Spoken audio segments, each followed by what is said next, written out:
great thou art, how great thou art.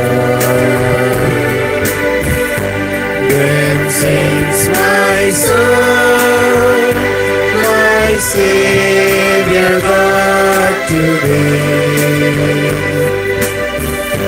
How great thou art, how great thou art.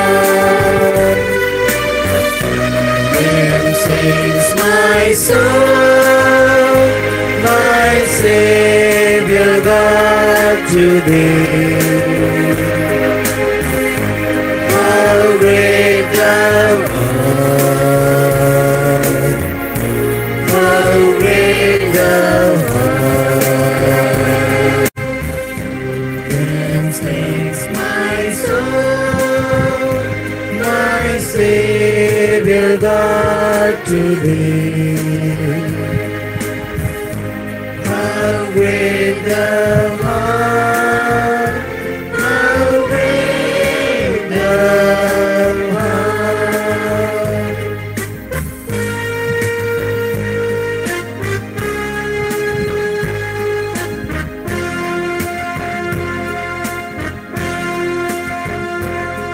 And I will worship you with all of my heart.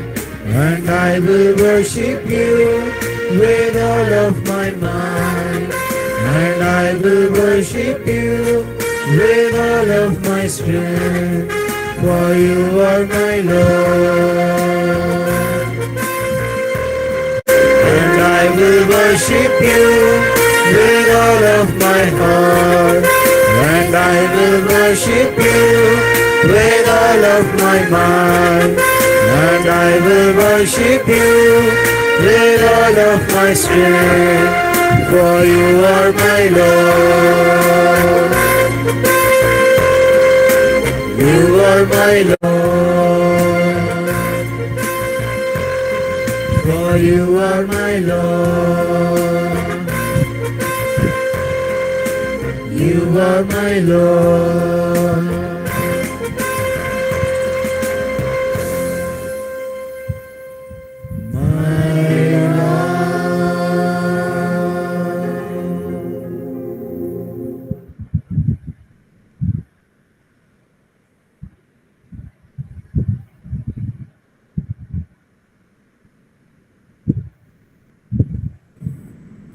Thank you, friends, for invoking the divinity with music. We honor our tradition of openness and welcome everyone with a joyful heart. It's an essential aspect of expressing one's gratitude towards people. Here comes Miss A. Karishma from 3rd B English to welcome the gathering.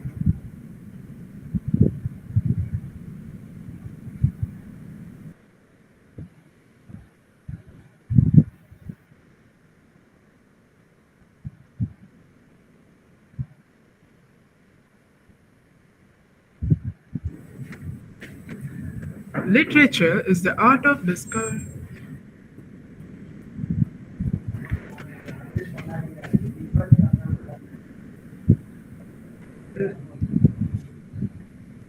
Literature is the art of discovering something extraordinary about ordinary people and saying with ordinary words something extraordinary, says Boris Pasternak.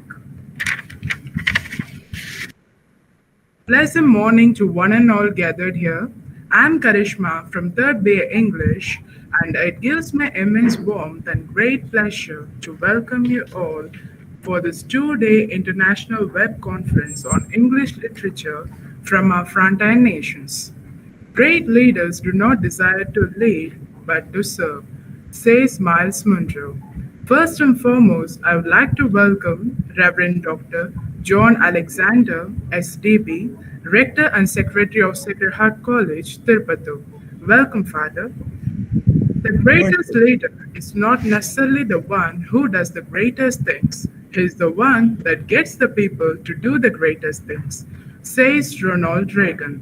I extend my warm welcome to the backbone of our department, Reverend Dr. K. A. Maria Arokiraj, SDB, Conference Chair, Additional Principal, and Head, Research and PG Department of English, Sacred Heart College.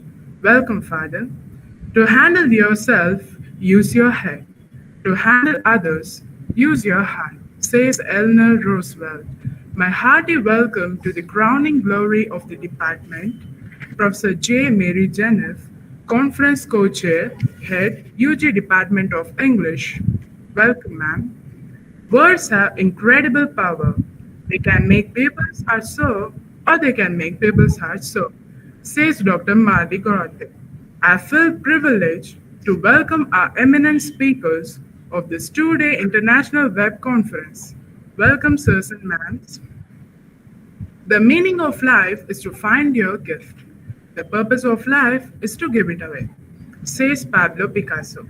I'm glad to welcome the pillars of the department, the respected professors all over the world and from our college who shower us with their knowledge and support always. Welcome, dear professors. Don't judge each day by the harvest you reap, but by the seeds that you plant, says Robert Louis Stevenson. I welcome all the international student community and the students from our college who is eagerly waiting for this fruitful web conference. Welcome you all. Every day is a new beginning, a new blessing, a new hope. It's a perfect day because it's God's gift. Have a blessed, hopeful, and perfect day to begin with. Thank you for this opportunity. Once again, I welcome you all.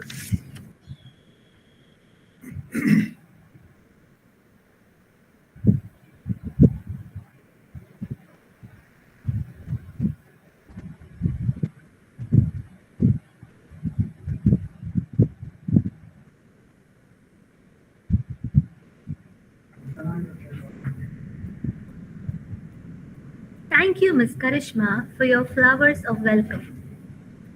The mark of a great man is the one who knows when to set aside the most important things in order to accomplish the most vital ones, says Brandon Sanderson.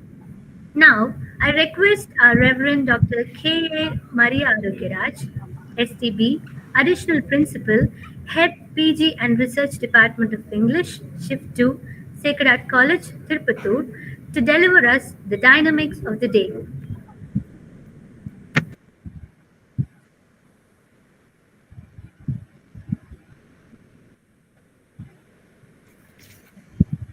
A very pleasant morning and a hearty welcome to this two-day International Web Conference on English Literature from our frontier nations. As the conference chair, it is my pleasure and duty to present the dynamics of this International Web Conference. It is said that what is close to the eye is not seen by the eye. It is not only restricted to the vision, it is applicable to all that is good around us.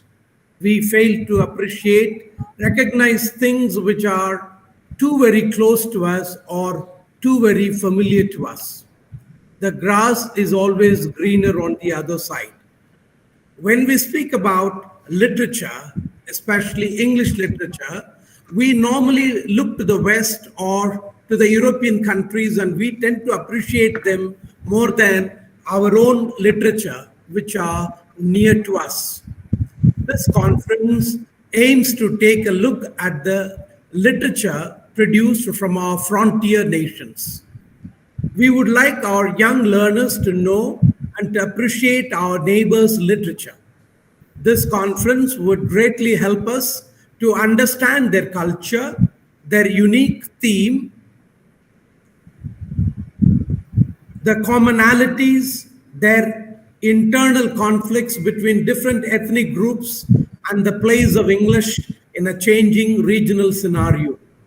In this context, we Indians, along with our frontier nations, need to identify, acknowledge, decode, criticize, and praise the worthiness of our own writers.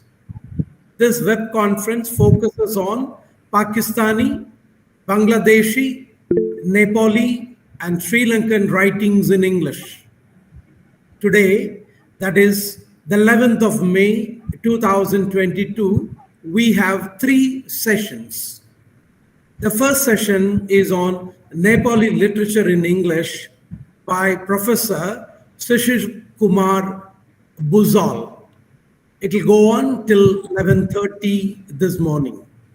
The second session is of Pakistani literature in English by Professor Muhammad Azam from 11:30 to 1:30 p.m. And the third session is again on Pakistani literature in English by Professor Amir Aziz from 2:30 this afternoon to 4:30 p.m. Tomorrow, that is the 12th of May, again there are 3 sessions. The first session tomorrow is on Sri Lankan literature in English by Professor Arjuna Parakrama and Professor Sashikala Azilla from 9:30 till 11:30. The second session tomorrow, it's from Bangladeshi literature in English by Professor M. Mani Ruzman from 11:30 a.m. to 1:30 p.m. And the final session tomorrow, the third session, it is on Bangladeshi literature in English once again by Professor Muhammad Mominuddin from 2:30 to 4:30 p.m., followed by valedictory. We, the organizers, have tried to organize this web conference with the best possible resource persons.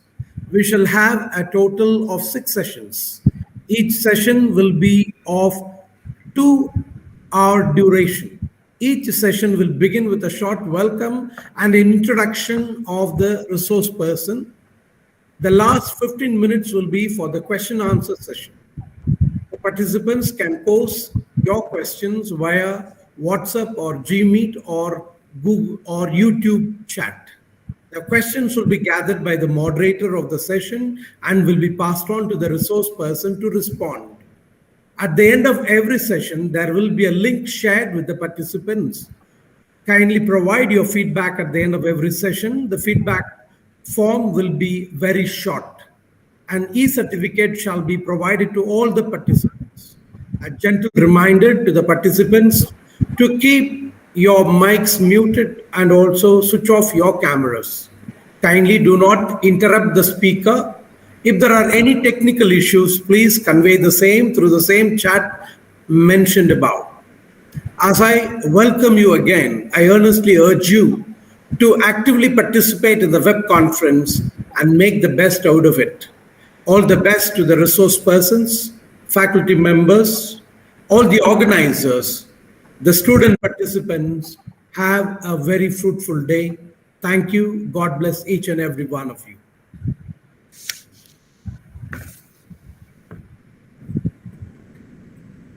Thank you, dear Father, for letting us know the intent of this conference. The roots of all goodness lie in the soil of appreciation, says Dalai Lama. With this in mind, I request Reverend Dr. John Alexander, STB, Rector and Secretary of Sacred Heart College, Tirupattur, to felicitate the gathering. Respected and beloved Father Dr. K. Maria Arikaraj, the HOD of English Department, and our additional principal and convener, the chairperson of this conference, and also Professor Mary Jennifer, the co-chair, and all the other faculty members and students who have put together this wonderful 2-day international web conference that focuses on the literature, English literature of the frontier countries. And I'm very, very happy that this is kind of a hybrid event, if I understand, for Maria, that the students are also here in our campus, sitting in the hall and listening to this. Exactly. So it's I think one of the best hybrid events that is organized in our college. We have more than 18 departments in our college, and one of the best departments that tries to showcase talents as well as stimulate the learning of the students is English department. So therefore, my sincere appreciation and congratulations for this taking this wonderful initiative by our English department under the leadership of Dr. K.A. Maria Arekaraj.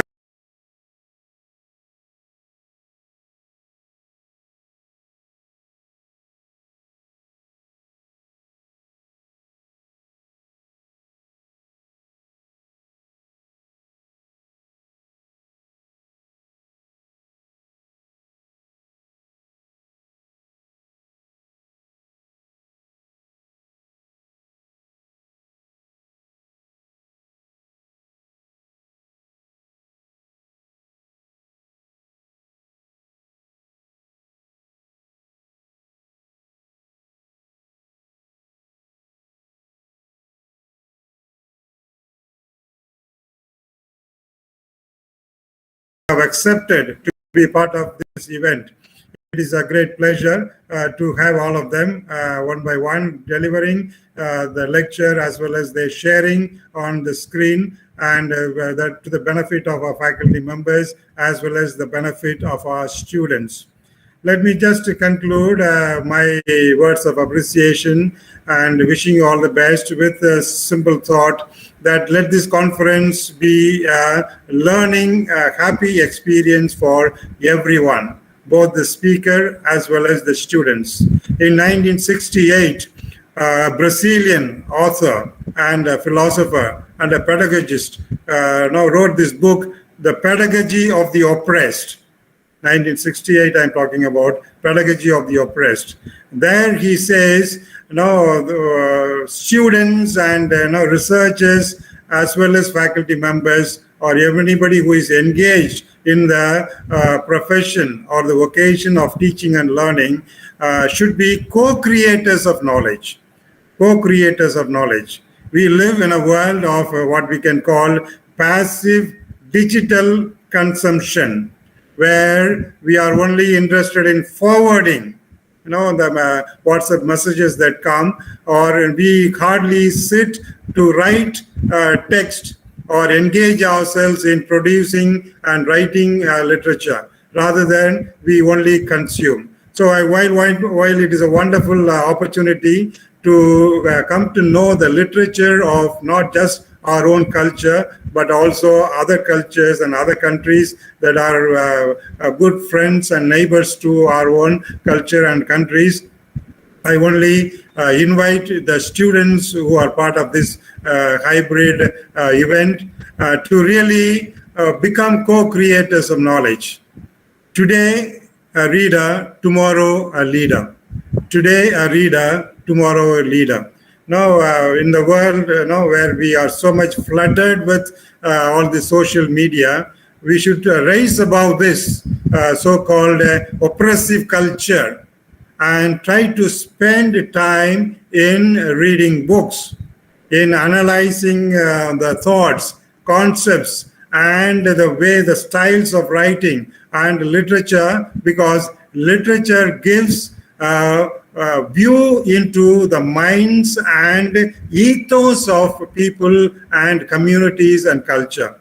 And that's why I find this is a wonderful event to start with. So may I wish all of you, every one of you, to have a pleasant learning experience these 2 days. The Sacred Heart College is proud and happy in really hosting this event.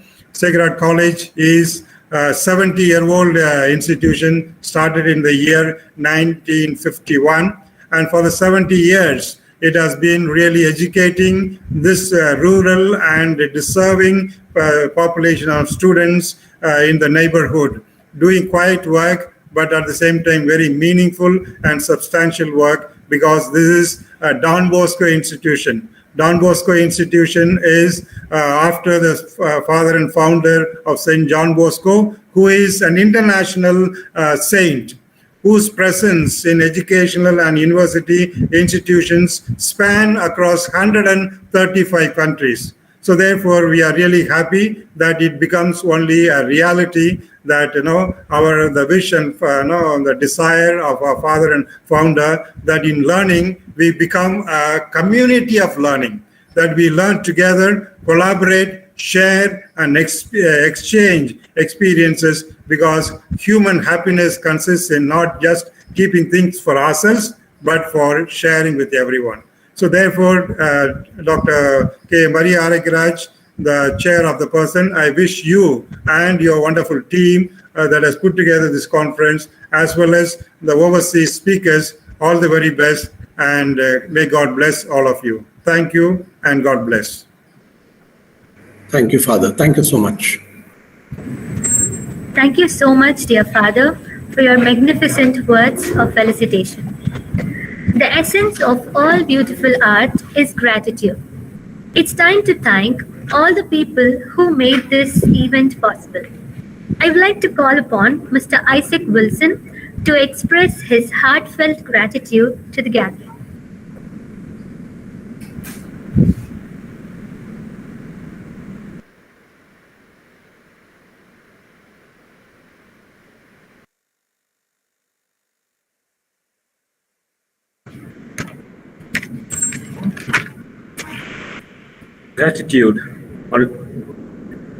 Gratitude unlocks the fullness of life.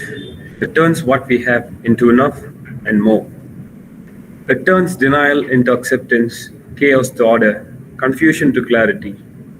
It can turn a meal into a feast, a house into a home, a stranger into a friend. I, Isaac Wilson, from 2nd BA English, is here to propose word of thanks for this inauguration of the 2-day International Web Conference on English Literature from our frontier nations. The creation is nothing without the Creator. I thank God Almighty for making this happen. This wouldn't have been gracious without our prayer song. I thank the department choir for setting a divine tune for this inauguration. I thank Ms. Karishma for a warm welcome address. The mediocre teacher tells, the good teacher explains, the superior teacher demonstrates. The great teacher inspires, states William Arthur Ward. I thank Conference Chair Reverend Dr. K. A. Maria Arokyaraj, Additional Principal, the Head Research and PG Department of English, Sacred Heart College, for explaining the dynamics of the program. Thank you, Father. Pablo Neruda states, give me, for my life, all lives, give me all the pain of everyone. I'm going to turn it into hope. It's not for me, it is for the one who is tirelessly working and changing the hopelessness into hope. I take privilege in thanking the man of hope and action, Reverend Dr. John Alexander, Rector and Secretary of Sacred Heart College, who has felicitated this August gathering. Thank you, Father. I convey my heartfelt gratitude to all the resourceful speakers in advance for their knowledgeable sharing. There is no bigger certificate than audience appreciation. I thank the professors from all over the globe and the international participants who are the globe of this 2-day International Web Conference. Thank you, dear professors and participants. Teachers who love teaching, teach children how to love learning. I thank the conference co-chair, Professor J. Mary Jenniff, and organizing secretary, Professor Peter Conicius Prabhu, and the organizing committee for their commitment towards this conference. I thank you, dear sirs and ma'ams. I thank staff of Sacred Heart College and the vibrant students of our college who glitter this academic venture. I thank Ms. Nisha from 2nd M English for her organized MC. Let's become the ardent learners and vibrant participants of this great web conference. Thank you all.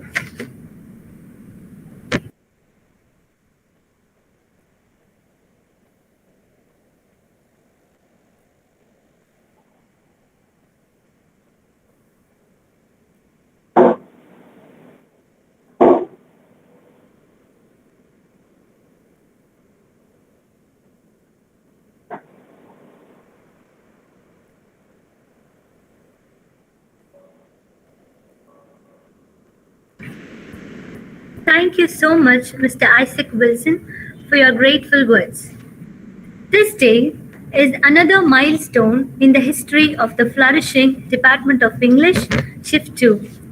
We shall put our mind and thoughts together for the success of this web conference. Now, I hand over the session to Professor Prabhakaran. Over to you, sir.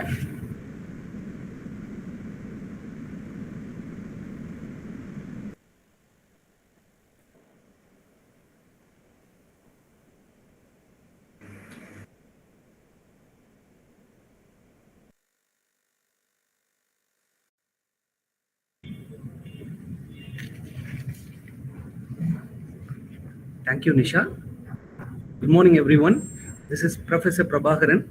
I'm very happy to welcome you all to this international web conference on English literature from our frontier nations. Speech is power. Speech is to persuade, to convert, to compel, says Ralph Waldo Emerson. Today, while we are very delighted by the presence of our honorable resource persons, it is my pride privilege to introduce the resource person of the session, Professor Shishir Kumar Bhusal, Head Department of Major Arts, St. Xavier's College, Maligarh, Kathmandu, Nepal. Sir has decade-long service in the field of teaching, academic administration, editing, and reviewing curriculum designs. After completing his LLB from Nepal Law Campus, he pursued a master's in English literature from St. Joseph's College, Tiruchi, India. His area of interest is English language teaching, and he is an honorable member of the Literary Association of Nepal. Professor Shishir Kumar Bhusal has been a resource person for multiple virtual international webinars. Sir has delivered a talk on cultural theory in a webinar for the students and faculty of JJ Arts and Science College, Tamil Nadu on 26/2/2021. Sir has delivered an endowment lecture in Digital Society and Literature for the faculty and students of St. Joseph's College, Tiruchi, India. He administrated a team of assistant editors and various periodic freelancers and counseled them on procedures and best practice of writing, editing, and proofreading. Sir has actively participated in English test item design at British Council, Kathmandu, Nepal. Sir has served as a convener for 17 different media talk series conducted by St. Xavier's College, Maligarh. It is also my pleasure to inform you that he is an awardee of Erasmus Staff Exchange Program, St. Xavier's College, Kathmandu to Trevana University, Slovakia in April 2019. Sir, we are very happy and very proud to have you here with us, and thank you so very much for honoring us with your presence, sir. Before handing over the session to Professor, I have a few instructions for the participants. Instruction number 1, the first session is from 9:30 to 11:30. It is already 9:45. I will continue from here. And the topic of the first session is a mapping of Nepali literature in English. Participants are asked to mute your mics and turn off your cameras. The last 15 minutes of each session is meant for discussion. Participants can post your questions in the official WhatsApp group, YouTube, and Gmeet chat. Kindly avoid discussion during the session. Feedback link will be posted at the end of each session. 15 minutes of time will be given to post your feedback. First 80 participants could be accommodated in the Gmeet. Others can attend through YouTube link. Kindly avoid questions related to politics and other controversial issues, considering the ethnic and political scenario. Professor Shishir Kumar Bhusal, now the session is yours. Thank you so much, Professor. Just would like to check, am I audible? Is it okay? Very much audible, sir. All right, thank you so much. May I request Professor Peter to present the PowerPoint files that I have sent? Or if it is not possible, I'll be presenting it from my end. And please let me know that if I'm not audible in between, or if there will be some technical difficulties, just make me aware about it.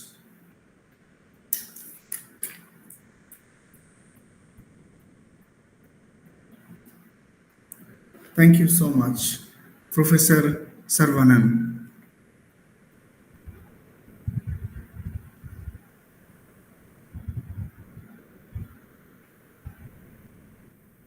All right, it's okay. I also would like to start this very day with the greetings. A very warm good morning to everyone present here, and namaskar from Nepal. And also another greeting, wanakam to everyone. I would like to thank the whole SHC family and a special mention to Professor Peter Conscious Prabhu. And also would like to thank the whole organizing team for this beautiful arrangement of prayer song and welcome address. And also to Father John Alexander and Father K. Maria Erukia. Thank you so much for making this happen, this event. It took quite a long time that me, myself, and Professor Peter were talking for a long time, and this day has come. It is my privilege and it is also an opportunity for me to bring out the Nepalese dynamics of literature which are written in English language. I'll try to present a survey. I'll try to do a mapping of Nepali literature which are written in English from Nepal. Basically, the need for mapping happens to be an introductory part of any literature or in any kind of project, any kind of subject, or any kind of work that we do. A mapping of anything is just to present a picture of that particular thing, what we are going to talk about.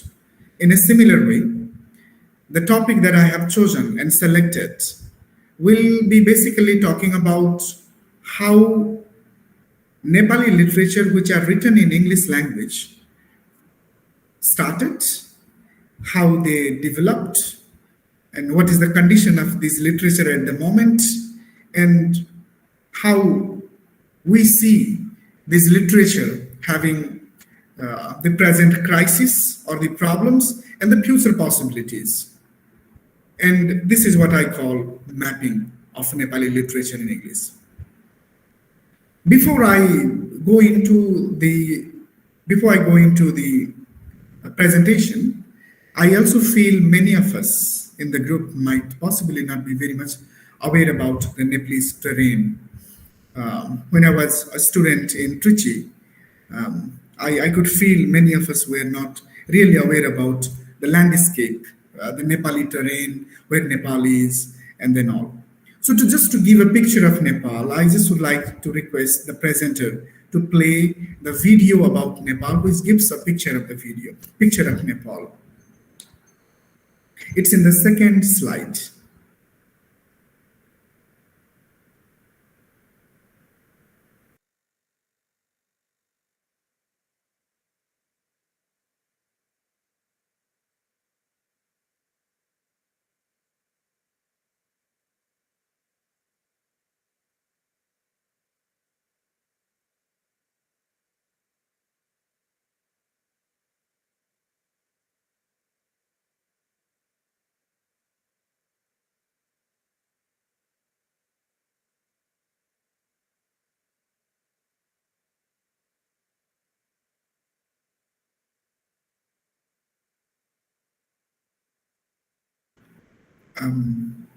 Is it okay? Somebody is playing it.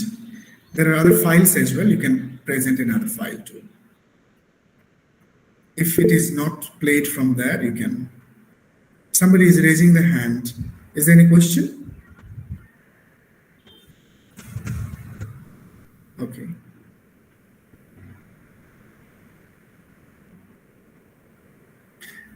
Or let me present it from my side if it is not working from there. Okay, give me just a few seconds.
Professor for the help, technical help.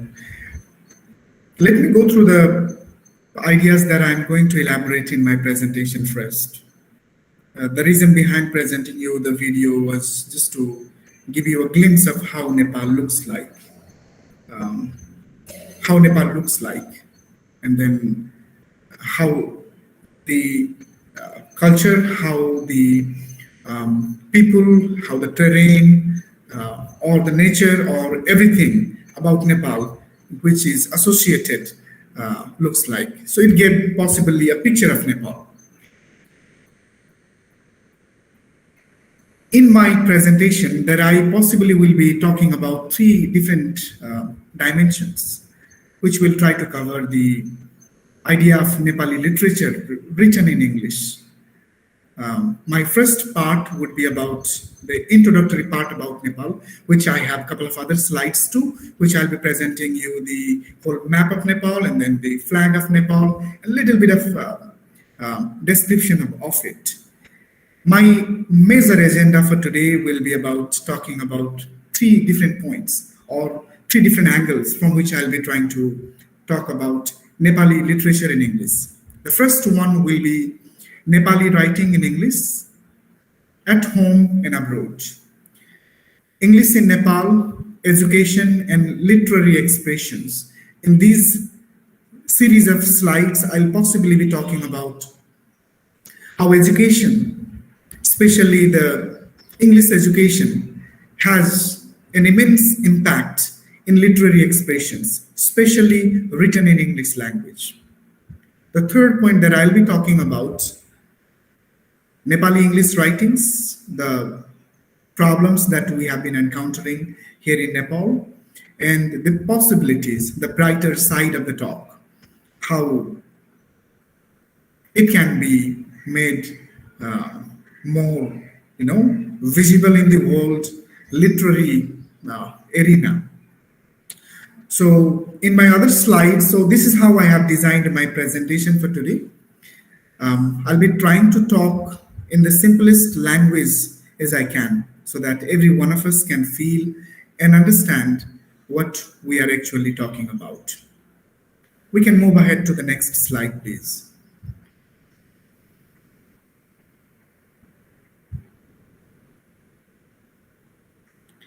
If you look at the left side of you, where the introduction is written, just below that there is a picture of the flag of Nepal. You see the blue borders and the red. It has a very special meaning that metaphorically represents the peace in Nepal, and the red, the bravery of Gorkha soldiers all around the world. On the other side, if you see the map of Nepal, which is just below, let me read out. Nepal, officially the Federal Democratic Republic of Nepal, is a landlocked country in southern part of Asia. The capital city is Kathmandu, where I reside at the moment. The total land area is 1,47,516 kilometers square.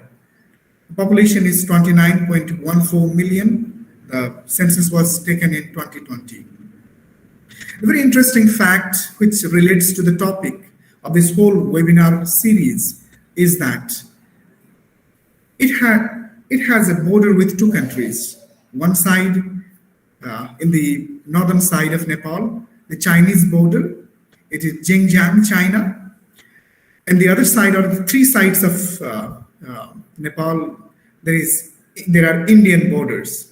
For example, if we go to the western side of Nepal, we'll find Uttar Pradesh, Uttarakhand. And if we go to the southern side of India, southern side of Nepal, we'll find Uttar Pradesh and Bihar. And at the same time, if we go to the eastern side of Nepal, we'll find Indian borders, West Bengal and Sikkim. So this is the,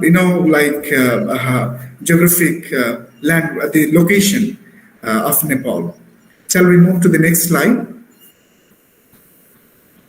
Now, coming back to, or just to get started with how Nepali literature has occupied certain space or why we actually talk about Nepali literature written in English language. What has it done? Because the replacement of it is that we have Nepali literature already. Why it was so important, people writing in English. So we'll be talking about it. So basically there are two spaces that Nepali literature written in English language occupies. The first one is about the component of Nepali Pan. If you try to search Nepali Pan in dictionary, you will possibly not find. This would have been an italicized word. Nepali Pan basically means the writing of Nepal, which has the flavor of Nepal. So how can a writing integrate the flavor of a nation? A nation is an integration of a lot of things, even including flora and fauna, the nature, the people, the culture, the religion, the food, the cuisine, the taste of everything. When you put it together, then a nation a group of people representing a lot of things become nation at a time. So the literature which are written in English basically try to represent the very idea of Nepali Pan. So this particular space has been occupied by this kind of writings. So outwardly, there are two spaces. The first one is that outwardly it has a component of Nepali Pan. It's the dialects of Nepal. It's the food, the cuisine of Nepal. It's the dress of Nepal. If these factors, these elements, these lifestyles are represented in the writing, that particular space, that particular forum has become Nepali literature which are written in English. The second point that I'm going to talk about is that English writing with Nepali themes or characters or locations seemingly written by a writer who can tell of some Nepali Pan. So there is very conflicting ideas. Number one and number two seem very close in their meaning. But what I'm trying to describe is the second one is more technical. How it is technical? Whenever we talk about a story, we basically look at we basically try to understand the whole story in two ways. One, we try to thematically appreciate the text. The second, we technically try to understand the text. The second one advocates the technicality of the text, where themes are important, characters are important, locations are important, the setting is important. But if you look at the other side, up above, it possibly wouldn't mind neglecting the theme, neglecting the characters. Rather, it tries to present the very essence of Nepali Pan. What is Nepali Pan? The whole experience of Nepal, from the upper Mustan, or the lower Mustan, or the Lomanthan, or you say the Mount Everest, to the Tarai region of Nepal. Well, the first one is more meaningful in Nepal than the West. The second one is more meaningful abroad.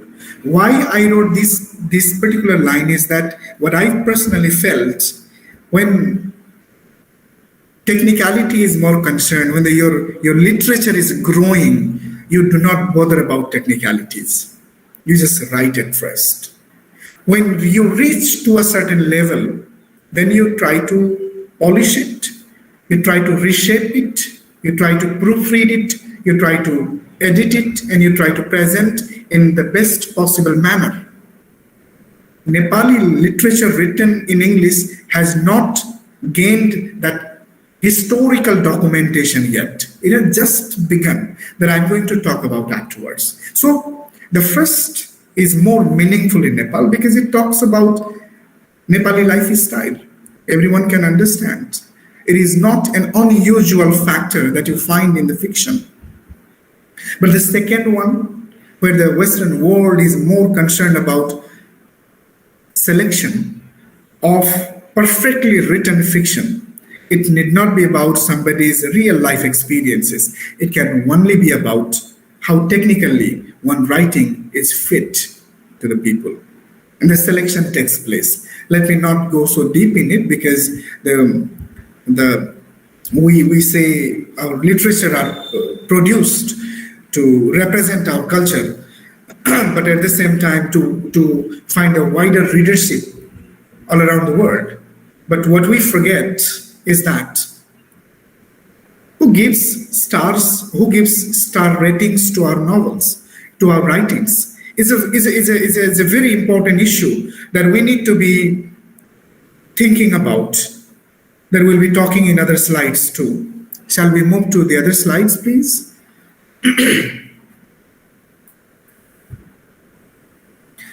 Now, I just would like to concretize my talk. I just would like to give the very concrete examples. Otherwise, this 2-hour session would not be that long to cover everything about Nepali literature. So I'll try to present the major ideas which I've already pointed out in the third slide. That 3 important ideas will be important in my presentation today. If you see the photograph on the left side of your screen, you will see a man, and just close to that photograph, you will find the picture of a book, and it is written Bapu and Other Sonnets. Nepal being very close to India and China, Nepal has greatly been influenced by Indian culture, Indian politics, Indian people, Indian language, Indian Hollywood, or even reaching to southern part of India's, Kollywood, we say. So the influence has been for a quite long time. But to talk about the very beginning, the origin of Nepali writing in English even began during 1940s. Even those days, the influence was there. The person whom we see right here is known as one of the greatest poets of Nepal, who wrote in both the languages. He wrote in Nepali language, and at the same time, he wrote in English language. This is possibly the 5th slide. I will try to reconnect this slide in slide 17. So please have a reference of this particular slide.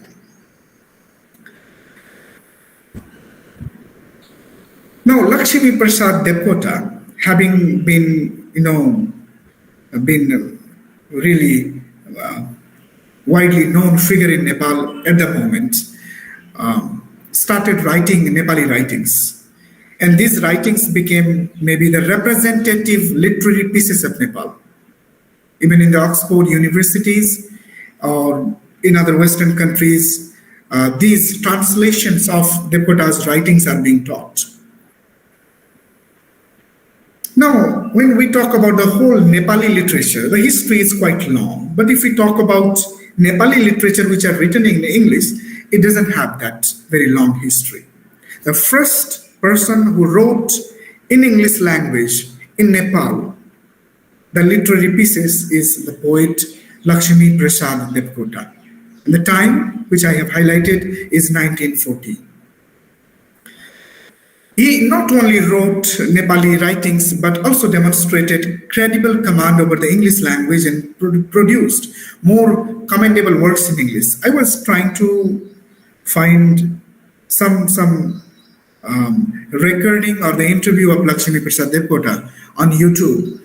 I could find only one, but that was half Nepali and half English. I thought that would not be very much contextual to bring it here, so I didn't bring, but I can give you the link so you can check in those days how he viewed literature. So Debkota's contribution in thus beginning a new tradition through though questioned by some critics on the facets, is undoubtedly noteworthy. But I'll be talking about Debkota exclusively in my other slides. But what I'm trying to tell everyone or share what I feel is that Lakshmi Prasad Debkota happens to be the first person who stepped into writing in English in Nepal. The very famous writing Sakuntal and Bapu and other poets, other sonnets, and essays and a play, The Window, they possibly were published during 1949, 1950, and 1951. The second one could be very contextual to many of you because you understand Bapu refers to Mahatma Gandhi, and Mahatma Gandhi was a great figure in those times, at least in Indian subcontinent, and Devkota was being a very known academician of that time. He was again influenced, and then he has, addressed Mahatma Gandhi in his writings. So Lakshmi Prasad Devkota, in fact, started writing in English in Nepal. So let's continue with other slides.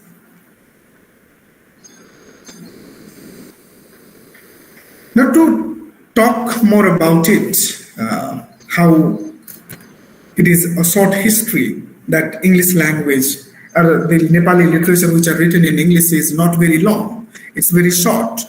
And at the same time, how Lakshmi Prasad Devkota contributed. It has just been close to 80 years. Nepalese literature written in English doesn't have a long documented history, but it has a history. It has something to share. It has something to talk about. Now, later on, in the later days, after 1940s, possibly the scene in 1970s and 80s, and with the other medium, English medium education and their exposure to native English wrote with a more natural, when Devkota started writing, Devkota's writing were not that fluent writing in English. It were in English for sure, but they were not that fluent in English. But gradually the scene had changed over the decades. If you look at 1970s and 1980s and the 90s, the things have changed. People have been more aware about grammatical rules of English language. They are really conscious about writing it correctly. But this idea can have multiple interpretations for sure, no doubt about it. Because when you write, you have a license, that is poetic license. Should you be correct or not being correct is also being correct.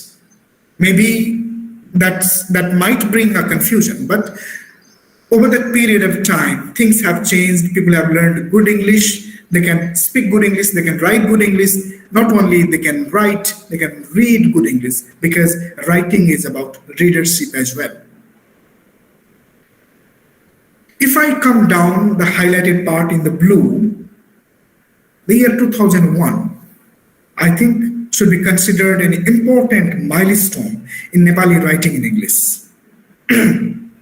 Since it was this year that another writer, Samrat Upadhyay, he has written a book called, a very attractive title, Arresting God in Kathmandu. And another writer, Manjushri Thapa, has written a book, a novel, which basically talks about the history of Nepal, the political rise and fall of Nepalese political history. These two writings, Arresting God in Kathmandu and Tutor of History, were possibly the beginning of a new era in Nepali literature written in English. Why we should be so much emphasizing about it was written by Devkota in the 40s and then it was again rewritten by other people 1970s, 1980s and 1990s. But why should we be so much concerned about 2001? But there is a reason behind it. In 2001, these two writings were recognized or acknowledged widely by the West or the Western countries. I've written, these two writings were published by well-known publishing houses of the West. You know, when you write something, writing possibly is a difficult task. Not only writing is a difficult task, but publishing it is again a challenge. This publishing of these two novels of the Western publishing houses opened up a new avenue in Nepali writing in English. Many people knew about it, that there is a country called Nepal, and there are people who write in English, and these are the novels they have written. To talk more about it, this is 2022, and then I'm talking about 2001, these last 2 decades. uh, have appeared more vibrant with more and more Nepali writers being published by big publishing houses in India and in the West. And with an impressive growth, not only in the quality, in the quantity of publications, but also the readership within and outside the country. I'll talk about it. When I was telling you this very writing, Arresting God in Kathmandu, I personally loved the writing. Not only the writing, I also loved the very title of the novel. The title of the book. This is the collection of short stories. It was so gripping that there were a couple of seminars in I think some universities in the United States about this particular book, and it was very famous. Seminars were being conducted. Just to tell you, many of us have read James Joyce, The Dubliners. The Dubliners is a collection of stories which has 15 different stories, and these all 15 different stories represent the people who live in the city of Dublin, a very infamous and notorious city in this country of Ireland in those days. James Joyce tried to represent every household of Irish people at that time. In a similar fashion, Samrat Upadhyay has tried to capture the very essence of Kathmandu of, I think, 9 different short stories, and these stories represent the people of Kathmandu in a very similar manner, because I was very much aware about James Joyce, The Dubliners, so I could relate it. So they are very much similar in nature, where Dubliners talks about different people, the boarding house, and a drunken person, or somebody, the bankrupt person, or all. In a similar fashion, Samrat Upadhyay also talks about a shopkeeper, a poet, a secretary, a bride, also talks about some festivals. The room next door, the man with long hair, the world, the great man's house. So these are the stories. Samrat Upadhyay included in his collection of stories, Arresting God in Kathmandu. And Manjushri Thapa has also talked about the critical political history of Nepal in her novel. So these 2 books basically represent a new era in Nepali literary writing in English. The last 2 decades, as I told you, they have become more vibrant, and many publishing has happened. Not only that, a wide readership has been born, not only in Kathmandu but different cities of Nepal. People have been able to recognize. In my institution as well, we had planned out in such a way that we bring Nepali literature written in English, and every student, whenever they approach the library, it should be in the front place where when they can see and approach that book and touch and see, and if they feel like reading it, and they get the book and read it. I mean, we place the book in such a place that everyone could see. Maybe a small gesture of, help to promote Nepali literature written in English. So what I shared is the first poet, Lakshmi Prasad Devkota, who wrote in 1940s, and gradually it became 1970s, 1980s, and 1990s. It was all okay, not well recognized in the West, but now things have changed. It was the year 2001, and it has already been 2022. These 2 writers have presented Nepali literature in English, Nepali literature in English all around the world. People know it now. Last time we had invited Samrat Upadhyay in our college. He was there and he was giving us, the students and the teachers, the tips of writing big narratives or designing your narrations. Shall we move to the next slide, please? Now, when I was thinking about the topic, every one of us are going to talk about the literature of our country, and written in a language which is a language which is not native to us, to use the best politically correct word.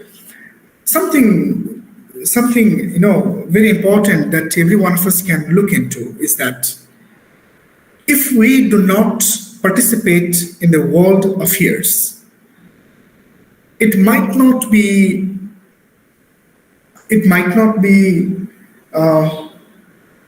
very quick, impactful, or you will not be harmed, or I will not be harmed immediately, but for a long run, a country will not prosper. A country has to participate in this international affair in some way. People should recognize, people should acknowledge, you should be known. Now, how do we help ourselves to make known? There are many ways. One of the best ways is to produce good films. One of the good ways to write good novels, or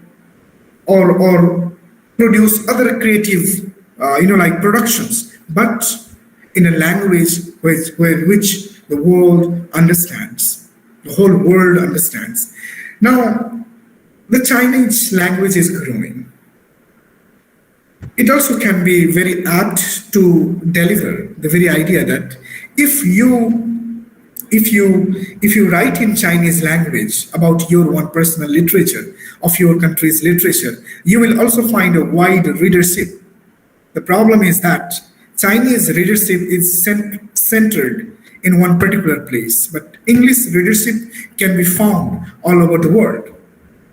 So basically, why do we write in English language then? One thing is common. There can be multiple ideas. Why? A person from Sri Lanka, a person from India, a person from Nepal, Bangladesh, Bhutan, why should we write in the language which is not native to us? One thing is for sure. We want to be recognized. That is to internationalize Nepali literature. I want to let the world know there is a literature in Nepal and you can read it, you can recognize it, and you can learn from it. It goes in other languages as well. I still remember we studied Indian writing in English. It was the collection of all the writings, all the writers' writings from India which were written in English. It is the need. We should do that. The promotion is very important. But I'll be talking in my other slides how Nepali universities have incorporated the very idea of promoting and appreciating Nepalese literature written in English. Now, when I'm talking about these writers, there are other writers too. With the onset of the 90s, the rise of novelists like Mani Dixit and other writers like Padma Devkota. There is another writer. Padma Devkota is one of the very known professors of English literature in the most widely recognized university in Nepal, that is Tribhuvan University. And Padma Devkota happens to be one of the intellectual giants of that university, or intellectual giants of Nepali literature fraternity, who happens to be the son of Lakshmi Prasad Devkota, who was in fact the first person who wrote in English language. Maybe Padma Devkota was influenced by his father's writing and all, but he also happens to be a person contributing a lot in Nepali literature, which are written in English. We have Avi Subedi, who happens to be my teacher as well. Divi Gurung, Tek Bahadur Karki, Lakshmi Devi Rajbhandari, Dilip Rana, and others took the number quite high. Now, there are many people who write in English. Outside Nepal, the past 2 decades has seen a great rise in the number of writers. The trend that began with Samrat Upadhyay's Arresting God in Kathmandu. Look at the titles. Arresting God in Kathmandu. Buddha's Orphans. Forget Kathmandu. Seasons of Flight, The Tutor of History. Possibly, I think these 5 books by Samrat Upadhyay and Manjushree Thapa brought an epoch or a new era in the history of Nepali literature written in English language. The growing number at the moment was in fact pushed by Samrat Upadhyay and Manjushree Thapa. This I can say. Shall we move to the next slide, please? just to present you the very idea I'm talking so much about Samrat Upadhyay, I just want to show you a small sharing by Samrat Upadhyay, what he has to say, what he says, how he looks, how he thinks. Let's listen to him just for 5 minutes.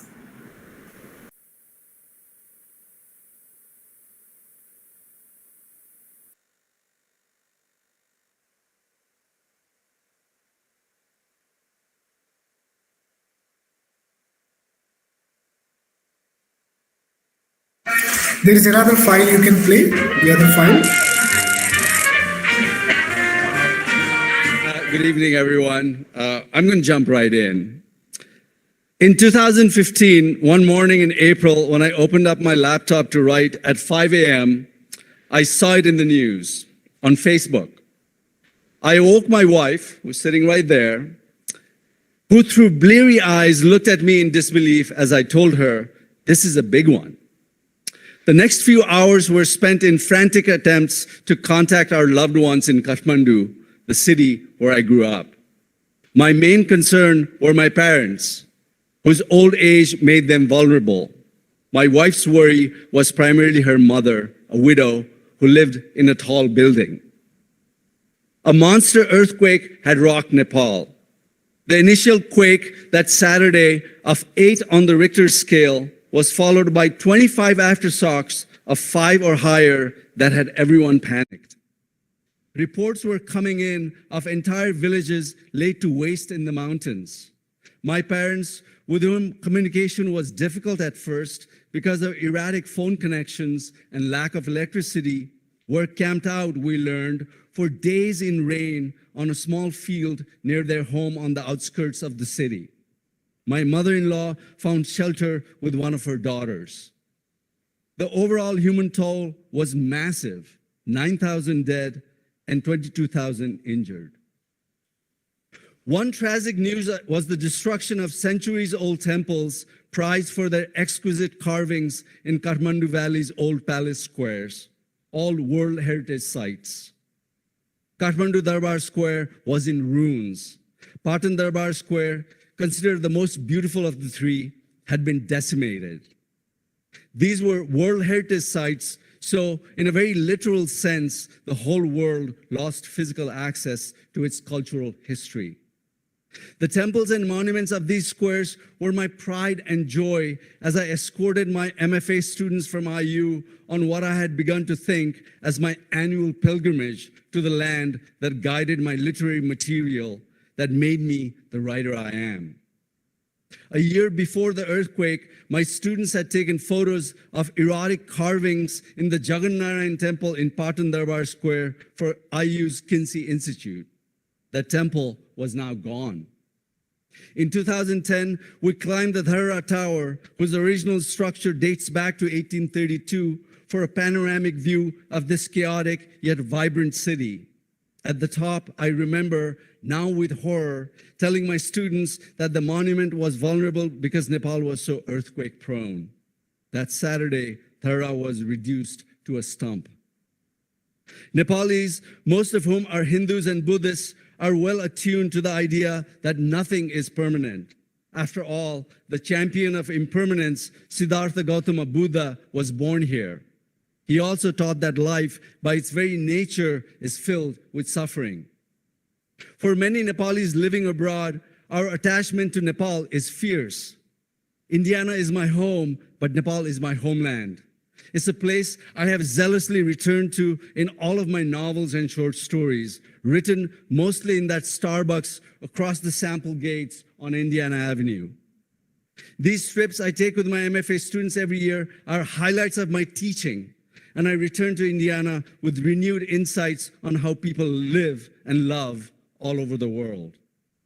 The year before the earthquake, we went up to the Himalayan region of Mustang, where my students bathed as a ritual of spiritual cleansing in the icy cold water of 108 spouts in Muktinath Temple, situated at 12,000 feet. We were surrounded by mountains of unimaginable beauty. Throughout the trip, I was even more moved by the kindness of Nepalis we encountered, from the old grandma who served us food at Hotel Bob Marley in Muktinath, to the guide in the resort town of Pokhara who went out of his way to arrange transport for us. But it was the outpouring of kindness that I encountered here in Bloomington in the immediate aftermath of the earthquake that I continue to treasure nearly 5 years later. When the wounds of that earthquake were still fresh, I received notes of concern and sympathy from countless Hoosiers, strangers even, asking me what they could do to help the earthquake victims halfway around the world, people they didn't know, with whom they didn't have the kind of intimate geographical and emotional ties as I did. When we formed a Bloomington group to collect money for disaster relief, the outpouring of donations was overwhelming. Within 1 week, we gathered more than $30,000 to send back to Nepal. I realized then that I didn't need to go climb mountains in Nepal to experience kindness. It was all around me, right here, at home in Indiana. It also occurred to me then that it's in the midst of intense suffering that people are the strongest. And this is true whether you live in Kathmandu or Kokomo. Feeling helpless, my wife wrote on her Facebook post from Bloomington after many failed attempts at calling family in Kathmandu during those early hours of the earthquake. When we managed to connect, it was our loved ones in Nepal who reassured us, "Don't worry, we're fine. It'll be okay." Thank you.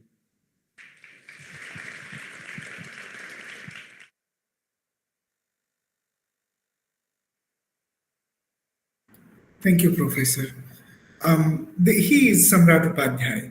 He has written that book that I was talking about, Arresting God in Kathmandu. And I also mentioned Arresting God in Kathmandu is a collection of short stories, very similar to the book, The Dubliners, written by James Joyce, where Samrat Upadhyay tries to depict the lifestyle of people who live in Kathmandu city, like he did in the city of Dublin in those days. I just would like to try to be a little descriptive in this time of my presentation. We've been talking about literature in our classes. We've been talking about literature in our usual conversations in seminars, in workshops, in trainings, or in other time as well. What I feel is that literature is definitely an art of expression, which can happen in any way. A painting is a literature, a song is a literature, a dance is a literature. Something which has a genuine touch of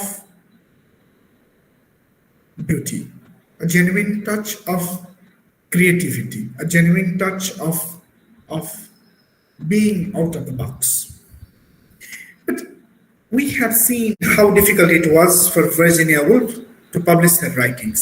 We also know how difficult it was for Emily Dickinson to publish her writings. We also know how difficult it possibly might have been all the Black Afro-American writers to publish their writings. And this is not only an experience of a particular, geographic area. This experience happens to be rampant all over the world. This experience happens to be, a big problem, like in Nepal as well. To produce anything, you need a nature, you need a kind of atmosphere where your writing can flourish. To be more specific, if you want your literature to flourish, you need a right context. It was very limited context because of readership, because of the writers, because of the publishing houses. When you write in Nepal and you publish at Kathmandu and you do not find the wide readership, I think there is very less to do with your writing. So if you want your writing to represent your nation, if you want your writing to deliver the essence of your nation, it has been a trend that you publish your writing in the big publishing houses. But there is something very positive in Nepali arena of English literature. There were a couple of young people who started a team which started working on how they can preserve Nepali writing. I contacted one of them with whom I talked for a couple of years, and he was quite senior to me, and then he contributed a lot in terms of preserving Nepali literature written in English or the English literature from Nepal. So the book, the teaming up, is in the next slide. There was a society called Society of Nepali Writers in English. I actually personally know every one of them. I'm also one of the members of Society of Nepali Writers in English. I contribute, and then this is part of like a glorious history of Nepali in literature written in English, because we, not only me, we are still in such a time in history of Nepali literature written in English that we will also be counted in one day if we contribute today. The history of Nepali writing is not very long.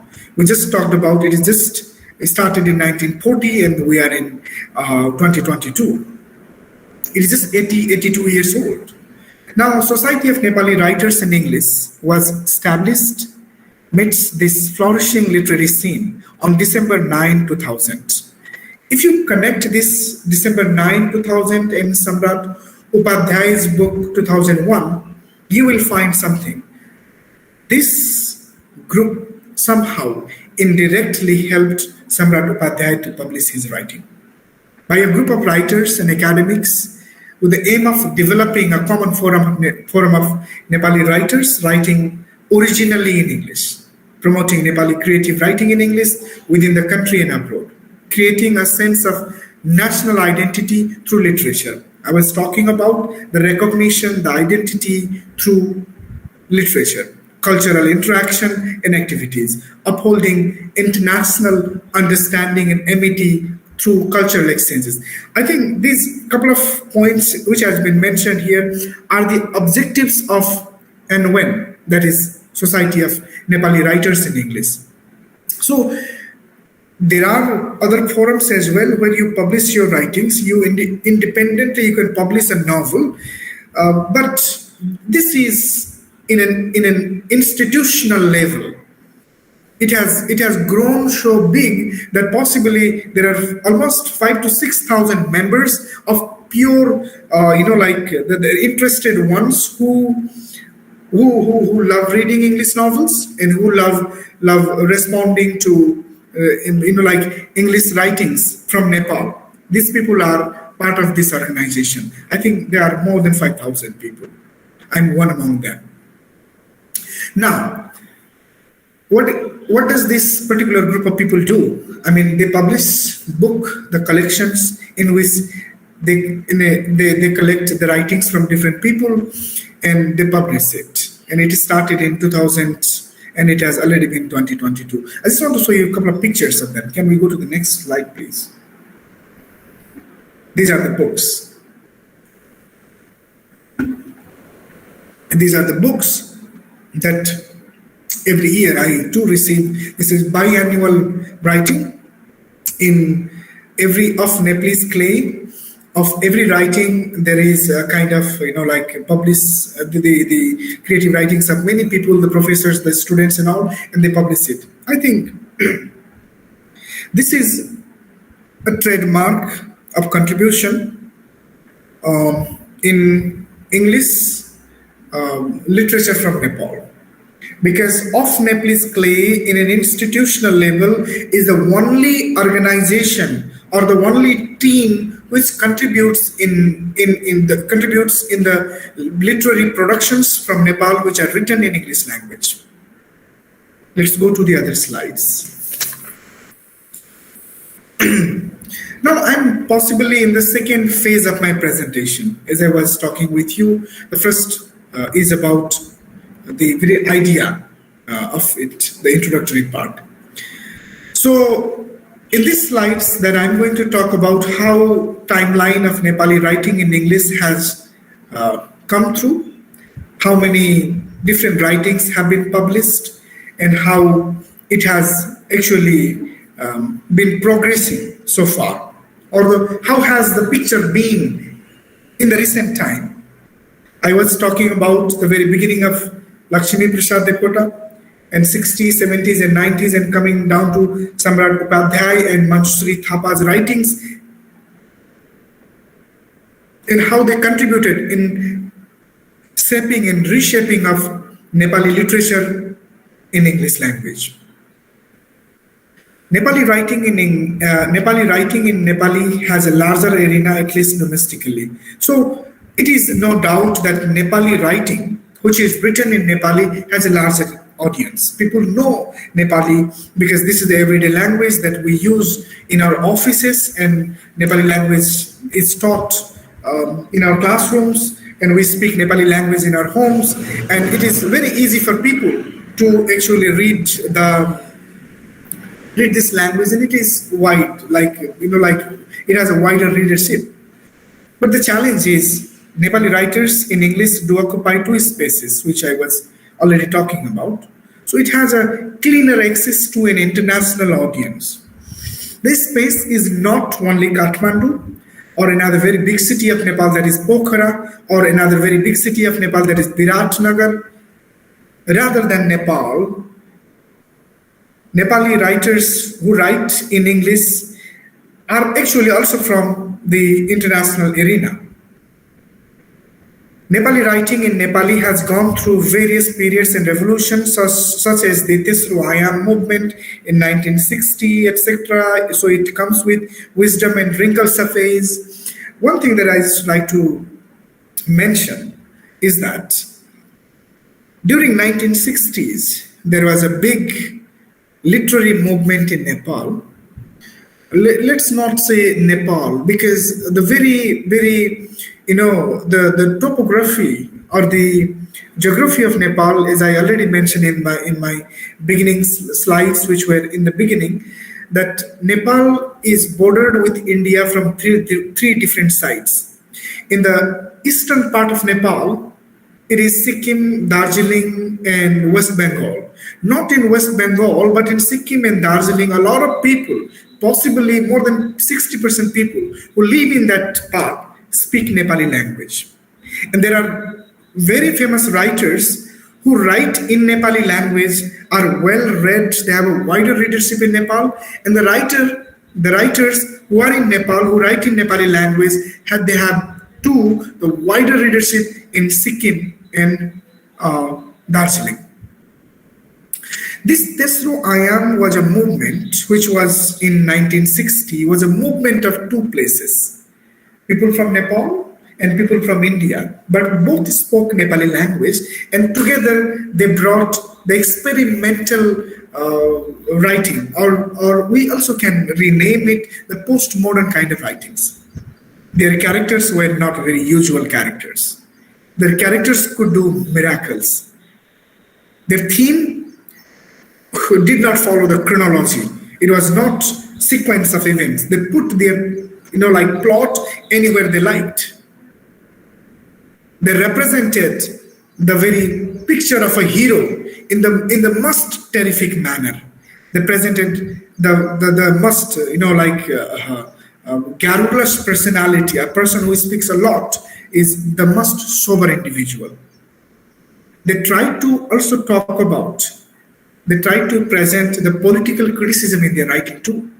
So it was Tesru means third, Ayam means dimension, and the movement is movement. So this is Tesru, third dimension movement was in 1960, which gave a new flavor, not only in the English writing, because English writing was just the beginning in 1940, Depotai started, but it was just nowhere to be found. But it actually contributed in Nepali writing.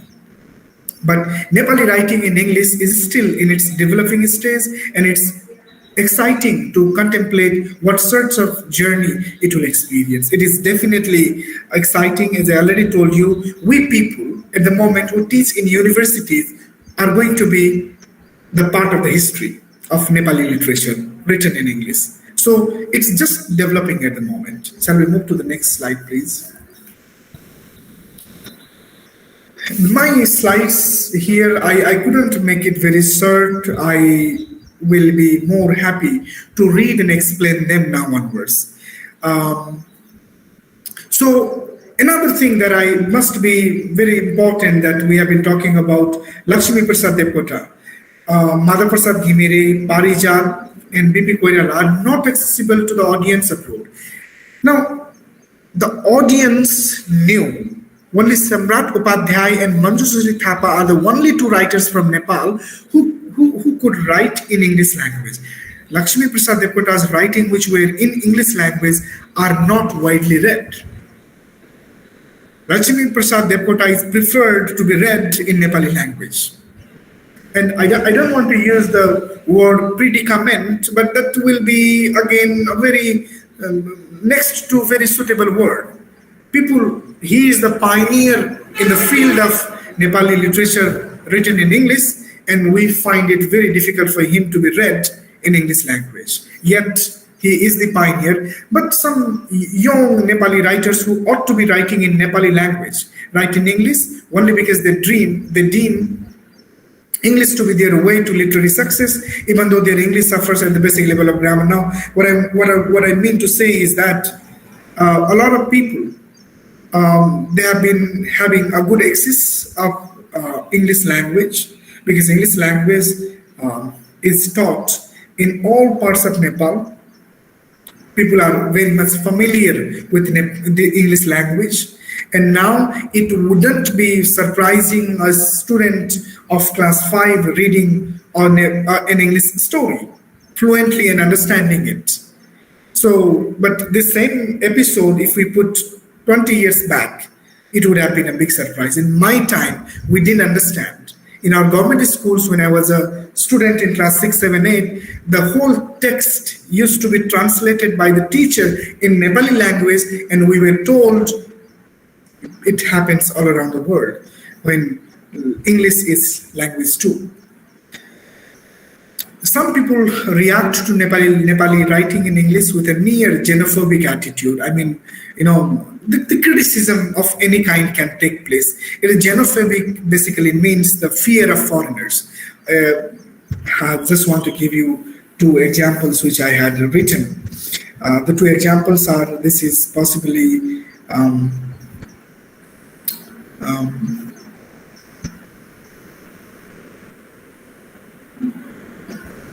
okay, so I'll be talking about this some couple of examples in my next slides, but just want to emphasize that people do not want to use. There are a big group of people who do not want to use, but the time has changed. Either they like it or not. People have their account in Facebook, people have their account in Instagram, people have their account in Twitter, and they possibly won't let you use the language that you use. Everyone prefers English language to be there, and somehow slowly people are getting into to learn that particular language, which is not their native language, but it has become a part of like day-to-day life of people. But if we talk about English language and it should be used in writing and day-to-day life, still it might not be very suitable, and people might not still accept it immediately. It will take time. But Nepali literature in English doesn't have a long history. I mentioned it in the beginning of my presentation. So it might take some time, but people in one time will definitely be very much glad to receive a lot of writings which are written in English, which represents Nepali taste, Nepali life abroad. Shall we go to the next slide? Next slide, please.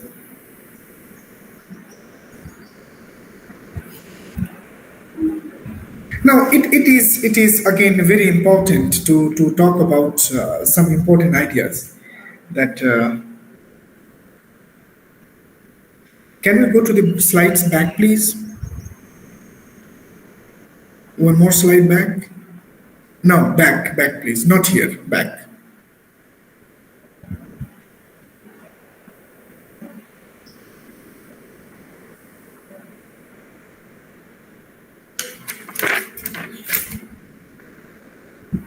I think 13th or 14th slide, please.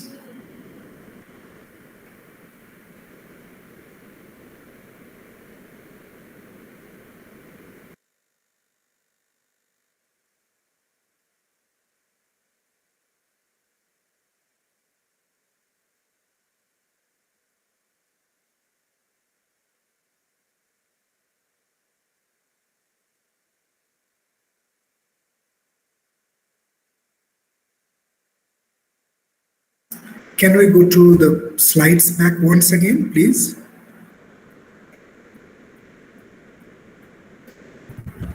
Yeah, okay.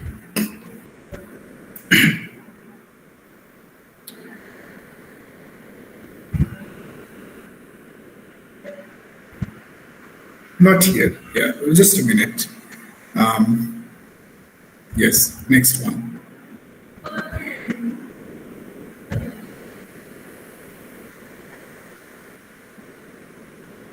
Not the previous one, the later one. Then the next one, please. Just a minute. Previous one, not this one, previous one. Yeah, just here.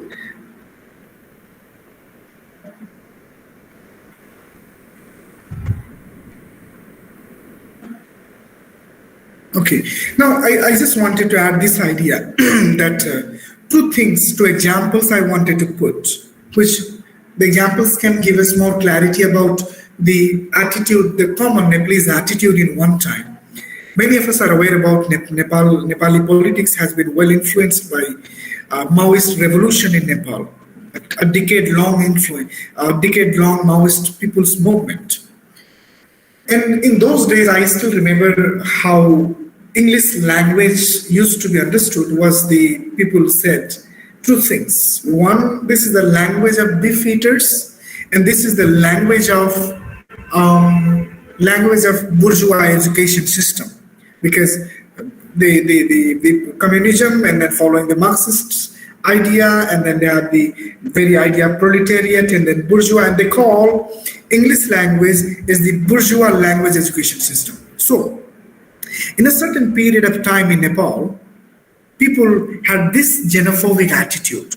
Xenophobic attitude is an attitude that you fear with the foreigners, not only the person, but the idea, the culture, the language, the food, the festival, everything. And you don't want it to be brought to your native place.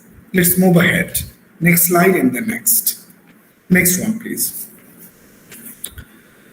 So English as a foreign international language has been taught in Nepal for well over a century. Now onwards, I'll be talking about how in Nepal, education system and literary expressions came together.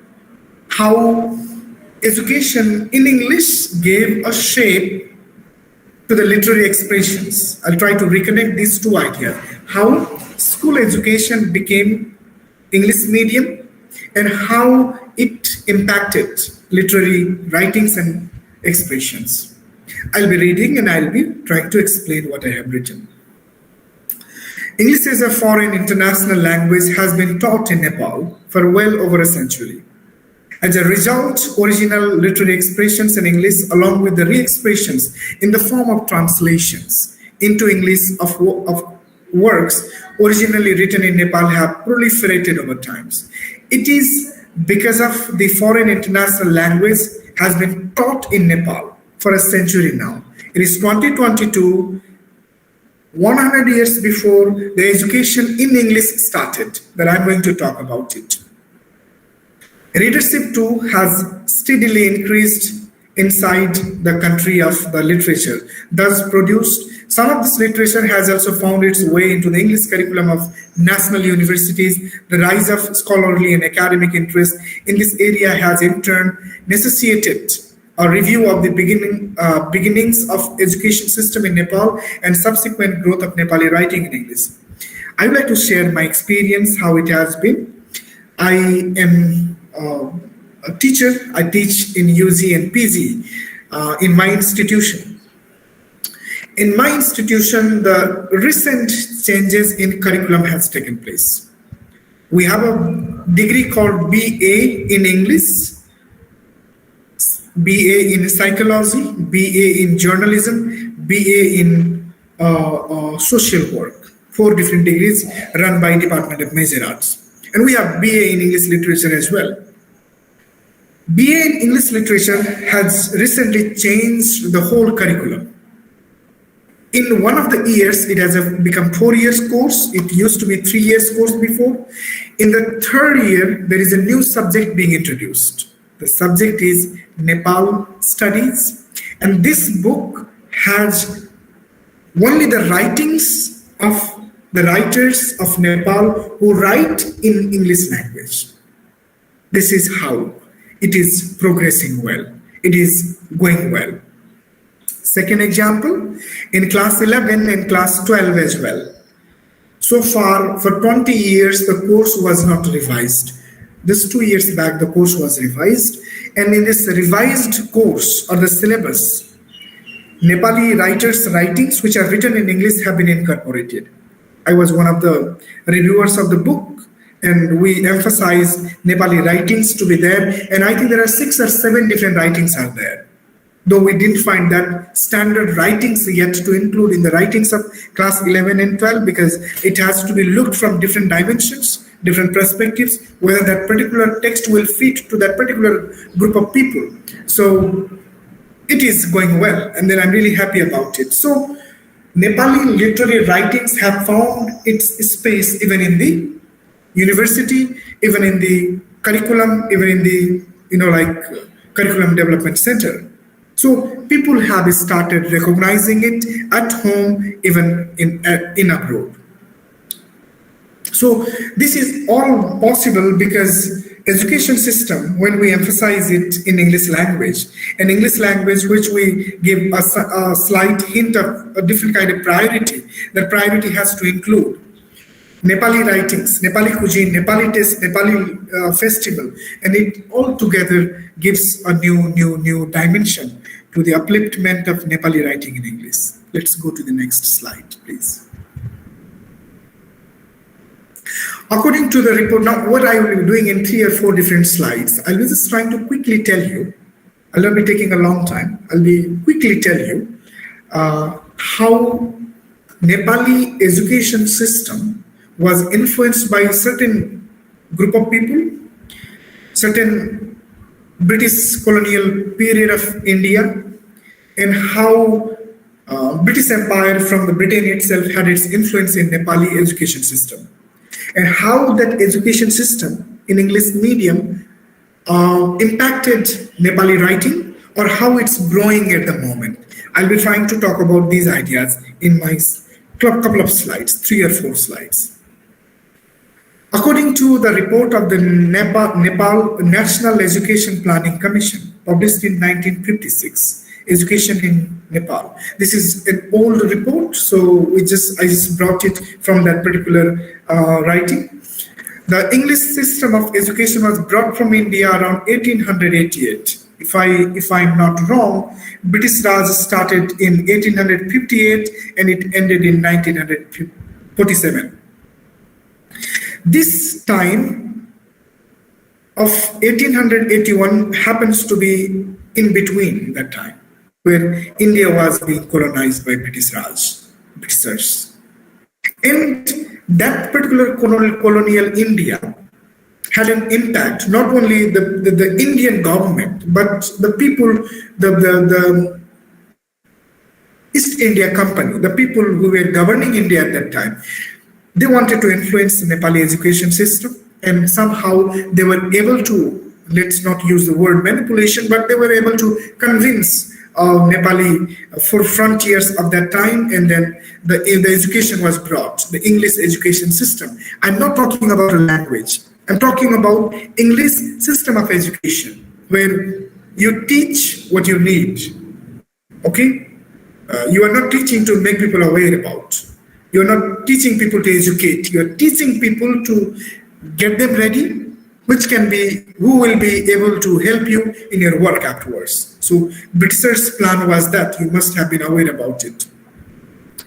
This system of education had to compete with already existing systems of Buddhist and Sanskrit education then prevalent in Nepal. I mean, it was all not very much of a Buddhist education, but for sure it is all Sanskrit education.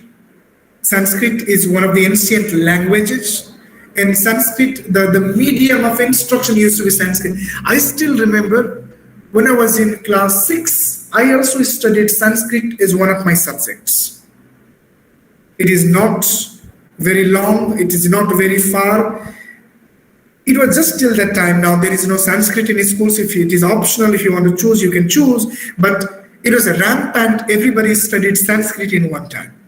But this English education system in 1881 tried replacing Buddhist and Sanskrit education system in those days of Nepal. The Pathashalas are schools that taught in the vernacular were also growing in number. However, most of them were institutionally not strong enough to resist foreign influences. The highly Sanskrit-based education of Nepal initially resisted the introduction of English education, which did not find a flavor among the general populace for a long time. Derogatively called the language of the beef eaters, I told you already, by the Orthodox Hindu society, English was popular in the courts and palaces of the Rana prime ministers and other aristocratic families at the time. Please go to the next slide, please. I'll tell you how Nepal was, in fact, in a different parts, and there was a king called King Prithvi Narayan Shaha, who united Nepal, and it became United Nepal.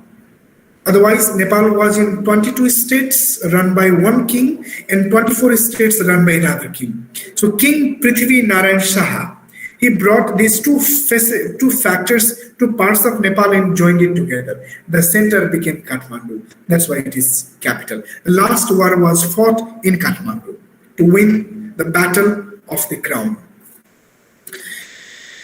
Afterwards, kings could not handle the whole administration of the country. They handed the country to Rana.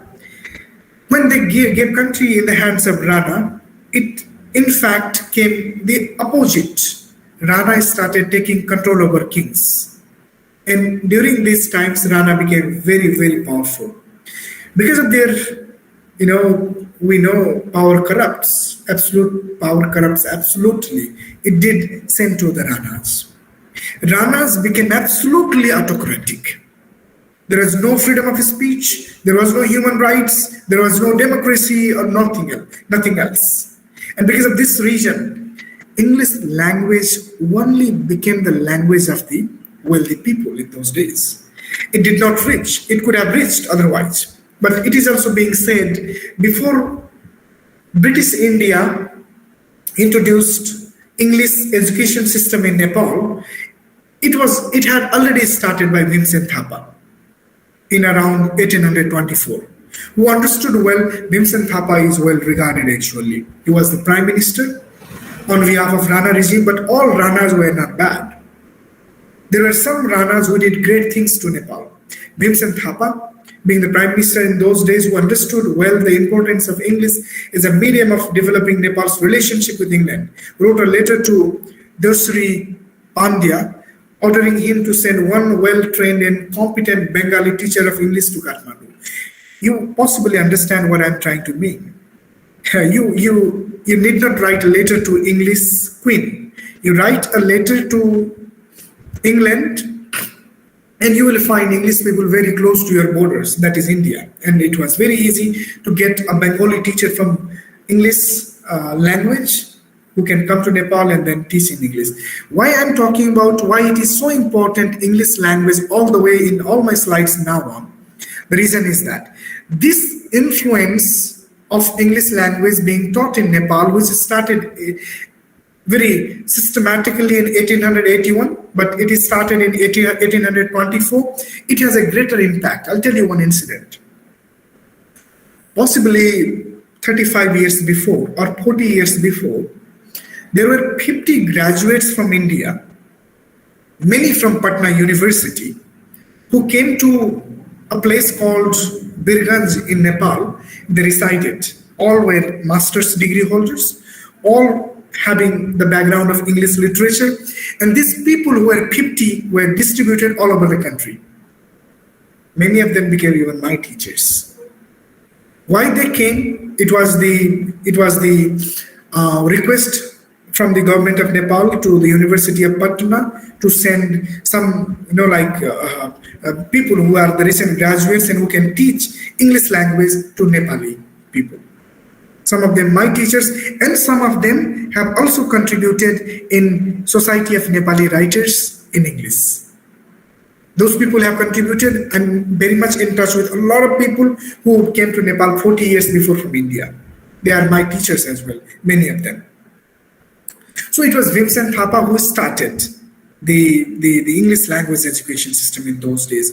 In a similar way, Janga Bahadur Rana, the other person who had visited many schools in England and had understood the importance of good education for an all-round development, hired one Bengali and one British instructor to teach the English language to his family and relations. I told you it was very limited, and the picture that you see is very close to my duty station where I teach.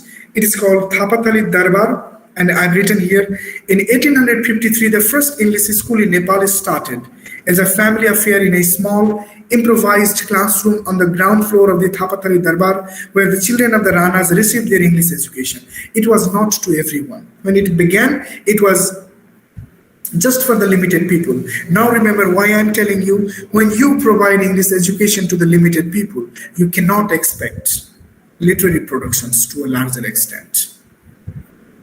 If you had given English education in those days to a larger population, maybe by now English literary fraternity could have grown so well, and today we could have had, more than 100 years, more than 80 years history. Let's go to the next slide, please. This is, I'm going to talk about it. However, Chandra Samser, another Rana Prime Minister, Chandra Samser himself opened the first English school outside the valley in 1915. He also established Trivan Chandra College in 1918 in Kathmandu, where intermediate of arts was taught to 5 students of the first batch. This particular institution still exists. I've been to this institution many times. This is an old photograph which I wanted to keep, but there is a new photograph as well.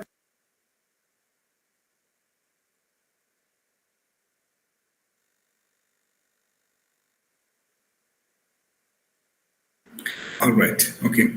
He also established Trivan Chandra College in 1924. This is interesting actually. In 1924, this college was affiliated to Patna University and renamed Trichandra College. Actually, the beginning, Patna University has a lot of contribution in Nepal's education system that we might talk in some other days. Patna University is a university which we find in Bihar. More schools were opened during the reign of Juddha Samser, and SLC examination was conducted. I told you slide number 5 has a relationship with slide number 17 in the beginning of my presentation. And this is the beginning of my presentation. You see what I've written in the down? Next, Padma Samser created the University Planning Commission, but Tribhuvan University was to be established only in 1958 with the sincere efforts of the Democratic Government of Nepal and its Minister of Education, Lakshmi Prasad Debkota. Who else? The first person who wrote in English language from Nepal was Lakshmi Prasad Debkota. He was the person of Minister of Education at that time. He was one of the most learned person, most intellectually competent person in those days. So somehow Lakshmi Prasad Debkota also helped reshaping educational setup in Nepal. Let's go to the next slide, please. English language all over the world have been using it to record experience, to store knowledge, and to communicate with one another in their daily lives. In this context, English has remained one of the most important mediums of language expression for many non-native users of this language. If in Nepal, literary expressions in English began with Dakota, so did literary expressions, especially in the form of translations. I was talking about it in my previous slides as well. At a time when there were less than 100 or so printed books in the Nepali language, Dakota's generation sought to fill the gap by writing prolifically in Nepali. Another way to fill up this gap was to translate good literary works from various countries of the world. This particular slide emphasizes the very contribution of Lakshmi Prasad Debkota. Lakshmi Prasad Debkota did not only write himself, he motivated a lot of people to write, not only in English, he also not only in Nepali language, but he also motivated to write a lot of writings from English language. Shall we go to the next slide, please? Okay. Now I'm at the end of my presentation, not the last slide, but my third part of my presentation, through which I'll be ending my presentation. Now I'll be talking about, there are problems in this literary fraternity in Nepal. There is a problem, there are challenges, but there are good things, the positive lights, the possibilities as well. So I'll be talking about the problems, how it is relatively tougher to expand, to go beyond, to get recognized, to get identified in the world and the fraternity. But at the same time, I'll also be talking about the positive sides. There are one or two wonderful examples which will give us a lot of hope that Nepali literature written in English one day will be well heard all around the world. The corpus of Nepali English writing has been rapidly expanding over the last few decades. Lakshmi Prasad Debkota's The Ballad of Luni and Shakuntala, epic was Shakuntala, were published in 1991, followed by Pradeep Rana's collection of poems titled Empty Talk, collected poems 1988-1990. In 1993, Tegh Bahadur Karki's An Intellectual Burden and other essays came out. I mean, there are so many writings that all started in those days. We cannot say it is only one or two writings. There are writings, but not a good number of writings for sure. Rajesh Shrestha Dali's novel Lakshmi's Home and Sanjeev Upreti's novella Potato, Butter and Coffee. This Sanjeev Upreti, I also invited Sanjeev Upreti in my classrooms as a guest lecturer in different times, and he has also talked about this particular novella in the classroom itself. Potato, Butter and Coffee. In 1996, Avi Subedi's Chasing Dreams was published, and in 1997, Arati Dahal's A Rose for Mama and Lakshmi Devi Raj Bhandari's poetry collections, You My All, and Until the Ocean Bled Hit the Sands. I mean, there have been publications for sure, starting with Lakshmi Prasad Debkota, followed by all these people, and recently with a good landmark in the history of Nepali literature in English, that is Samrat Upadhyay and Manjushree Thapa. So let's go to the next slide, please. So there are other writers as well. Then rather than reading the slides, I'll be talking about notes that I have written.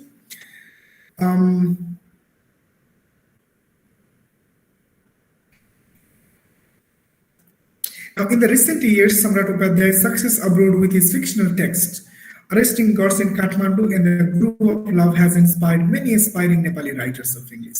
The same thing can be said about the Manjushree Thapa, who followed the success of the novel The Tutor of History by recent publication of non-fiction titled Forget Kathmandu. The Society of Nepali Writers in English biannual literary magazine has provided an excellent forum for the new voices to come forward. Let's go to the next one, please.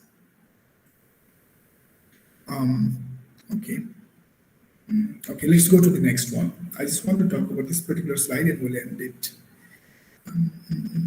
Let's go to the next. Okay, all right. Okay.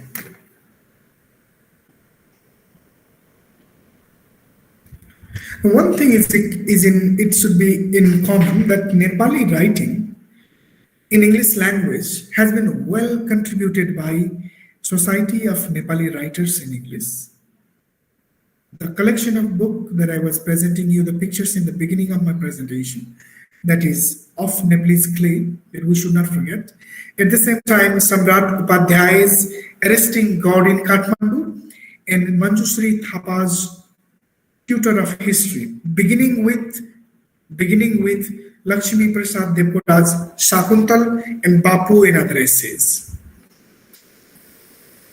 I want to end my presentation with talking about a couple of important positive lights. There are challenges that there have not been many writings. For example, I just would like to read the first paragraph of this slide. People like Salman Rushdie, Wole Soyinka, Chinua Achebe, whose writings are considered in the Western press and reviewed by Western critics, and journalists found easy access to such courses. On the other hand, as Edward Said has also argued, many writers who are relatively unknown in the West were excluded from such emerging courses and canons of third world literature. One thing that I also want to notice is that the challenge for Nepali literature, even in the Western side of the world, is that before your writing becomes very famous, it is expected that you should be a known figure. And it is something, it can be related something to a day-to-day life experience. If you go and try to apply for a new job for the first time, and they will be asking your 5 years experience, and you don't have that, and you don't get a job. It is very much similar in the Western world that before you publish in any writing, or if you want to be recognized, you should already be recognized. That's a challenge. And that's why the universities in the West select particular texts, because they know them. They know them and they find it easy to approach, or it is very safer for them. They don't want to give it a new try, no experiment. And that no experiment attitude is a challenge for the beginners, like the literature from Nepal, written in English language. Shall we go to another slide? Yeah. So the danger is that if we now create a separate category called Nepali English literature in time, the text belonging to such a category will be established as a canon on one. It might then be accepted in the West or within the English-speaking world at least as representing authentic Nepali literature rather than mere subset of Nepali literature as a whole. When Nepali literature itself has not flourished, and if you start making a different canon of writing Nepali English literature, you possibly wouldn't be very much appreciated because you don't have that much of, ideological backup, let me say, or an entity which needs a good backup of why, in the presence of Nepali literature, why Nepali English literature is needed.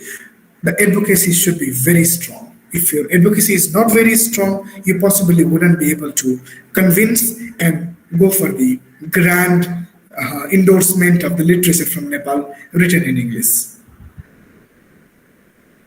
Shall we go to another slide, please? Now, what is written there is one thing, but what is I have written, like in my planning of presentation is something very important that I just would like to share with you all. If you look at Nepal, I think it has definitely been in India and then all these Indian subcontinent, Sri Lanka, Bangladesh, and Pakistan, Nepal, and in India. That how the young generation is flying abroad. And this particular generation is flying abroad, like there are multiple issues, multiple ideas why they are flying abroad. But abroad study is one of the most significant factors. I'm not talking about studies in the Asian universities. I'm not talking about many people from Nepal go to Japan, Korea, China, Germany or some European countries. I'm talking about core Canadian, Australian, and American universities which offer education to Nepali, like students who migrate from here to there for their university degree. These people are in fact one of the strongest sources for this upcoming boom in Nepali literature written in English language. Not only these people that I'm talking about, there is one more thing. I mean, two things that I want to share with you. The possibilities. One, the big chunk of youth is going abroad, getting educated, and these people are educated in English language. I'm not telling what subject they are going to study. Now it has become well known to everyone. You don't need to study English literature to be a writer. You can study physics, you can be working in NASA, but still you can be a writer. So whatever subject they get in, whatever subject they get admission for, but there is a big possibility, they carry a big potentiality that one day they turn back being a writer. Second thing, that the world has completely been changed into technocratic setup. Everyone has. E-publishing is relatively easier than hard copy printing. It has a wider audience, and then you don't need to wait for 10 days to write something. If you feel like writing anything, you quickly write a poem on Facebook, and you get immediate readership and you get responded. I think these couple of ideas, and at the same time, a big education, a big changes in education is taking place in Nepal. New policies have been adopted, new ideas, and then new plannings have been incorporated in Nepalese education.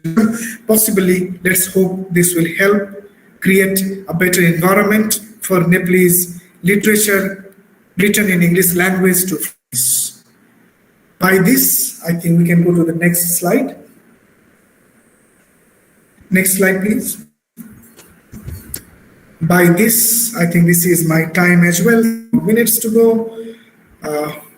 I would like to thank every one of you for being so patient, listening to me. If we have any questions, we might not have a long time, but we can definitely have conversation. Thank you so much, everyone, for listening to me for so long. Thank you so very much, sir. It was nice listening to you. It was, in fact, a very beautiful presentation. We loved it as well. Sir, you started your lecture describing Nepali landscape from Mount Everest to the terrains of Nepal. I'm reminded of an essay by Sir William Jones. Sir William Jones is a Victorian. He's written an essay titled On the Poetry of Eastern Nations. After much research, he says, poetry of Eastern nations are beautiful because of the landscape of Eastern nations. The images used by the poets, natural images used by the poets in Eastern poetry, it makes the Eastern poetry beautiful. Thank you very much, sir, now for enlightening us on Nepali landscape, Nepali culture, on Nepali literature as well. Then we are exposed to writers like poet Lakshmi Prasad Devagota in 1940s. I think first writer to write in English, first Nepali writer to write in English. Great contribution by the poet, to some extent of saying that maybe a father of Nepali literature as well. Then Samrat's Arresting God in Kathmandu, Manjusri Tapa's Tutor of History, Buddha's Orphans, Forget Kathmandu, and The Seasons of Flight. After all these novels being published, and I think Nepali literature scaled greater heights. Last couple of decades, after 2000. It was nice, sir. It was nice listening to you, and the title itself is very clear: a mapping of Nepali literature in English. And it was a great history narrated, and it was beautiful, sir. Sir, it is a discussion time. Shall we take few questions, sir? Yes, we can. Yes.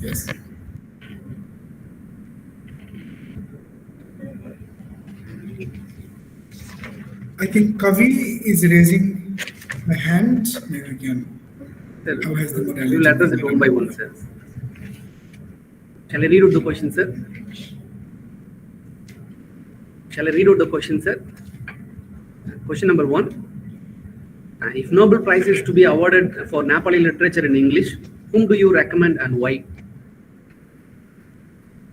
All right, a very interesting question. I don't know exactly whom to recommend. There are two things. Recommending Chetan Bhagat to receive Nobel Prize because he has written so many writings, or recommending Shashi Tharoor for the Nobel Prize. Just giving you a reference and example. There are so many writers in Nepal at the moment now. But those people who are the pioneers like Samrat Upadhyay, because Lakshmi Prasad Devkota, posthumously we can definitely give, but people who can be motivated and write more, it can go to the younger generation. That would be much beneficial. Thank you. Second one, sir. Suggest few books for research from Nepali literature in English. This I can Nepali literature in English, right, for the research, right? Yeah, this is a very good question. Let me write it down.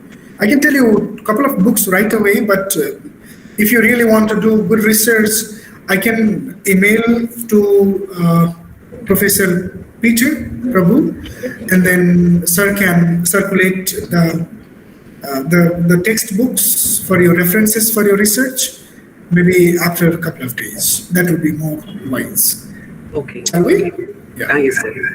Third question is, who are the group of writers in NWEN?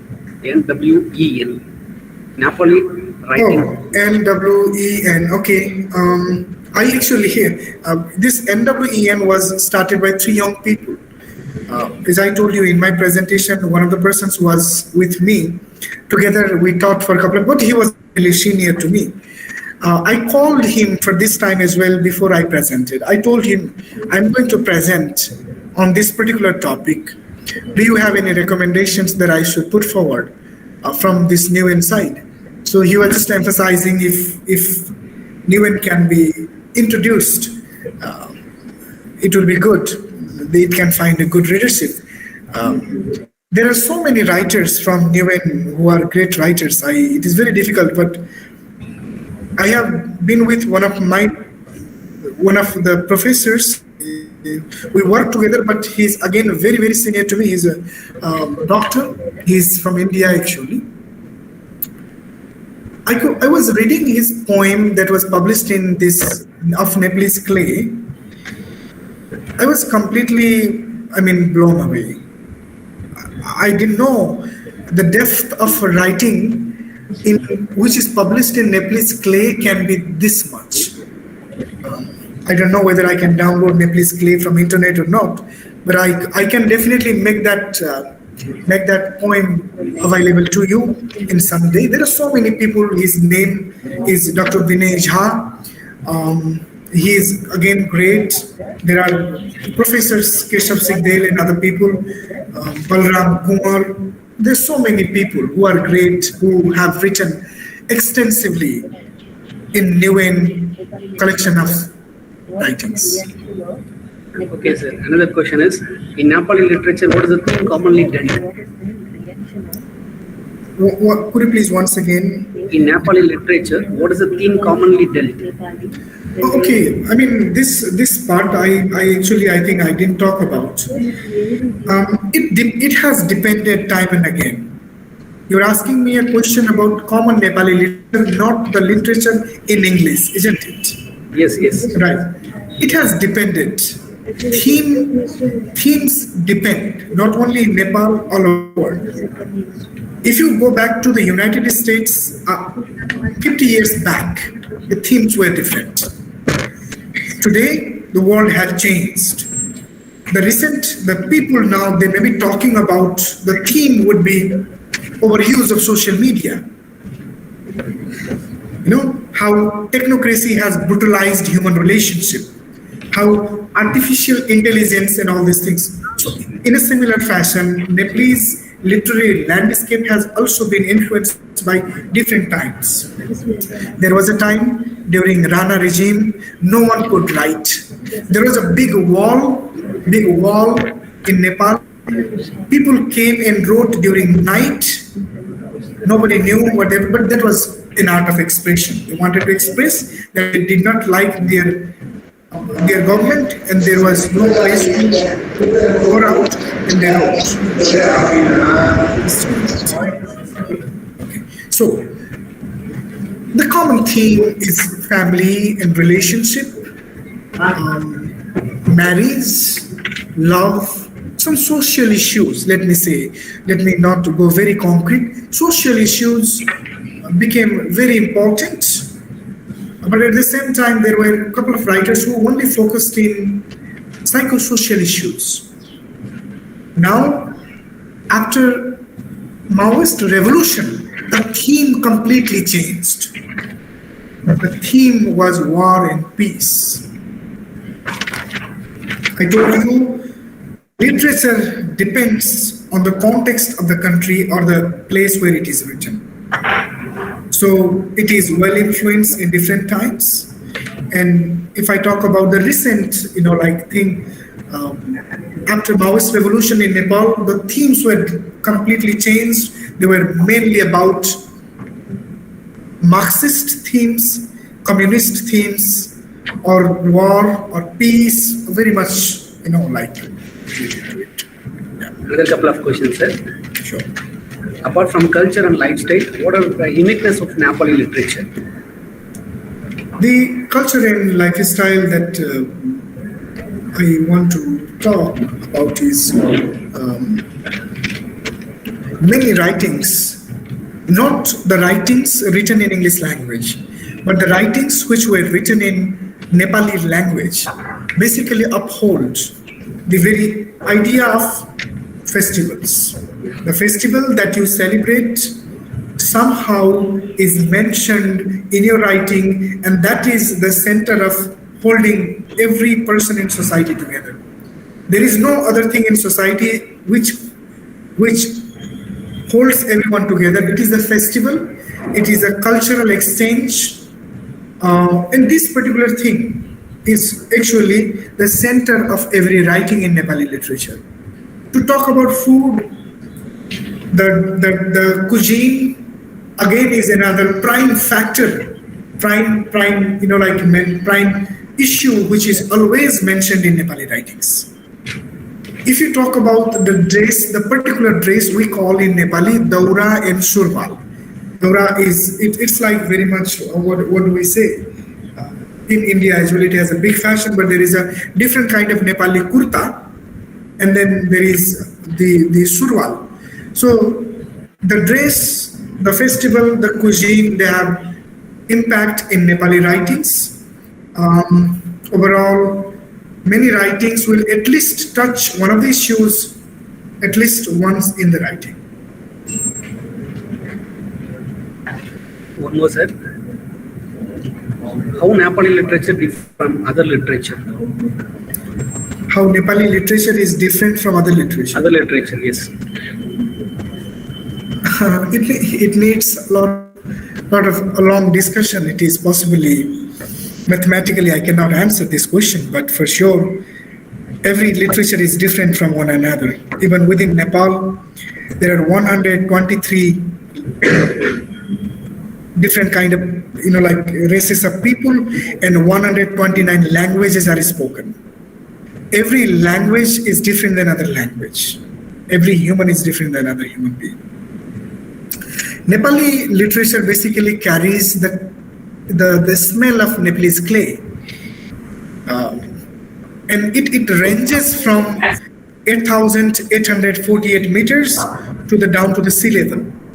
So there's a variety of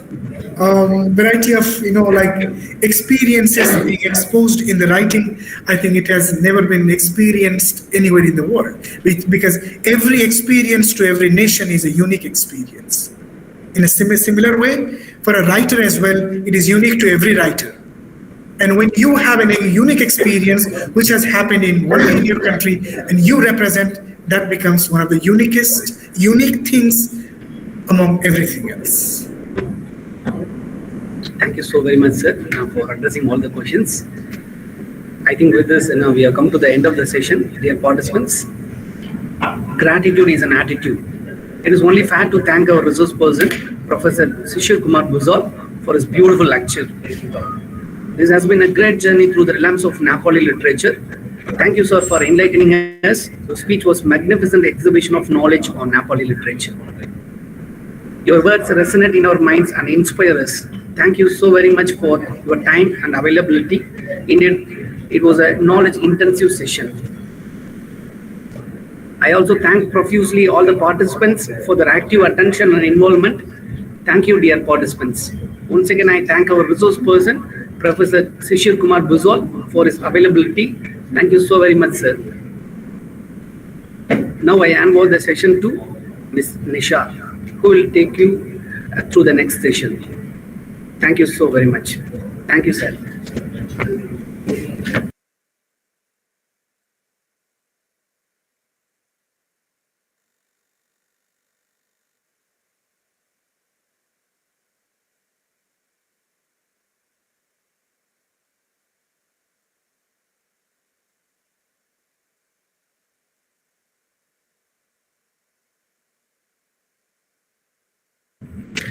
Dear participants, now you can start filling your attendance and feedback through Google Form. The link is now available in the chat box, both in Gmeet and YouTube.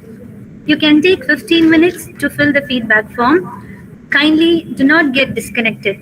The next session will begin immediately.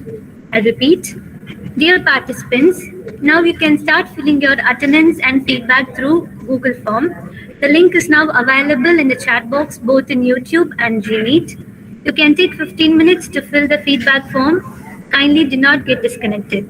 The next session will begin immediately. Thank you.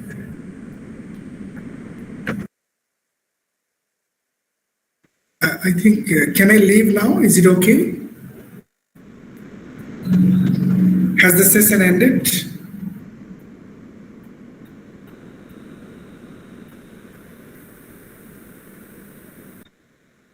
Hello?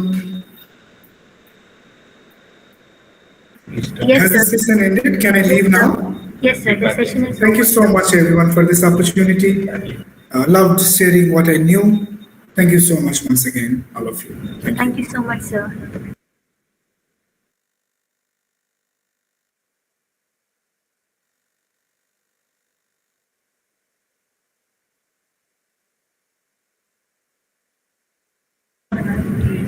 The feedback link will be opened for another 15 minutes.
Now, I hand over the session to Professor Henston. Over to you, sir.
Good morning, one and all present here. I am indeed really happy to welcome you for a two-day international web conference on English literature from our frontier nation, exploring our neighbors' writings in English, Pakistan, Bangladesh, Nepal, and Sri Lanka. I am Professor D. Louis Sagai Henston. I extend my warm welcome to you all for the second session, which opens up the windows of Pakistani literature. I am delighted to welcome Professor Muhammad Azam, the resource person of the session, who is going to make everyone aware of the trends and tradition in Pakistani literature in English. It's my pride and privilege to introduce our honorable resource person of this session, Professor Muhammad Azam. Sir has completed his Masters in Linguistics and Literature in National University of Modern English, Islamabad. Sir has also pursued his B.Ed from AIOU, Islamabad. Sir has served under various capacities. Sir has prepared speeches for Prime Minister of Pakistan pertaining to Kashmir and northern areas. Sir has served the responsibility on the aspects of disposal of matters related to land officers, Kashmir, tourism, NAS, law and order situation, forestry, NACO, and all other administrative and financial matters pertaining to Azad Kashmir and northern areas. Sir edited LFO Northern Areas in collaboration with Ministry of Law and Justice. Sir also has assisted in Kashmir Affairs in Northern Areas Division, Islamabad. Sir has 15 years of experience in the field of teaching as an assistant professor in Baria College, Islamabad, FG Science Degree College for Men, WA Cantonment, FG Quaid E Azam Degree College, Chakala Cantonment, and also in Sir Syed College, Rawalpindi. He also has been the member in the editorial board of College Magazine and Prospectus. Sir has acted as a resource person, delivers lectures at FG Teachers Training Center, WA Cantonment. He also has been the presiding officers, conducted election in 2013. Certainly, it is an honor to have your presence amidst us, sir. We are eager to cherish knowledge with your expertise. We also anticipate that this session would nourish us with the trends and traditions in Pakistani literature in English. We welcome you wholeheartedly, and we are also ready to fill our minds with the trends and traditions in Pakistani literature. Kind information for the participants. This session is scheduled between 11 a.m., 11:45 a.m. and 1:30 p.m. Participants are asked to mute your mic and turn off your camera. The last 15 minutes of the session is meant for discussion. Participants can post your questions and clarifications in the official WhatsApp group, YouTube, and Google Meet chat. Kindly avoid discussion during the session. Feedback link will be posted at the end of each session. 15 minutes of time will be given to post the feedback. Participants who are not able to join Google Meet can attend over YouTube link. Kindly avoid questions related to politics and other controversial issues, considering the ethnic and political scenario. Respected Sir Muhammad Azam, now the session is yours. Thanks, Professor Kamish. I'm very grateful to the faculty and rector, especially Reverend Dr. Maria and Professor Peter, for honoring me for this particular kind of session, that is International Web Conference on English Literature from our frontier nations. And I'm very grateful to the participants for having patience to wait for me and to listen from me. I would request if the presentation is uploaded so that I can continue.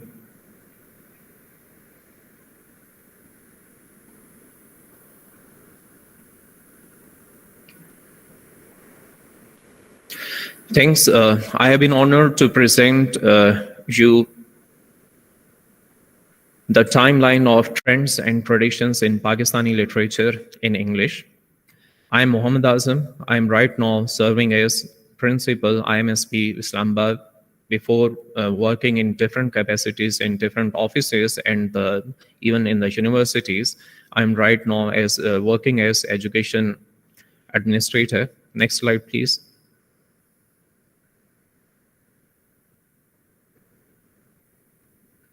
Next slide, please.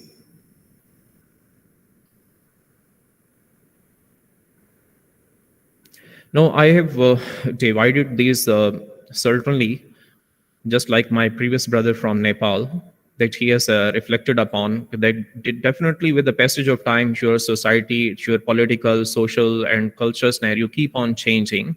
And definitely that is there is a great impact of the geography and the natural disasters and the catastrophes on the life of the people. Just my brother from Nepal, that he is Professor Shishir, has reflected upon about the Nepalese literature.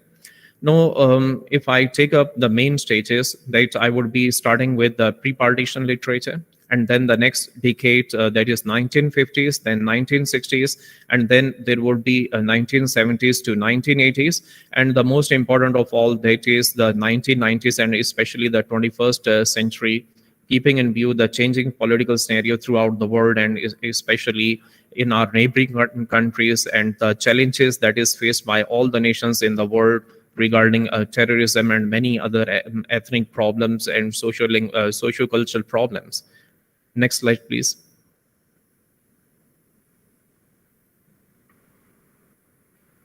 Next slide, please.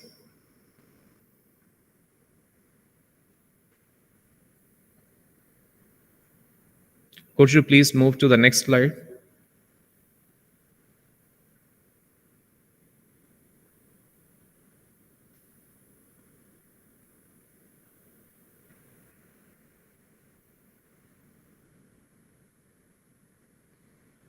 If I start with the pre-partition literature, definitely that pre-partition literature, before partition, both the Indians and the Muslims, Pakistanis, they were, you can say, definitely residing together and struggling for their aspired freedom. And in this particular case, the fabric of the tragic trail in the background of British-held subcontinent, the atrocities and the aspirations of the locals to get their freedom. Definitely the pre-partition literature reflects a dark and drab picture of the incessant strife and the struggle and the political movements, and definitely the people following their heartfelt leaders.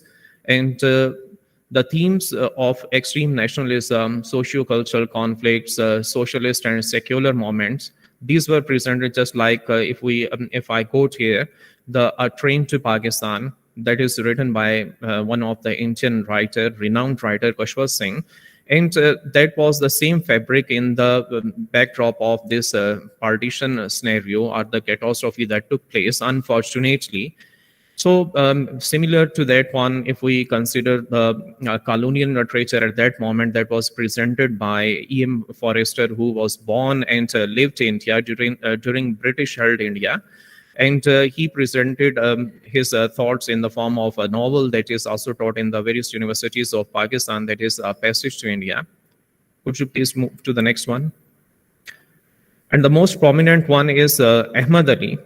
And he wrote that novel, Twilight in Delhi, that is also included in the syllabus and the course of many of the Pakistani universities.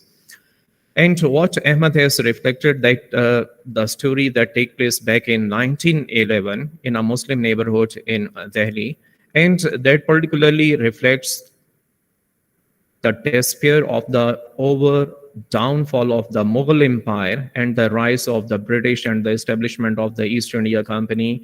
The next prominent figure in this particular stream is Firoz Khan Noon, and he introduced in the very outset the autobiographical narrations, and he is one of this scented dust that reflects the laws of social and religious life among the communities of the subcontinent, just like the Hindu community, Muslim community, and the Sikh community. These are what the three major communities, and along with other communities, that they have reflected the scented dust because everyone loves his soil. And definitely that soil gives the scent of their sense, their values, their social background, their culture, their ancestry, their experiences from childhood to up to the adult age. Could you please move to the next?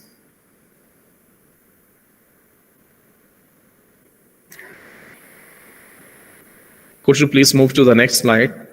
The next prominent figure during the pre-partition literature is Khaja Ahmad Abbas. Tomorrow is Ours, that is the novel that was written by him about the future prospects, Blood and Stones, keeping that is a small novel, a novelette, and Flower of Her Feet, 12 Hours, Saffron Blossom, and Reflection in Mirror, short story, as it has been discussed in the previous section. Definitely the Eastern beauty and definitely the flourishing of the society and the scenery that has been a major part of the short stories and the poetry and the novels of the major writers of this era. During this particular era, if we call this pre-partition era, the major themes during that time that was pertaining to socialist and secular nationalist movements, because that was a time of a kind of political upheaval. And definitely there were many of the nations, they were aspiring for freedom, and the movements that they were carrying on, some of them based on theology, some were based on their social, you can say, attachment, and the cultural movements, and theme of courtesan and prostitution, controversies and atrocities in the subcontinent at that time, during the time of the British India, their rebellion, just like the civil, you can say, movements that have been carried out. Please move to the next one. One of the prominent writer, if I mention here, that is Mumtaz Shah Nawaz. She wrote a poem, The Spectator, and she also, as I remarked earlier, that it was a time of great political movement, and you can say a time when the people were aspiring for freedom, and that was sure that they are going to get the freedom from the British Raj. And she wrote this, The Heart Divided, and definitely both nations were, many of the communities in subcontinent, they were living together, and when you are living together, definitely there is always a kind of attachment. Just as we are living right now in our part of the country with various communities, people belonging to the different cultural background, different ethnic background, and different religious and geographical background. Definitely when you are living with people, definitely there establishes some inroads into the families, and there is a great attachment between and the both people. The same was here, the heart divided. That was the division of the subcontinent into India and Pakistan, and creation of Pakistan from Muslims' point of view, and the plot definitely that was based upon the changing relationship of Hindu community and the Muslim families, and definitely that take place when the political changes come, and that is a national one that is carried on. The next one, please. During the 1950s, that is somewhat you can title as post-partition literature, and definitely it also succeeded the sense of disillusionment during 1950s. And at that moment, definitely Pakistan has not been as much politically stable after partition. And because of the many reasons, some were the political, some were the social one, and some were the settlement of the refugees that moved to Pakistan from the British India.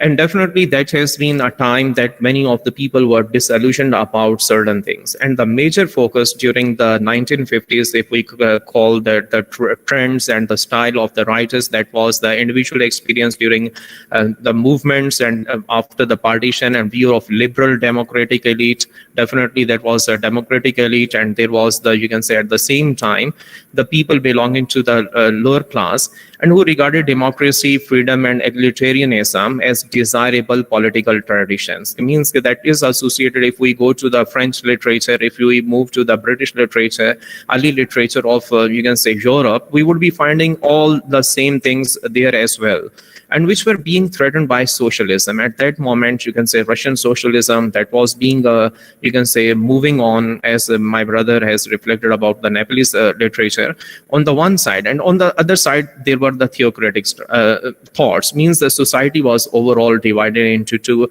The elites were, you can say, moving towards socialism, and at the same time that they were the democratic liberals. But on the other side, the people belonging to the average class, they were much more theocratic in nature. Could you please move to the next slide? The prominent writers and trend and the themes that must have been chosen about the, you can say, social life that I have remarked earlier. But it was a movement, it was a time of later more development, and the prominent publication was at that time Pakistan Pen Misleadingly, and that was edited by Ahmad Ali, who is the first introducer of the novel in Pakistan at a time when most of the Indian writers' credo was the democratic ideal and liberalism. Means side by side, almost the themes were quite common as well. On the whole, the theory of social realism was stressed during this decade, because definitely there was disillusionment, and definitely there was social realism. Some were moving towards socialism, some were moving towards the theocratic thoughts, and definitely there was a time that the writers started writing about the social realism. And one of the most prominent writer, that is Saadat Hasan Manto, who also wrote about the partition and all the scenarios and the social issues and the problems and the corruption in the, you can say, subcontinent, and especially in Pakistan. And he also presented his thoughts in Urdu short stories, and he is just at par with Maupassant in story writing. And one of his prominent work was the New Constitution 1935. As I have reflected earlier, it was a time of disillusionment. And in this, the New Constitution, if you most of the participants might have gone through it, at least they must have known about the New Constitution, All India Act 1935 during the British history in India. And definitely it was a kind of aspiration on the part of the people of subcontinent, whether they were belonging to Hindu community, that belonging to the Muslim community, or they belonging to the Hindu Sikh community, or you can say they were belonging to the Christian community. So it was a kind of, you can say, new prospect for them, but they were soon disillusioned about it. I will be shortly telling about it, that here he has introduced a character, Ustad Mangu the Tangewala, and he has used definitely a typical Pakistani English style in order to introduce, so that people could easily get upon the story. And here he has reflected upon how this Ustad Mangu that was disillusioned at the end of the particular story, he was thinking about the new prospect that are to be introduced by the Britishers in subcontinent. They would be getting freedom, they would be getting a relief in taxes, and the number plate for his Tonga, as well as the system that was introduced by the Britishers at that time. But towards, he was not only beaten, but also taken to the prison, and he was challenged that there is no change, but it is the new constitution with the old thoughts. And the next prominent figure here is Sayyid Waliullah's story, The Escape. And definitely Escape As the word is reflecting, as the title is indicating, its scope reflects the events relating to India-Pakistan independence. That was reflected upon here. And definitely the escape from what? And both have the common escape. And escape from what? From the British Raj. And they were moving towards their new prospects, new aspirations. And that's why that was reflected there. The next one, that was in 1952, Elsa Kasi published her novel that was Old English Garden Symphony. And that was having a musical structure, and that was introduced for the first time of its kind. Next slide, please. During this decade, the short story were getting popular. Means 1950s is the time when the short story writing that was being introduced in Pakistan depended upon what the social problems that was prevailing at that moment, or you can say the contemporary society. And among the short story writers, the most prominent that is Zebunisa Hamidullah, the writer of Young Wife and Other Stories. And the title, these are, you can say, chosen, is definitely suits the particular situation or the themes as well. And the people trees and fame, these are the basically ironical and are written on the style of Maupassant and O. Henry. Means they are the short stories, and these are written having, just like Maupassant and O. Henry, they would be having a U-turn ending, and it is left to the readers that they would be deciding that whole theme is convincing them, or that would be having the influence of. The Young Wife and the Firstborn, that shows the conflict between the traditional values of rural areas of Pakistan and individualism. And definitely many of the writers in English literature or in the Western literature, even in Indian literature, if we consider, definitely they have focused upon the stream of consciousness and at the same time the individual identity as well. And so here, there were the challenges on the individual that he or she has to face the social norms and the cultural norms and the restriction of the family.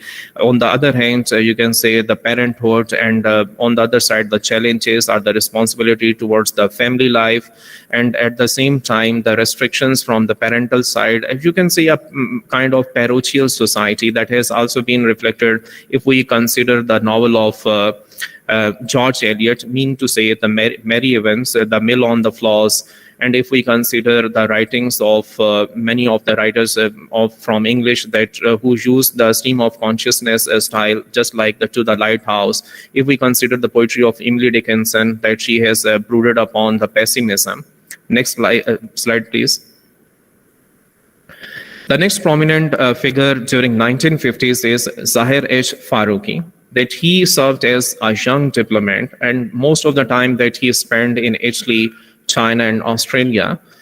And his first novel is Love in Ruins. That is based in the backdrop of his stay in Italy, but it lacks insane moralism and sentimentality.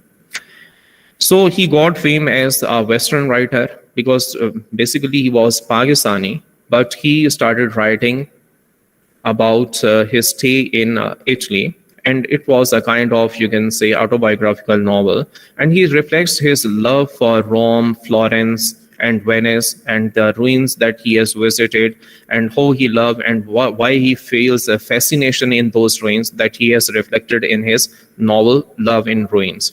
Next, please. In 1960s, so that is once again, unfortunately, the political, sociological, and geographical upheavals, the conflict with the neighboring countries, and all these challenges. Definitely, these are the challenges which are faced by majority of the, you can say, our frontiers, and that they keep on. And with a little passage of time, sometimes they move to their peak, and sometimes they are totally settled. So themes pertaining to the socio-political problems of Pakistan, his history, self-image in the world, religious and cultural policies, especially the horror of wars, that definitely when we consider the horrors of war, even we have, you can say, observed during the World War I and the literature produced during and after the World War II, what was the impact left? Even the winner, that is a loser, because the nation is left in a kind of psychological trauma. They will be having economic problems, just like the Roaring Twenties that was faced by America. So same is the case here. The horrors of war that leaves the nations in a very pathetic condition, and sometimes leaving, you can say, traumas on their mind and everlasting, you can say, prints and the losses that they take to their heart. Definitely these are reflected through the literature they produce, because literature is the reflection of the people about whom it is written. So the corruption at the same moment, and selfishness of politicians, the neglect of cultural heritage, how people started taking to the other cultures, or the change in the culture, or the, you can say, ethnic discrimination against women. That is one of the challenge even in West as well, in the form of the feminist writing, and socio-political and ideological conflicts arising in East Pakistan at that moment, and the quest for liberalism. These were the major themes. You can say that the 1960s was a time of great political and sociological and cultural disturbance. Could you please move to the next one? The prominent writers during 1960s and brooding upon the themes that, as I have reflected in the previous slide, that was Nasir Ahmad Faruqi, and he wrote a novel, Faces of Love and Death. And that is based upon the lives of upper middle class people in Pakistan. The next prominent figure and the well-known figure in this era, that was Zulfikar Joshi. And he was a novelist, at the same time poet, story writer, autobiographer, journalist, educationist, and essayist and literary critic. He wrote very famous novel, The Murder of Aziz Khan, in 1967. And it was a very cohesive kind of novel. And that was just like a modern English writing by any Pakistani origin writer. The plot is about a poor Punjab farmer and destroyed by a group of industrialists, that the challenges that usually we feel in the form of feudalism, or the feudal lords, that they undermine the people and they start behaving with them as slaves as well, and keeping them as their subject, or you can say they are creating a small state within a state, and they will be having their own law, or in other words, if I'm not wrong, the rule of the jungle. Next slide, please. The next prominent writer is H.K. Bharki. He published Sakipur Sacred in 1969. And his stories have generally a protagonist who struggle against moral or social forces of some kind while being in a temporarily unstable state of being. Here, if I'm not wrong, if I would be giving the example of Two Solitudes, that is, you can say, Canadian classic written by Hugh MacLennan, where he has reflected a character, Peter, who is and Roger, who are facing the same kind of between the, you can say, both divided into the communities, just like the French and of the English origin, and both are not, even the French community from the Quebec, they are not ready to, you can say, mix up. So he is struggling against his own moralism, at the same time the social and cultural factors which are making him, you can say, unstable. The next one is Mehdi Ali Seljuk, and he published a short story collection, My Goodness, a Devotional, and a collection of short stories, corpuses, and his tirade, that is similar to D.H. Lawrence, a similar tirade as depicted in the novel Kangaroo. And definitely he also brooded upon the stream of consciousness technique and symbolism, just like D.H. Lawrence. And the major themes, just like that one, that his struggle of the one main character against the circumstances, just like the surroundings, the nature, and you can say the bad luck or the fortune, all these are reflected upon it. Next, please. During the 1970s to 1980s, once again, that was a period of a bit better than the other periods, as decades, as I've mentioned earlier, a period of literary spirit and writing enthusiasm. Little by little, people were getting awareness, and little by little, that as they were getting their appreciation through the Western world and publication, they started writing with much more freedom. And definitely, as mentioned by Professor Shishir, that during tough rulers and dictatorship, definitely there is a kind of restriction on the expression of thoughts. Same was during the previous decades. And in this particular period, prominent writers included Tawfiq Rafat, Daud Kamal, Sara Suleri, Alamgir Hashmi, and they mostly presented the culture of Pakistan through their poetry, and their poetry is worth reading. And mainly they highlighted the political upheavals, especially the scenario that created in 1971, the partition of East Pakistan at the same moment, and economic disparity because of war, as I have reflected earlier, that the war definitely tells upon the economic situation of any country, whether you are winner or loser. And the women emancipation, their rights, mean to say feministic approach, and dictatorship regime. Would you please move to the next one? The 1970s to 1980s has produced one of very, very prominent figure that is also well known in our frontier countries as nations. That is Bepsi Sidhwa, who is a Parsi. You can say or give her the title of the mother of Pakistani English novel. And she published her first novel, The Crow Eaters, in 1970, and the novel Cracking India as Ice Candyman in 1980s. And she also brooded upon the partition, the impact of partition upon the various nations living in subcontinent, and especially the Parsi community, and their search for individualism and their search for identity. And she explores the civil war that occurred during the partition of India in 1947, just like Pashwat Singh, just like you can say the writings and works of Ahmad Ali. And the political and social upheaval endangered by independence and partition included religious intolerance because of some insurgents on both sides, and that she has really done the justice to her explanation and what was the actually social realist kind of situation. The next, Sara Suleri, she contributed her classic memoir, Meatless Days, in 1989.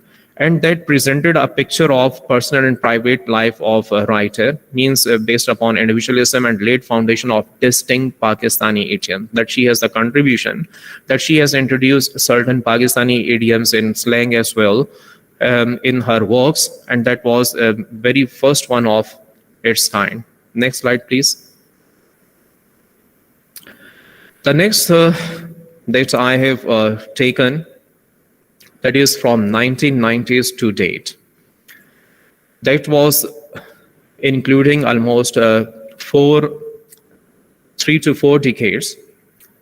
And the most prominent figure during that time, and especially the time after 2000, and definitely the scenario created after 9/11, and you can say the challenges of, you can say, corruption, the challenges of terrorism, the sense of social uselessness in Pakistani society, definitely that have become the part of the writings of the later writers.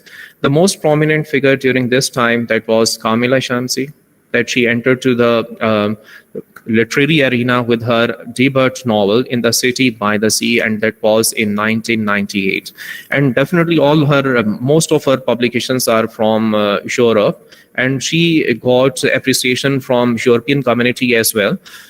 So she later published her acclaimed novels, our well-known novel Salt and Saffron, where she reflects about the cultural change, you can say cultural loss, and the search for identity by the female character, and she has also touched upon some feminist elements as well.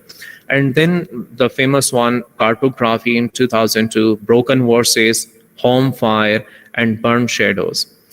Now, if we look towards Kamila Shamsi, she was having the themes of identity, as I have reflected, gender, politics, history, terrorism, and many more at that time, the issues that deconstruct or that have been, you can say, plaguing Pakistan consciously. Next slide, please. So Kamila Shamsi's Salt and Saffron, that touches the issues of female emancipation that I reflected earlier, love, class divide, the upper class, the elite class, what are their concerns, the middle class and the lower class, what are their concerns. And definitely in each kind of the scenario, if we consider all these classes, upper class, upper middle class, and the lower class, the women has been facing different variety kind of challenge. The challenge that is faced by elite, that might not be the same condition of, you can say, women belonging to the lower class. And it's a relationship to myth, how women creates a balance out of tradition and modernity. That if she moves to modernity, and definitely people having the parochial approach, and they would be, you can say, undermining their rights. So they would always be searching for freedom. They would always be searching for their identity as well. The next one, Mohsin Hamid, that also got much appreciation from the Western world. And his publication, that is More Smoke, as I've reflected that the time after 2000, definitely that was of much more, you can say, political upheaval, challenges on international level, terrorism that was, you can say, faced by the whole world, the Reluctant Fundamentalist, and that created a kind of, you can say, a kind of, these two works by Mohsin Hamid worked as catalyst in the South Asian society, and that also convinced them and moved them to read about him. And he depicts the theme of identity, cultural conflicts, resultant alienation, disillusionment, what are the aspiration of the people from the newly constructed governments, and definitely especially the scenario that was created after 9/11, the challenges for the, you can say, Muslims are around the world after the scenario or after the cause of 9/11, where the Muslim were, you can say, wrongly held responsible for all that. The next one.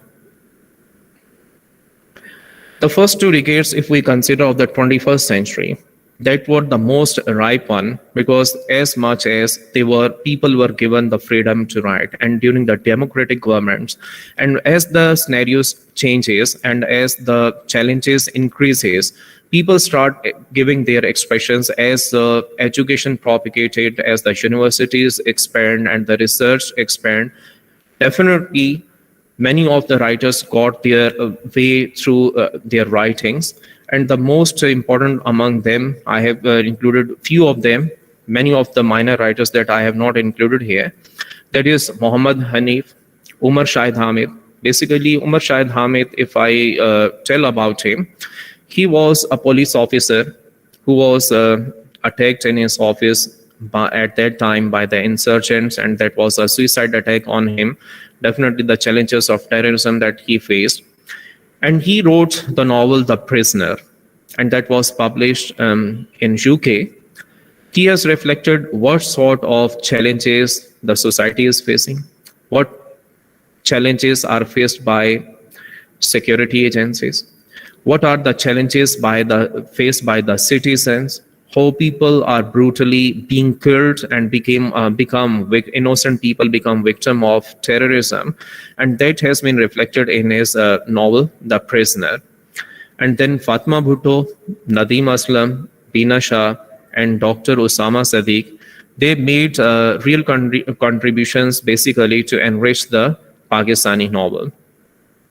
Basically, they discussed different philosophical, civilizational, religious, socio-political issues which an ordinary Pakistani is facing at that time. They also, at the same time, questioned the moral and political corruption. They satirized the dictatorship, unveiled the untouched realms of the gender issues. In other words, they became the mouthpiece of the general public, they became the mouth, they gave voice to untold realities. Could you please move to the next one? So, in conclusion, I could say that the pre-partition literature, if we consider, that mirrors basically the sagas of those loyal lovers who struggled and strived for the sacred soul of Pakistan. And at the same time, if we consider the post-partition Pakistani writers, they have shown matchless artistic skills as novelists, historians, essayists, storyteller, and playwrights. If we talk about the prospects of Pakistani English literature in writings in Pakistan, recently many of the universities have introduced Pakistani literature in English as the subject at bachelor levels and master's level in various universities. There is a great deal to do if we consider the research. Research is definitely going on, but the process is a bit slow because it has been introduced as subject at a very later stage during the last, you can say, decade. If I go back to almost 10 to 15 years back, these subjects were not the part of the university education of, you can say, masters in English linguistics and literature. That's all from my side about the history and trend and traditions of Pakistani literature. I'm thankful to all of you, although I wind up very quickly because one of my brother that would be presenting the, you can say, about Pakistani literature after my session. So that is all from my side. Any questions from the participant?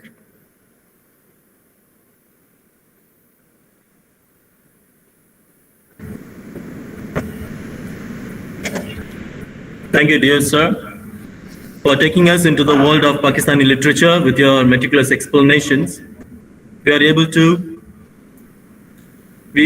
to gather the knowledge of Pakistani literature through your session. Your detailed explanations of the evolution of Pakistani literature with various authors and with various themes made us anxious and trigger our curiosity to read them.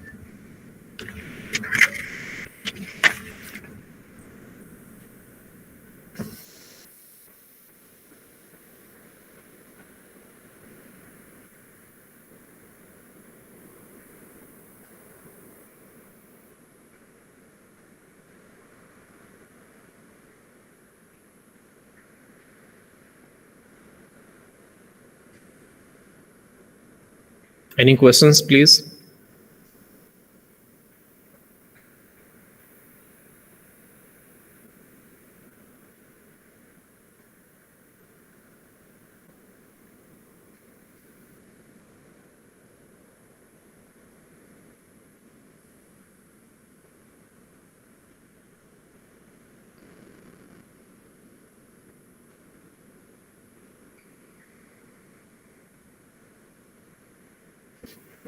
Now let's move on to discussion. Yes, please.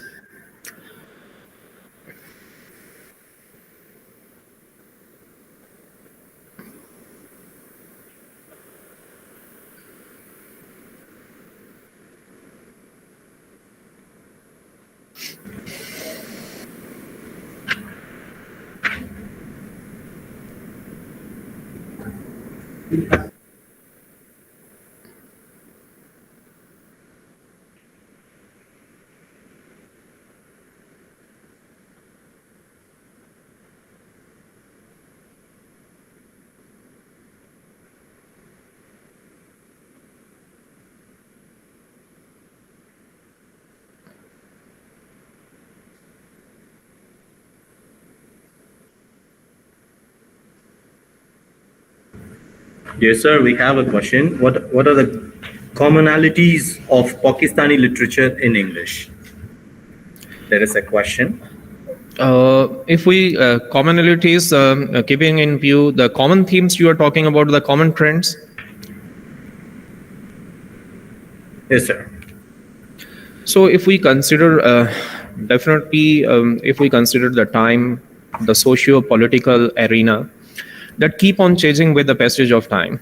Every decade, I have divided all these into different details, but the major common themes are the, you can say, social cultural challenges and the quickly changing society with the Western impact that has been the common themes with the Pakistani literature, especially the search for identity and visualism, the challenges of the social life. These are the common themes in Pakistani literature in English.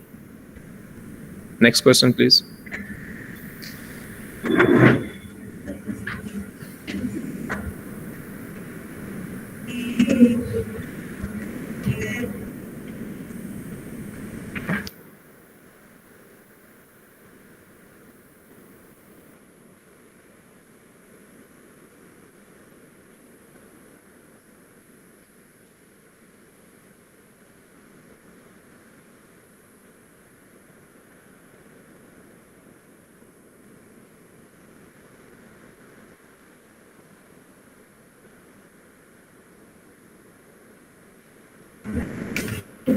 Could you suggest some various areas for the research topics? This is one of the questions posted by the students. Definitely, if we consider the research work in Pakistani literature in English, that is, its very early stage, definitely you would not be finding too much material, but it is a good thing that has recently been introduced as subject, as I have remarked earlier, at University of Sargodha, Government College University, Faisalabad, National University of Modern Languages, that is one of the renowned university in Pakistan, and at the same time Islamic International University, Islamabad, that they have introduced a research work in Pakistani literature. And if we consider the Pakistani literature, that needs to be, you can say, having a good critic as well.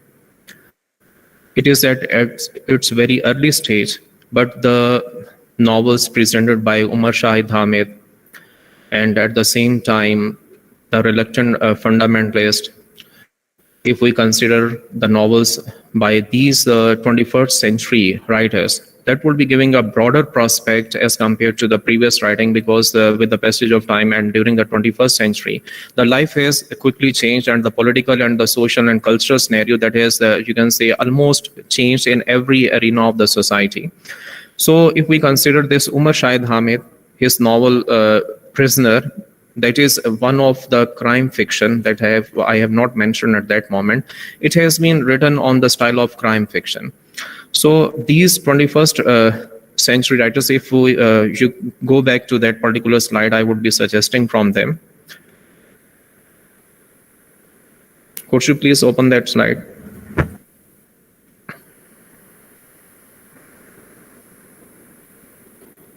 Let me tell, that is Muhammad Hanif, Umar Shahid Hamid, Fatma Bhutto, Nadeem Aslam, Bina Shah, Dr. Usama Sadiq.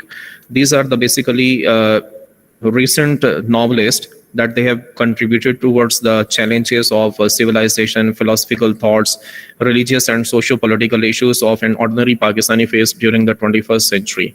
Mean to say that they have also brooded upon the individualism, and that is one of the main area of research in Pakistani literature.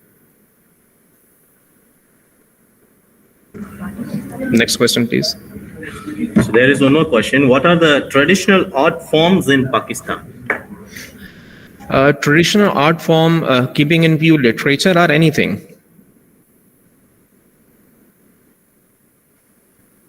Because if we take a Pakistani society, definitely if we talk about the artisans, that they would be having the rural arts, but in most of the cases, that is, as the education is propagating, as the universities have introduced new topics and the subjects in their syllabus, definitely there is a quick change in society, and there is quick diversion towards the writing, poetry, writing short stories, anecdotes in the newspaper, local newspapers, and the dailies that have become a common trend right now, other than you can say the novels and the major writers.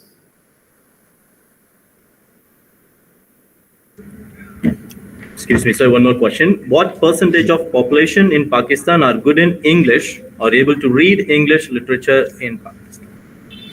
If we consider the time before 2000, definitely that is not much encouraging.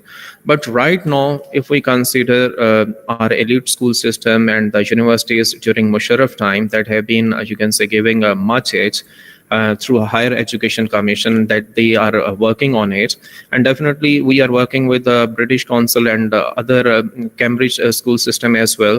So the prospect of learning and understanding and reproducing in English is much more better than before, but that is not too much satisfactory. If I consider that our students graduated from colleges and from universities, if they are writing, you can say if they are producing some creativity, so that would be, you can say, not more than 20%.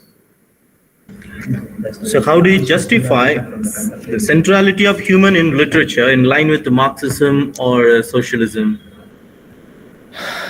That I would be starting with this words of Aristotle, that man is a social animal. And the human psyche, if you have gone through the literature of various societies, and I have gone through the French literature, Canadian literature, Caribbean literature, definitely the common challenges that also depends upon their background, that also depend upon their geography, that is also dependent upon their cultural norms, their taboos. All these things definitely contribute to that. But one common thing that I have found in all literatures, that is individualism, the search for identity. If we find, and definitely the moral, definitely man is created on morality, on good nature. Every human being has been created on good nature, and we believe in it. And definitely there are moral challenges, the challenges of, you can say, being conscientious. These are the common things that I have found the literature throughout the world. Humanity is above all. Sir, there is a question. Does the Yes. partition still have impact on the contemporary works? Partition, definitely at that time, as you might have gone through the history. If we move to the history, definitely we, as a Muslim, we were lacking behind in education. And there were the various of the reasons for which, if I quote Sir Syed Ahmed Khan and his contribution and the renowned university, Aligarh University, and the movement in order to get educated.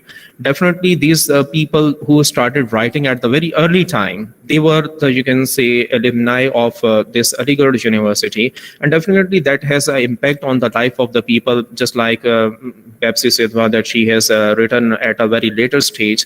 And E.M. Foster, that he was, although a Britisher, but he was born in India, and he has written a passage to India. And he has reflected about the both societies and both communities, what are their reservations, what are their restrictions, what are their religious and socio-political, you can say, associations. Definitely partition has an impact on the life of the people, because the place where you are born, the place where you are living, definitely no one wants to leave them. They have a deep-rooted association with them.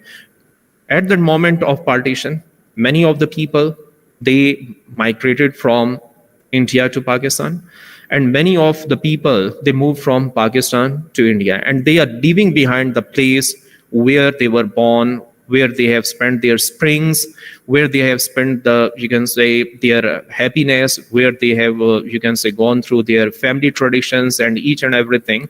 So that will be having an impact on the life. But I think that impact remains for us generation, that should be realized by the forthcoming generation.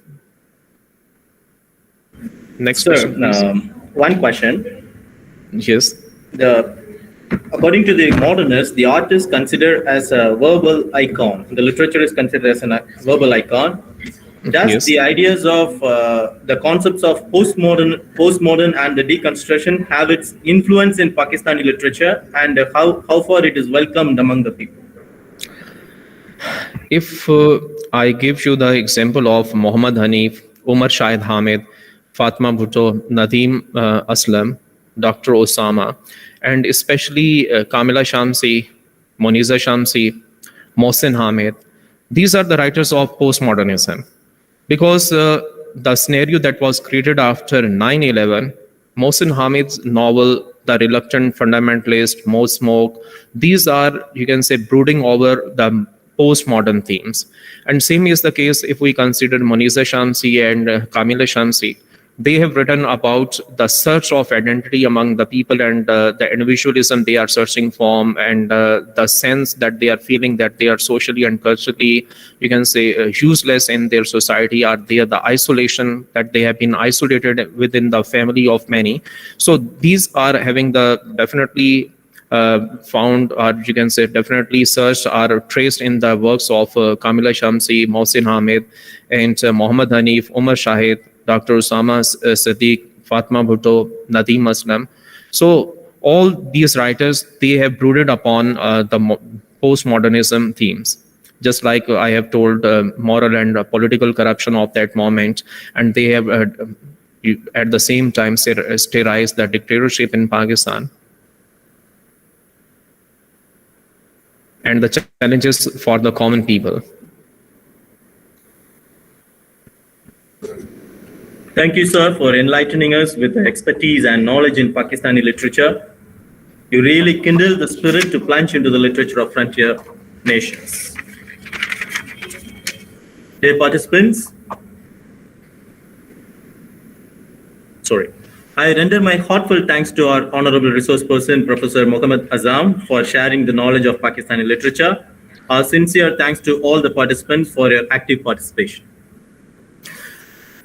I'm highly indebted and grateful to all of you for giving me very first opportunity. For it's my first, you can say, conversation or as a speaker in any international web conference, and I'm highly indebted to Reverend Dr. Mary, Principal of Sacred Heart College, Professor Peter and Professor Kamesh, and all the participants and all my colleague speakers from the neighboring countries.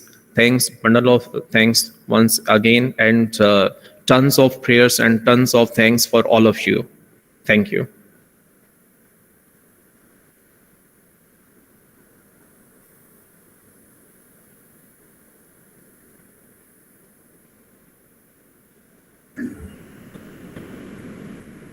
Dear participants, now you can start filling your attendance and feedback through Google Form. The link is now available in the chat box, both in Google Meet and YouTube. The feedback link will be valid only for 15 minutes. Kindly fill it. The feedback link will be valid only for 15 minutes. Kindly fill it. Dear participants, now we break for lunch and the next session resumes at 2:30 p.m. Kindly report on time. Wishing you a fruitful learning. Have a nice day.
word.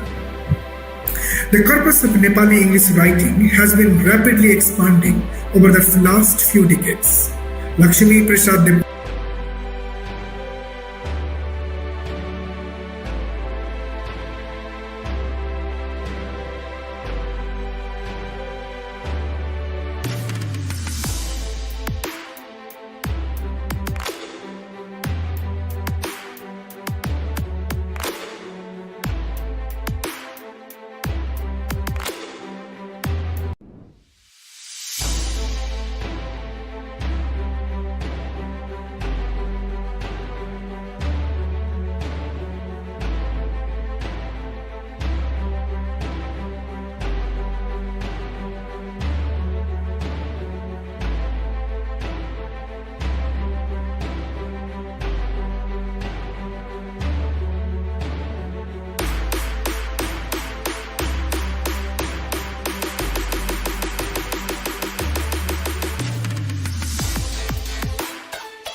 word. The corpus of Nepali English writing has been rapidly expanding over the last few decades. Lakshmi Prasad Depota's The Ballad of Luni and Shakuntala, epic was Shakuntala, were published in 1991, followed by Pradeep Rana's collection of poems titled Empty Talk, collected poems 1988-1990. In 1993, Tegh Bahadur Karki's An Intellectual Burden and other essays came out. I mean, there are so many writings that all started in those days. We cannot say it is only one or two writings. There are writings, but not a good number of writings for sure. Rajesh Shrestha Dali's novel Lakshmi's Home and Sanjeev Upriti's novella Potato, Butter and Coffee. The Sanjeev Upriti, I also invited Sanjeev Upriti in my classrooms as a guest lecturer in different times, and he has also talked about this particular novella in the classroom itself. Potato, Butter and Coffee. In 1996, Avi Subedi's Chasing Dreams was published, and in 1997, Arati Dahal's A Rose for Mama and Lakshmi Devi Raj Bhandari's poetry collections, You May All, You, My All, and Until the Ocean Bled Hit the Sands. I mean, there have been publications for sure, starting with Lakshmi Prasad Depota, followed by all these people, and recently with a good landmark in the history of Nepali literature in English, that is Samrat Upadhyay and Manjushree Thapa. So let's go to the next slide, please. So there are other writers as well. Then rather than reading the slides, I'll be talking about the notes that I have written.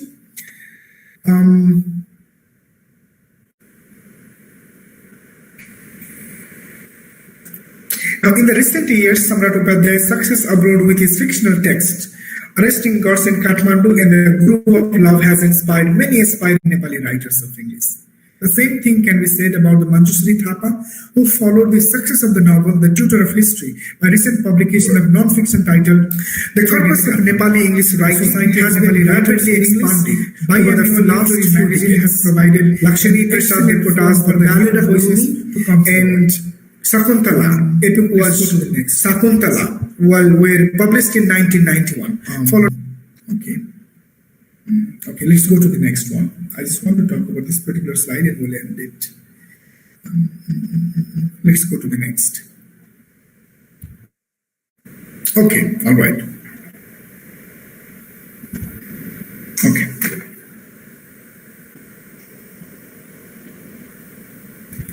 One thing it should be in common that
Good afternoon, everyone. We are very happy to meet you all after a short break. I hope all of you are earnestly waiting for the next session to begin. Now, I request Professor Jeevanandan to introduce the resource person. Over to you, sir. Good afternoon, everyone. Welcome back to the third session of the International Web Conference on English Literature from our frontier nations. I am happy and it's my pleasure to introduce Dr. Amir Aziz, Assistant Professor, Department of English, Language and Literature, University of Punjab, Pakistan. Sir is specialized in English literature from Leiden University, the Netherlands. Highly motivated researcher in humanities who is interested in pursuing research and teaching career in English literature. Sir is the author of several books, research, literary, non-fiction articles in books, monographs, and journals. His important works include a collection of English poems, Poetic Palpitations from Pakistan, a lyrical document of protest against a society published by United, PC, Australia, and UK in 2014. Sir has attended several international conferences. In 2019, Sir has presented Politics Through Theatrical Art and Its Aesthetics, a case of Miller's The Crucible in 1950s, and Karlan University, Sweden. Sir has also attended one of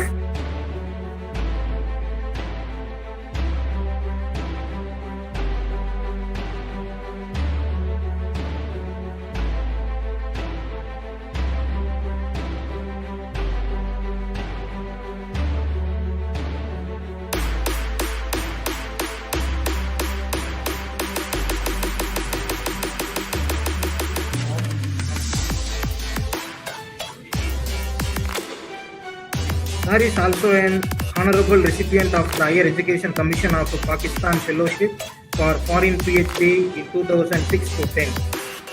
Participants, for your kind attention. Participants are asked to mute your mic and turn off your camera. The last 15 minutes of each session is meant for discussion.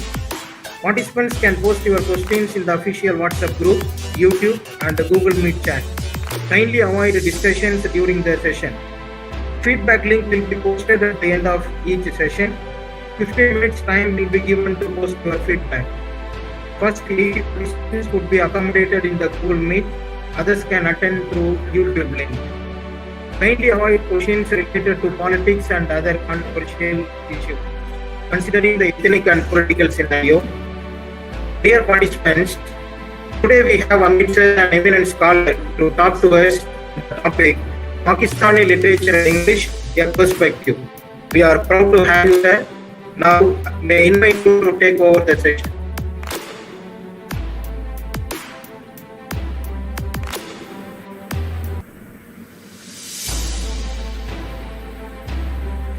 Thank you very much, sir.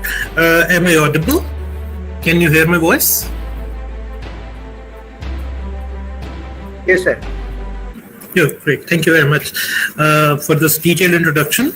My topic for today's presentation is Pakistani literature in English. You can see this the PDF version of my concept paper in front of you. For the first hour and so, I'll be talking about some aspects from this paper, and in the final session, let's say in the last 20 to 15 minutes, the floor will be yours to put any kind of a question that is relevant to my talks here. This is a paper which I wrote along with one of my PhD candidate in Institute of English Studies last year. This is recently finished, and we are supposed to publish it in some prestigious journal. We have a proper category that has been tabulated by Higher Education Commission of Pakistan. So we either publish in W or X category journals. So I seriously hope that this will be published in a highly reputed journal. This is all about the canon of Pakistani English literature. Native language is Urdu, but being a colony of the Brits, and also because of the curriculum being in English, we use this language for official communication and also for the sake of academic dissemination of knowledge as well. But in spite of availability of a massive corpus of literature coming from the global north, that is to say United States and United Kingdom, we since 1950s onwards have produced our own writings in English as well. That is since the arrival of the post-colonial epoch in history as such. And along with the Anglophonic literature, we have produced our own literature in our native language Urdu, and also in the regional languages like Punjabi, Sindhi, Saraiki, Balochi, and Pashto as well. So that literature also is a standalone piece in terms of the kind of discourses that are available in those regions, and the variety of voices that we come across from those regions as well. So I will read through the paper and hope that you follow things alongwards. And wherever there's need of a explanation, I will certainly do. I shall certainly provide it. So the focus of my paper is to delineate on literary writings that consciously and unconsciously underpin the wrongs of the capitalism and its corollary persisting globally as neoliberal imperialism. So up until 1945, we saw formal colonialism. But after 1945, since the arrival of the bipolar historical epoch in the world, we have seen global capitalism having its tentacles across the recently or across the newly decolonized nations, including global South nations like India, Pakistan, Bangladesh, etc., and also in Africa. So global capitalism is my focus in this particular paper, and see how literature has tried to subvert the excesses of global capitalism through its discursive power. I attempt a general overview of the contemporary Anglophone literature, examining how these writings crucially mitigate against the homogenizing, ahistorical, and essentializing readings of capitalism spread across European and American literary works. So majority literary works that emanate from or that sprout from global north, United Kingdom, and also United States, they kowtow the Eurocentric worldviews as such, and also the discourses. The Enlightenment worldview, where West is supposed to cater to even the intellectual needs and representations of the global South too. So this paper is actually an attempt to see how the peripheral literatures, particularly from global South, from nations like Pakistan, India, Bangladesh, and elsewhere, and also Africa, has tried to create a rupture in this particular homogenizing trend that is available in Western literary canon. And I link it with the post-colonial writings as well, not just post-colonial English writings, but also post-colonial writings in other regional languages too. Literature in English that originates from peripheries have been functional in diverting the overriding operative logic of pure aesthetics. Despite the different framings in these contemporary pieces of writings, the arc of these literary writings forge connection between capitalism's detrimental legacy through tropes as the ruinous shared histories of European colonization and catastrophic effects of American imperialism.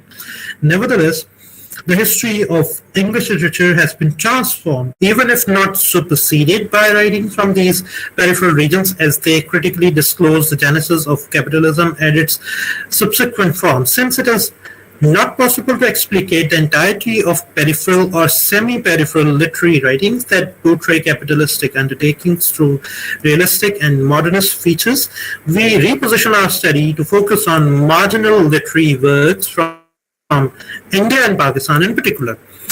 Obviously, my focus should be upon Pakistan only, given the focus of my presentation. But since we became independent together in 1947, so this is literally impossible to alienate anything that comes from India from what we produce in Pakistan as such, because we share history, we share culture, and we share same agonies as well of the past and also of the present and the future challenges too. So this is very necessary to mingle writing from India and Pakistan because the discursive focus of both writings is pretty much the same, the concerns are the same, and the challenges are pretty much the same.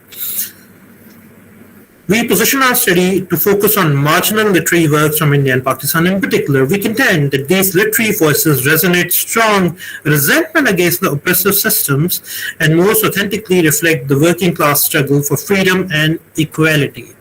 So if we were represented by the elite or by the Western writers up until 1950 or late 1940s, this is the moment when we should arrest the initiative and represent ourselves through our writings, because writing is an act of power. And this actually is where your identity is actually rooted, and you cannot assign the right to represent you to someone else who doesn't belong to your culture, and there is often a chance to misrepresent you. That's why this is very necessary to give full attention and patronage to writings that emanate from the regional and peripheral sites, let's say Africa, South Asia, Far East, and elsewhere, whichever nation was not given a scope to represent themselves up until 1945.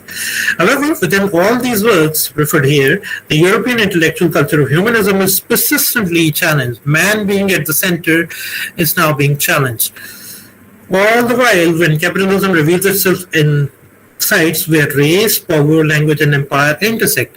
So wherever capitalism has gone, they have tried to subvert and misrepresent those nations and those population groups in whichever intensity possible. In addition, these writings alert us to the possibility that Marxist political ideology and literature are not mutually exclusive. And hence, the inclusion of regional literature from South Asia would add to the unique body of literature on the intersectional consequences of capitalism.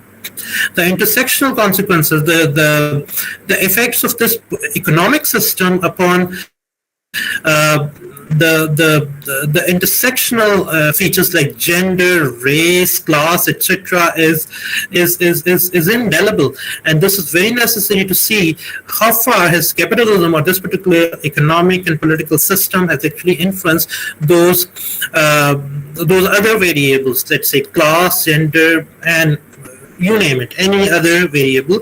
They have been influenced to a large extent, and we want to see how have those regional writings, how have those native writers actually tried to challenge the effects of capitalism. I don't read the key words from the paper, and now I come to the very introduction of this particular concept paper. Theorizing on the genesis of capitalism and social sciences have been fraught with glaring obscurities. These have been emptied of truth through obliterated accounts of the history of slavery, colonialism, and imperialism. So capitalism often has been projected or represented as something most modern and most equitable and prosperous an ideology ever invented, because it operates on the principle of maximum production and maximum consumption. But at the same time, we cannot be oblivious of the fact that this system has given us the biggest disasters in history as well. For instance, slavery, colonialism and imperialism. Imperialism that we are currently seeing through corporate capitalism, through G8s, through G20s, etc. And colonialism we witnessed from 1700s up until 1960s or slightly earlier. And obviously slavery during the transatlantic slave trade from Africa to southern states of current United States and also in the Caribbean, we saw dehumanizing treatment of human beings, of sapiens. So this was all possible because it was all done in order to cater to the mechanics of capitalism, and this was considered as something very logical. In fact, this was not. Those practices have currently become obsolete because we know that treating a fellow human being, whether he is of dark complexion or fairer complexion or white or brown complexion, is absolutely inhuman. We have moved on. We have realized that those cultural practices were evil practices. So similarly, it's very necessary to see how new counter discourses have actually challenged the effects of capitalism. Capitalism is not a win-win situation for all. This certainly has a massive collateral for global populations. The Eurocentric accounts have been vacant and homogeneous. Eurocentric accounts have been homogeneous as we read it in Orientalist accounts, as we read in accounts in which the entire global South population was stated as the white man's burden, and white man was considered as the savior or messiah of the barbaric nations all over the world. This was a Eurocentric, singular, stubborn, bigot view, which has become just obsolete and preposterous since the arrival of post-colonial canon and since the arrival of writings from the former colonized states like Ghana, from Zaire, from Nigeria, from India, Pakistan, Bangladesh, and other territories, wherever those voices were even were silenced or were deliberately ignored or just were not considered good enough to voice their own concerns. So we just want to see how those writings are equally important, or rather more important than only the European works of art and also European writings, so to say. In the context of a lack of non-European agency in writing the history of capitalism, entire phenomenon has been rendered as highly abstract. For Marx, temporally and spatially, capitalism's genesis is not concentrated to one nation. Rather, it is an expansive phenomenon. You can't say that Britain was the engine of global capitalist project as such. This was a collective enterprise in which nations like Netherlands, Spain, Portugal, France, and then United States and Russia and other nations also contributed in their own respective capacities. You can't say that one nation can assume fatherhood or parenthood of this particular grand project of exploitation and free market or neoliberal system, so to say. So for Marx, temporally and spatially, capitalism's genesis is not concentrated to one nation. Rather, it is an expansive phenomenon. The subsumption of non-capitalist zone took place through colonization and conquest. We all know that this project couldn't have been possible or successful had there not been a project of had there not been an initiation of project of exploitation in foreign territories like India, like South Africa, like Latin America, Caribbean, etc. Wherever the resources were, the capitalist lords reached, the robber barons reached, and they looted, they administered those regions, and also in some cases they butchered populations through acts of genocide. You remember incidents when the Dutch treated the Indo-Chinese in the most merciless way possible, the Indonesians in the most merciless way possible. Same was the case in French Algeria, where they treated mutinies and resistance movements with maximum force. And the Britain was also not an exception, though they were pretty smart in subverting the resistance movements by colluding with the local population. But whatever the case, Western capitalism reached foreign territories with various mechanisms, and this system wouldn't have been successful had it only been confined to Europe and not been involved in acts of plunder and exploration, what they call exploration, elsewhere in other continents. So maritime technologies and discovery inventions, they paved the way in making this project successful. And economic and political domination. So economic and political domination also dovetailed the whole project. Its trajectory can be traced in Marx Capital, that accounts the beginning from the conquest and plunder of India and the conversion of Africa into a preserve for the commercial hunting of black skins, continuing systematically to the combination that embraces the colonies, the national debt, the modern tax system. The new form of imperialism amounts to the extensive re-embedding of capitalism across the world, called as neoliberal globalization or neoliberal imperialism. For your convenience, I move to next pages. If this cursor moves, I shall have to do it from my screen.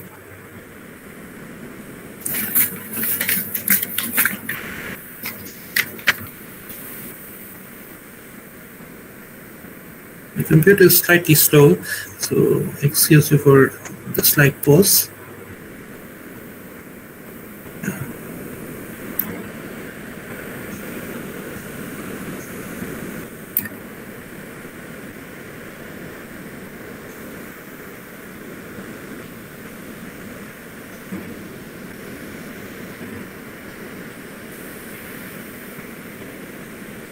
Yeah, I'm here. So these obliterations and absences and theorizations of history of capitalism are voiced in literary writings from the peripheries. We argue that literary writers who connect contemporary global crisis of fascism and persisting imperialism are spread across nations in varied forms and genres. Those who are familiar with post-colonialism and writing from regions which were former colonies, they must be familiar with writers like Chinua Achebe from Nigeria, Salman Rushdie from India, Mohsin Hamid from Pakistan, Muhammad Hanif from Pakistan, Chimamanda Ngozi Adichie, also another Nigerian writer, I believe, and also writing from the Caribbean. Jamaica Kincaid, for example, is one very famous writer from the Caribbean who has produced writing. And there are various writings that came from writers of color, for example, black writers. So those writings have been seminal in terms of defining how, or in terms of deciding how potent can alternative discourses be in terms of projection of the local concerns as such. The writing from those black writers gave actual confidence to writers from newly decolonized states to see how far they could go in terms of naming and shaming the former colonialists. We argue that literary writers who connect contemporary global crises of fascism and persisting imperialism are spread across nations in varied forms and genres. Literature from the Third World broke the constructed Western intellectuals' mirage of a centered subject and allowed alternative voices to flourish, shattering the Western intellectual conceit and the notion of canonical literature's exclusive work as great text from great mind that consisted of great ideas. The arena of English literary study expanded to include these new writings under the rubric of world literature. So earlier, these populations were not considered human enough. Their system of government was considered outdated, or rather not mature enough. Hence, the Westerners came and they ruled over us, said that you do not know how to text a constitution. You do not know how to rule your whole population. We shall tell you. Similarly, they also stated, or somehow implied, that the local writings or local discourses were not good enough. The writings produced or the literature produced, particularly the oral tradition or literature through oral tradition in those native territories, that was not good enough, and they didn't either bother to translate the local literatures into English. Rather, they used English text through English curriculum, through introduction of English literature departments all over South Asia and elsewhere, just to have a hegemony through discourse, through academic discourse as well, and just to enslave people, local populations, through their cultural industry as such. Television, radio, etc. were not available then. So they used literature and academic curriculum as a modus operandi, or as a medium to enslave people, to make them envious of the Western civilization and belittle and feel ashamed of their own civilization, their own culture as such. And this project became very successful, and we still are not able to come out of this. Shattering the Western intellectual conceit in the notion of canonical literature's exclusive worth. Sorry, I have gone through it already. Now I come to another writer, a Marxist critic, Friedrich Jameson. Friedrich Jameson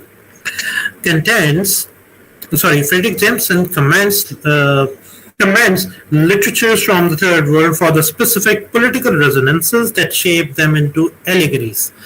So the literatures produced from the Third World, so-called Third World, was replete with allegories. It had those concerns which were not voiced and given representation by the Western writers. For example, Conrad's text, Joseph Conrad, though he was Polish, but he wrote entirely under the subservience of the Western literary canon. So his projection of Africa was extremely racist, which Achebe has also stated in his preface of The Things Fall Apart. So this was so necessary to use local jargons, to use local vocabulary, to use local cultural symbols, to produce stories for Western consumption and also for representation of the local population and local concerns as well. And this project thwarted the hegemony of the Western canon significantly, and it still has. There's least chance of repetition of colonial project now because of the potency of this post-colonial discourse since 1976 till today. The Westerners know that there was a massive backlash through literary writing from these recently decolonized states. The phrase Third World literature is problematic for Marxist scholars, as Ijaz Ahmed, something I discussed later, but for Jameson, the term essentially describes literature from developing and underdeveloped countries. As marked earlier, Jameson's generalization is not entirely faultless, but for him, these allegorical forms of writing allow heterogeneities and discontinuities to appear overtly. Consequently, in order to grasp the cognitive aesthetics of the Third World literature, he proposes the Western critics and theorists to willfully acquaint themselves to this unfamiliar kind of allegorical world. On one hand, Jameson's upfront challenge derails the Eurocentrism of Western critics as trained readers or the informed critics, and on the other hand, the attention is shifted to the potential of artwork as the distinctive, productive force of cultural transformation. Herbert Marcuse he belongs to the Frankfurt School of Marxist thinkers. Why have I used only the Marxist thinkers in my conversation? There is apparently no reason for this, but since post-colonial discourse is significantly influenced by writing from this brand of authors, I consider it very feasible to consult writing from these writers. So Herbert Marcuse made a similar plea in his essay Art as Form of Reality. He insisted that the subversive and revolutionary character of art and writing avails a total radicalization of consciousness for an insightful understanding. This required an end of the segregation of the aesthetic from the real, Marcuse. These advanced notions of aesthetic theory can be revisited in Kant, where he claimed the universality of the presence of the pure forms of sensibility were common to all human beings. Most important for this study is Murawski's inference from Marx and Engels' aesthetic contemplations that define tendentiousness as the most crucial character of all creative works. Tendentiousness in art is essential and thus is the founding principle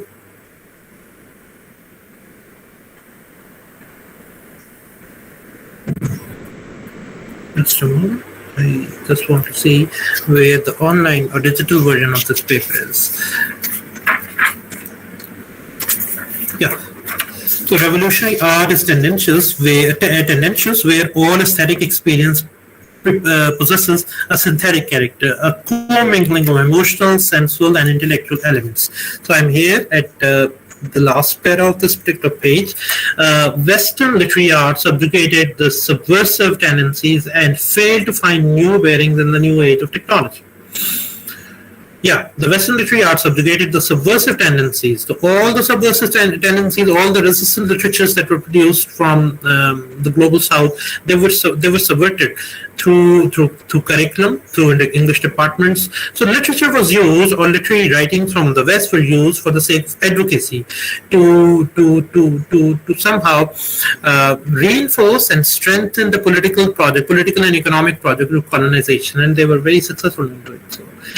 Western literary art subjugated the subversive tendencies and failed to find new bearings in the new age of technology. The art submitted to the dictates of the market contends, the Marxist historian Eric Hobsbawm. Capitalism's pervasiveness has brought an almost inevitable descent in literature, signifying trivialism on the part of writers' comments. Raymond Williams. This is Raymond Williams, another cultural materialist from Britain. He also voices the same concerns.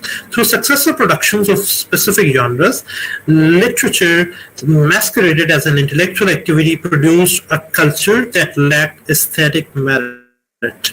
These productions are chained in the infrastructure of advanced capitalist societies. A case in point is the rise of dystopian fiction, which Rosie Braidotti is a living scholar who was born in Italy, and currently she is, as far as my knowledge is concerned, she's currently teaching in Britain, and she is a pioneer philosopher in the field of post-humanism. So the post-humanism is philosophy in which it was stated, if I summarize the definition of this particular concept, that technology is now replacing the human. Human used to be at the very center up until the Enlightenment. During Enlightenment, Western Enlightenment period, everything on planet was supposed to be at the service of human beings. Human beings were supposed to be at the center.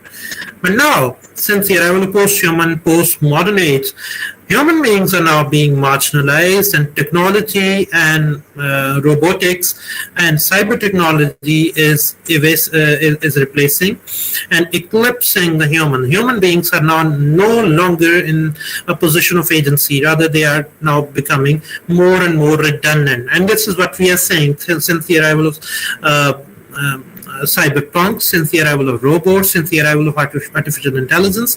We see that these things are replacing the agency that was previously held and monopolized by human beings. And this thing we are witnessing in the field of environmental humanities as well. The whole planet Earth was supposed to be the property of human beings. Human beings butchered the planet to ultimate extents. They indulged in practices like deforestation. They did overfishing. They colonized foreign territories. They disturbed the balance in nature, etc. But now nature is taking its revenge and coming in the center, and human beings are becoming more and more marginalized. We saw this. We are seeing this since the rise of temperatures all over the world. We are seeing this since the arrival of tsunamis, climate change, more and more imbalances in global climates, etc., etc. And India, Pakistan are two very worstly affected regions in the world in terms of seeing climate taking the precedence over the human being. So climate is now in the very center, and human beings are now being avenged by nature. So we are seeing post-human era with our own eyes. Technology, in the field of technology and in the field of environment. Nature is taking the driving seat, and similarly, technology is also taking the front seat. Rosie Braidotti, I diverged from my subject because I just wanted to state how relevant Rosie Braidotti is in terms of her contribution. It is literature from so as the object of the cultural admiration and aberration, Braidotti labels this narrow and negative social imaginary as techno-teratological more prominently. So she is talking about the dystopian fiction. There is enormous consumption of this particular genre, but this is all a monopolist Western hegemonic new discourse, which is being consumed wholeheartedly through Netflix, through books that are produced in the field of dystopian fiction, etc., and people are reading it. But this author says that this is just for the sake of market. This system wants this sort of a consumption, and the buyers and readers are readily available. And this doesn't testify that this genre is worth pursuing or worth reading as well. Yep. Is it possible for you to scroll down the pages so that we'll be able to? Sure. Do you see the page, the lines being scrolled on right now or not? First page, sir. Do you see it moving? Yeah, right. Thank you. So I move to the next page. I am at reference William 1977. So this is about the end of Brady argument. These works fail to grasp the material conditions that have produced the present social and political systems, and hence are evasive in form and content. So as Frankfurt School also states, that the culture industry wants us to be preoccupied with a lot of mundane things which apparently are quite diverse, quite democratic, and they validate the very idea of freedom as such. But actually, they are there to enclose us within certain frames. They do not want us to expose the very sites from where the system exploits and keeps us the subjects and reinforces its grip upon us. It is an illustration from the African American writers that summon racial wounds. So it is literature from the African American writers that summon racial wounds and re-articulate the painful history of Black oppression that continues to this day. As I said earlier, that the writings from the African writers, they have been extremely useful in terms of providing confidence and guidelines to writers from other parts of the world where dehumanizing practices took place. African-American poets, writers, and playwrights produced radically new Black aesthetics in American literary tradition by introducing extensive features from African folklore, music, social history, personal experiences. Langston Hughes, Toni Morrison, Langston Hughes, an African-American poet. His very famous poem, Lesson from English B, for example. Toni Morrison, Beloved, and other works from a trilogy, Zora Neale Hurston, Alice Munro, and various other writers constructed narratives that reflected on inequitable social formations in the so-called most liberal democratic state of America. So, I'm not diverting from my subject, but the framework of my study is basically pivoted around the concept that intertextual and intercultural connections have been extremely helpful in providing the guidelines to nations that were recently decolonized. We have to be very Republican in our approach and see how other marginal identities have been successful in forging their path forward. That's why these African American writings have been very useful. The Native American writings have been very useful as well. Those counter discourses and those plural discourses are extremely useful in terms of challenging the unitary, singular, and hegemonic monopoly of the Western Eurocentric discourse that we were consuming since the age of Renaissance till 1900s or 1950s. Different stages of the growth of Black literature evoke history of capitalism. Experiences of slavery that is historically tied to the capitalist infrastructure of America is recollected in the form of autobiographies, personal memoirs, fiction, and non-fiction. So those writings, those oral narratives, those memoirs, and those writings have been extremely useful. Personal experiences of capitalist relations, practices, institutions that continue to perpetuate our repression that begets and maintains racism in the worst degree is an inextricable part of African American writings. So literature has been used for the sake of advocacy, for the sake of propaganda, for the sake of reinforcement of the political project of dehumanization of the enslaved populations. And these post-colonial writings, or these writings that were produced since 1900, they challenged and they exposed how brutally those populations were butchered. We see this in the form of writings produced by South African writers as well. For example, J.M. Coetzee's writings, they have been extremely useful. For example, his very famous work Foe, which is written as a kind of an intertextual rewriting of Robinson Crusoe adventures by Daniel Defoe. So the Foe actually comes from Daniel Defoe. That text also testifies that language is power. Those who have language and those who can write with their own language, their own concerns, they can arrest the initiative and they can subvert power in the most potent way. We non-Western nations have our own respective histories. We didn't evolve simultaneously along with the Westerners. We didn't have a Renaissance. We didn't have an industrial revolution.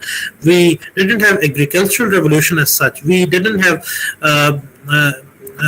the monarchical conflicts. We didn't have ecclesiastical conflicts in our part of the world. We didn't have historical epochs like colonialism. We didn't have transatlantic slavery. But we are forced to imagine that this is human history. We are forced to believe that this is how human civilization actually evolved. That's why in our curriculum, in our texts, we are often stated that during 1400 Renaissance occurred, during 1789 French Revolution occurred, democracy took its first genesis as such, and then 1848 revolutions occurred. We are forced to admit that those revolutions were ours.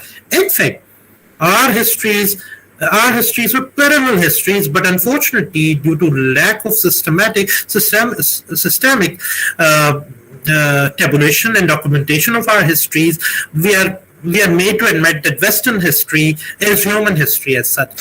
Had we been cognizant of the fact that writing was an act of power, and we had produced our own histories from thousands of years in retrospect till now, we might have had a number of histories, and Western canon might not be as potent and as singular and hegemonic as it is currently. So this is a very valid observation in terms of the potency of writing and the act of writing. As our argument proceeds towards literary writings from... Sorry, I skipped 3 lines earlier.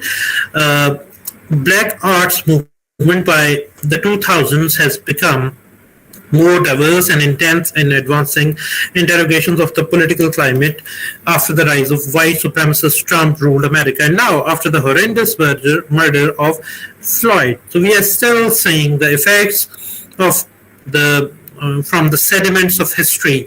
George Floyd incident occurred, rise of Trump, white supremacists, the neo-Ku Klux Klan was there, lynchings still take place there in the United States, and the rise of this new slogan called America First is also a symptom of the effects of history that we are still forced to bear in 21st century.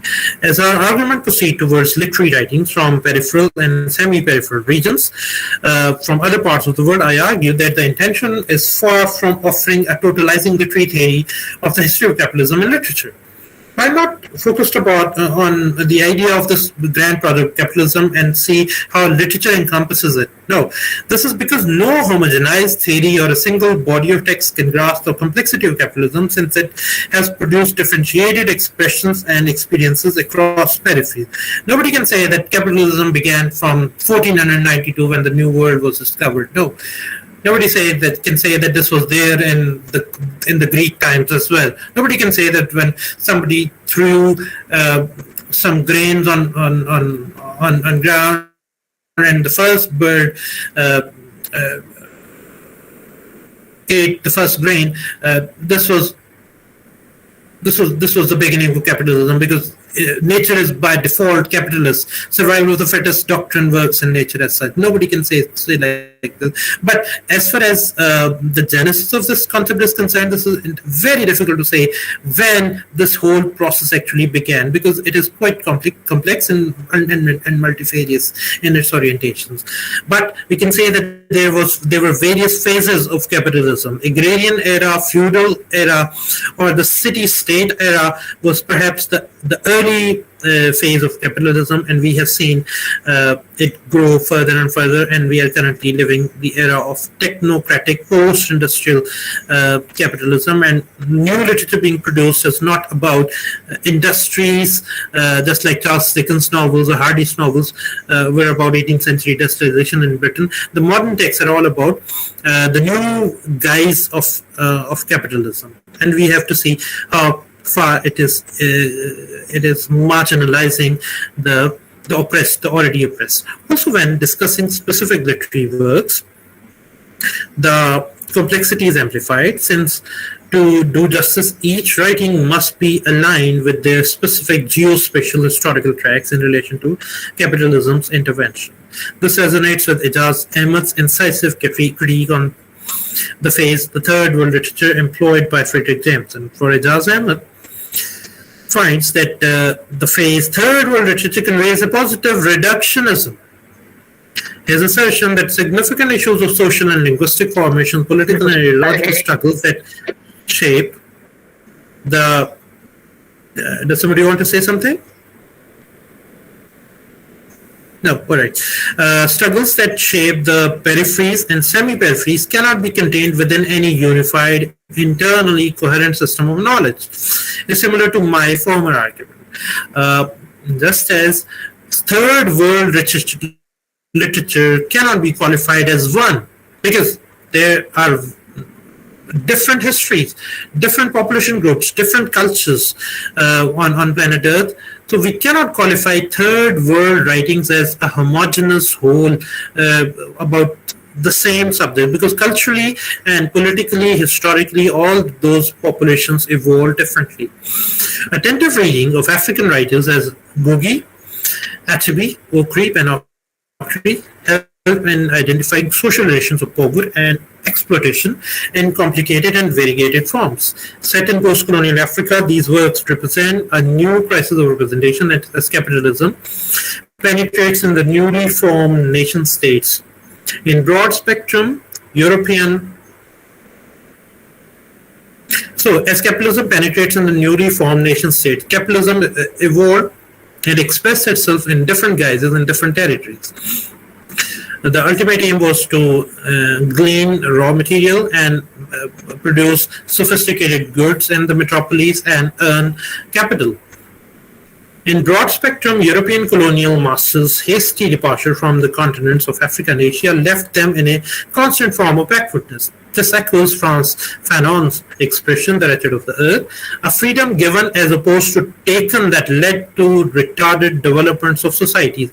Often people argue why these post-colonial states are still dysfunctional, still are replete with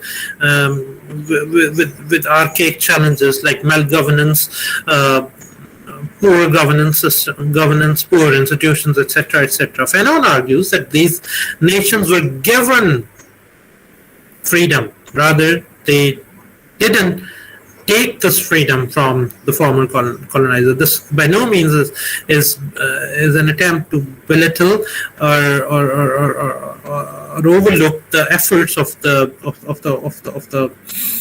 freedom fighters, but It certainly means that those colonial states left this region, rather they were not forced to leave this region through potent indigenous resistance movements as such. The messy and contradictory realities of the developing world were soon laid bare in their confrontation with imposed structures of capitalist modernity.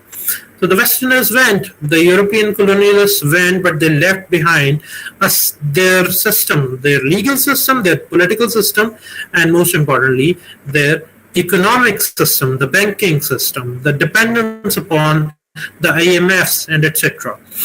So the Western capitalist modernity is still what we are consuming. We are not the inventors of this modernity. Had we been the engineers of our own local modernity, our destinies might be fairly different. The social economic deprivations were exacerbated by the re-establishment of new hierarchies. Neocolonialism in Frederick Jameson's is a condition where only the face of the enemy appears to have changed, as the hierarchies consigned by the colonial masters are replaced by the native rulers. So again, we see that the faces have changed, but the system, the modus operandi is pretty much the same. This is called neoliberalism, or neo-colonialism, or neo-imperialism, or proper imperialism. Romila Thapar, a famous Indian critic and writer, the Indian historian, calls it dressing up the colonial view, a phenomenon that closed mindsets of Indians towards rational thinking. For Thapar, in India, after partition, a similar modern backwardness shaped the society. A modern backwardness, still resorting to the same tool. In Urdu, we often say this उसी जिससे बीमार हुए उसी अतार के लौंडे से दवा लेते हो कि the same person who made you ill, you are again going to him to have new prescription from him. You need to reinvent yourself through local and indigenous tools as such. If you're again resorting to the same Western tools, you're again in the same abyss. Contained within history of colonization is the cause and consequence of such repressions. A sudden rupture from tradition and syncretic communal living added to ideological obsessions and public anxiety. Things Fall Apart, for example, is one very famous text about it. Literary writings by diaspora writers belonging to the peripheries have sketched homelands from pre-colonial, colonial, and post-colonial perspectives. The literary writings have certainly not anchored themselves. The literary writings from the newly decolonized states haven't truly anchored themselves or rooted themselves within the colonial times. Rather, they have gone back to the pre-colonial times and see how have the colonial project marred their very visage and face, and how difficult are the challenges, and what are the modalities to meet the future challenges for these recently decolonized states. We are not stuck in the colonial angst and anxieties and stresses and the traumas, but we are also cognizant of the fact that by having a partial amnesia or deliberate denial of deliberate forgetting of the colonial atrocities and colonial the effects of colonial project, there is still no way forward possible for us. So this is very necessary to have a proper retrospective view, to have a very clear roadmap forward, to avoid repetition of similar political projects in future as such. So images that represent reality through artistic perception. Marcuse calls this phenomenon as emergence of new optic that replaces the Newtonian optic. While appropriating the realist and modernist literature from the West, these literary works in English largely transformed West's reception of contemporary fiction. More importantly, these writings underscore the unconscious and conscious commitment of the authors to achieve social, economic, and political discontents in the background of the devastating effects of neoliberal capitalism. By highlighting issues of identity, confrontations with racism, experiences of migration, life as a refugee or an exilee or an exile in the Western metropolitans. These writings bring to the global audiences the multiple subjectivities that arise in conditions of diaspora. Common thematic concern in leading diaspora writers as Kamila Shamsi of Pakistan. She is a diaspora writer. Mohsin Hamid, UK-based Pakistani writer. Often he's in Lahore in Pakistan, and often he's in both United States and UK. Chinua Achebe, Salman Rushdie, V.S. Naipaul, Jhumpal Lahiri, Hanif Qureshi, etc. And I must also include one very famous Pakistani writer, Meatless, who's the writer of Meatless. She recently expired. I can't remember her name. Poor memory. Sarah Suleri is her name, I'm sorry.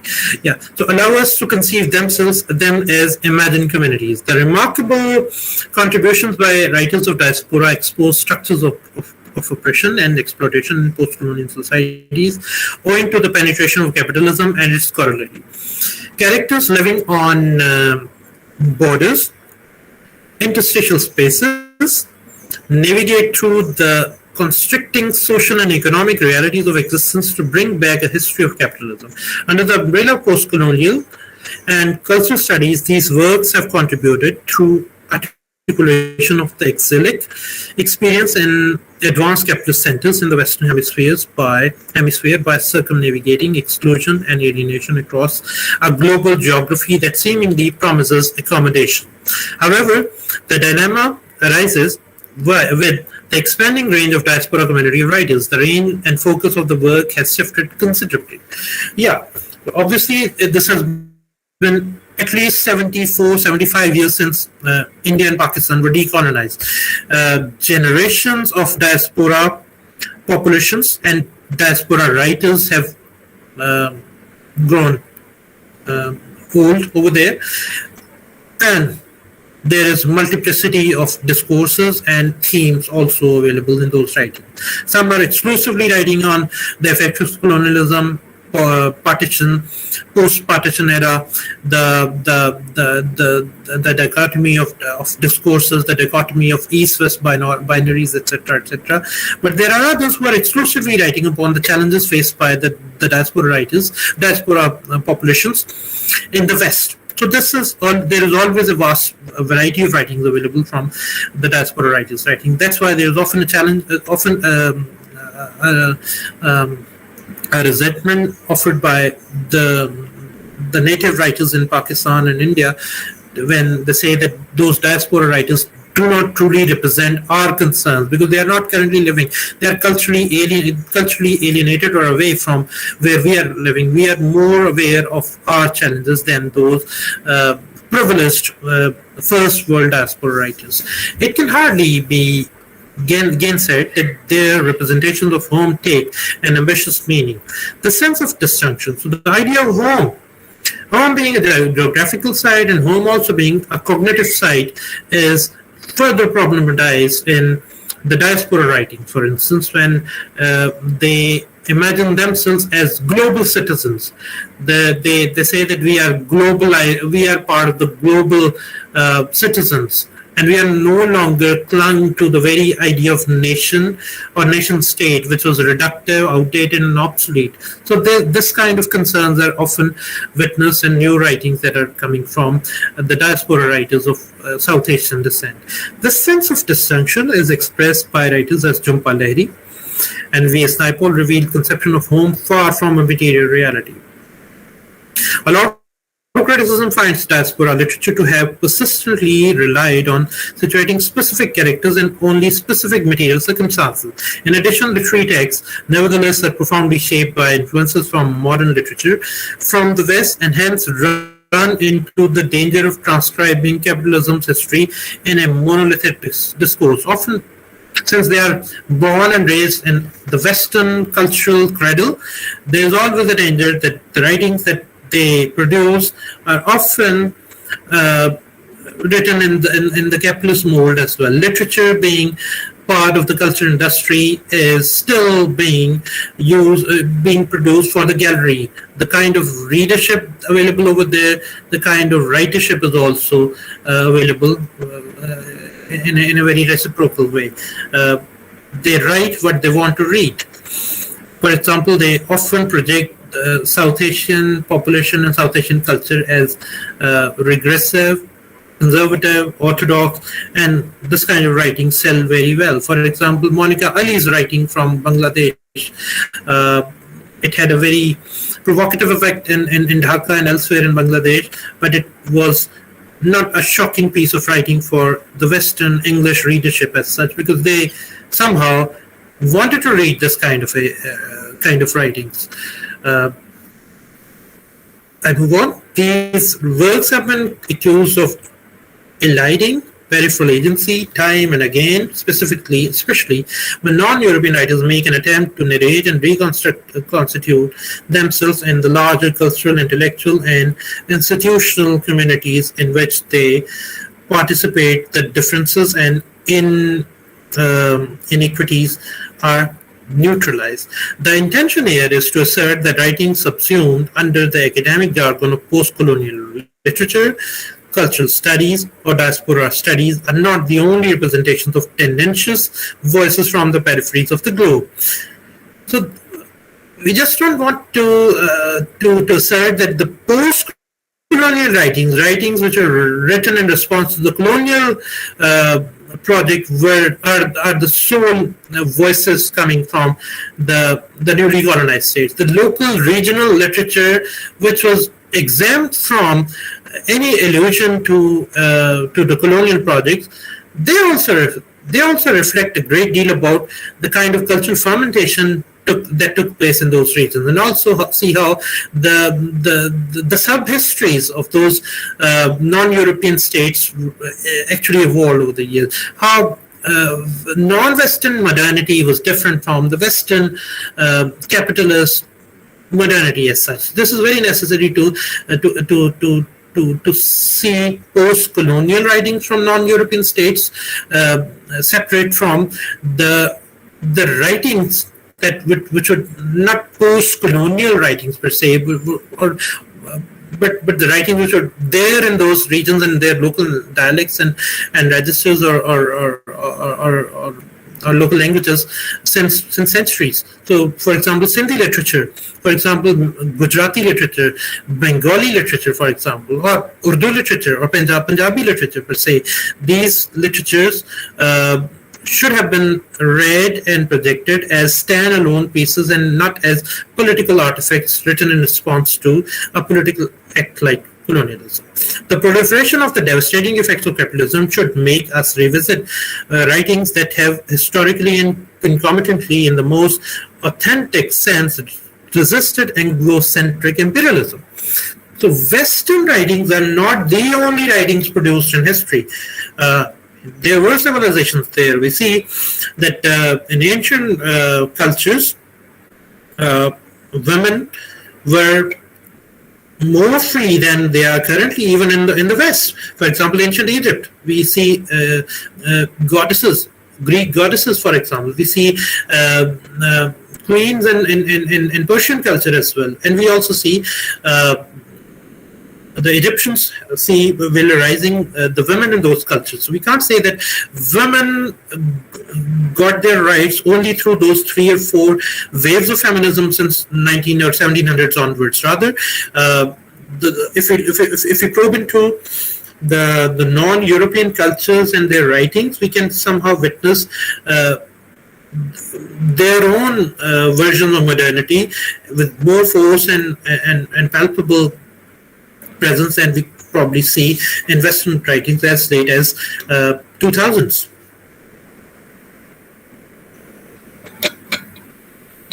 Excuse me. I reshift my focus on literature from the peripheries of India, Pakistan, particularly the marginal writers and literary writings that are remarkable in dissenting against the capitalist hegemony. So this is not necessarily the colonial hegemony, the capitalist hegemony as well, the assertion of capital, money, materialism, etc. There were non-European writers who, and there still are, who have resisted in their own capacity. These works from the margins of the society attempt towards the poetic. Please switch off your mic, please. These works from the margins of the society attempt towards the poetics of the oppressed more keenly than the mainstream literature in English.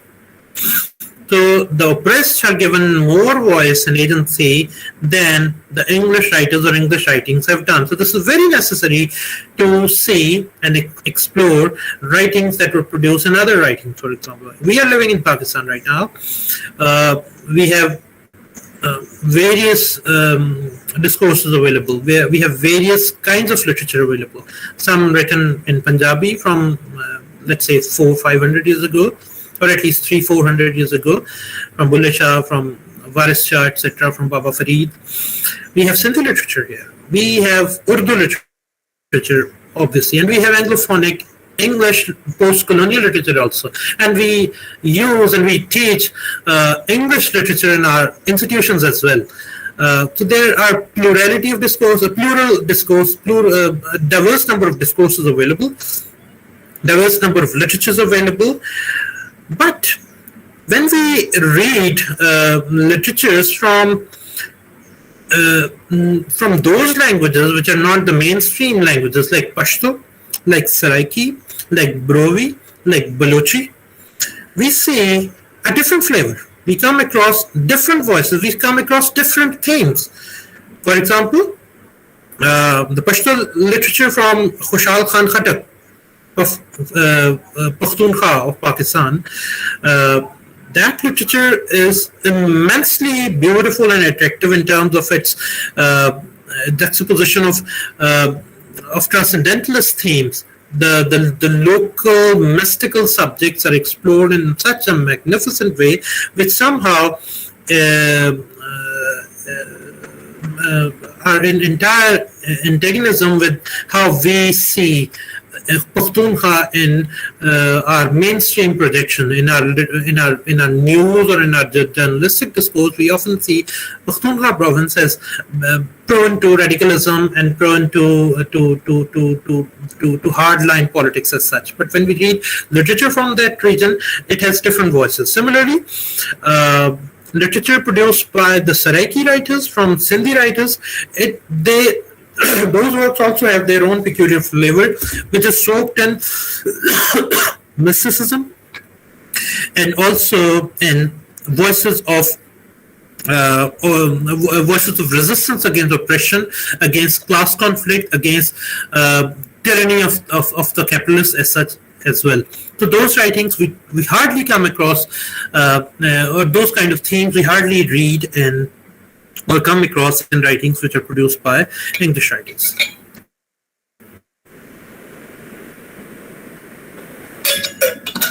And this is very necessary to see how our non-English writers actually expressing themselves through their local languages. Keenly than the mainstream literature.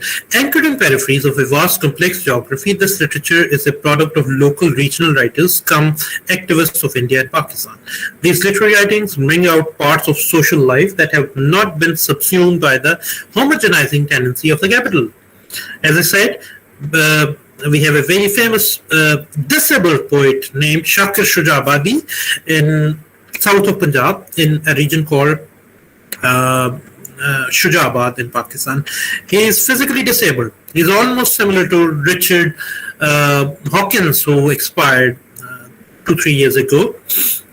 He is almost imbecile, but he is still able to recite poems, compose poems, and write verses in Saraiki language. And those writings are iconoclastic in their orientation. They are all about socialist concerns.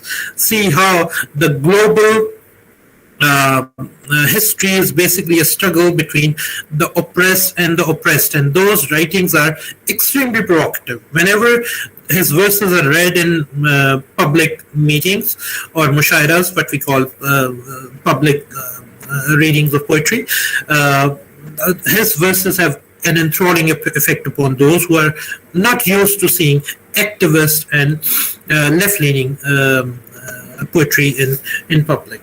So tracing these literature is much more rewarding, but nonetheless much more challenging. I began a scattershot description of writings across the two countries that have highlighted moments of resistance against capitalism in various forms of genres.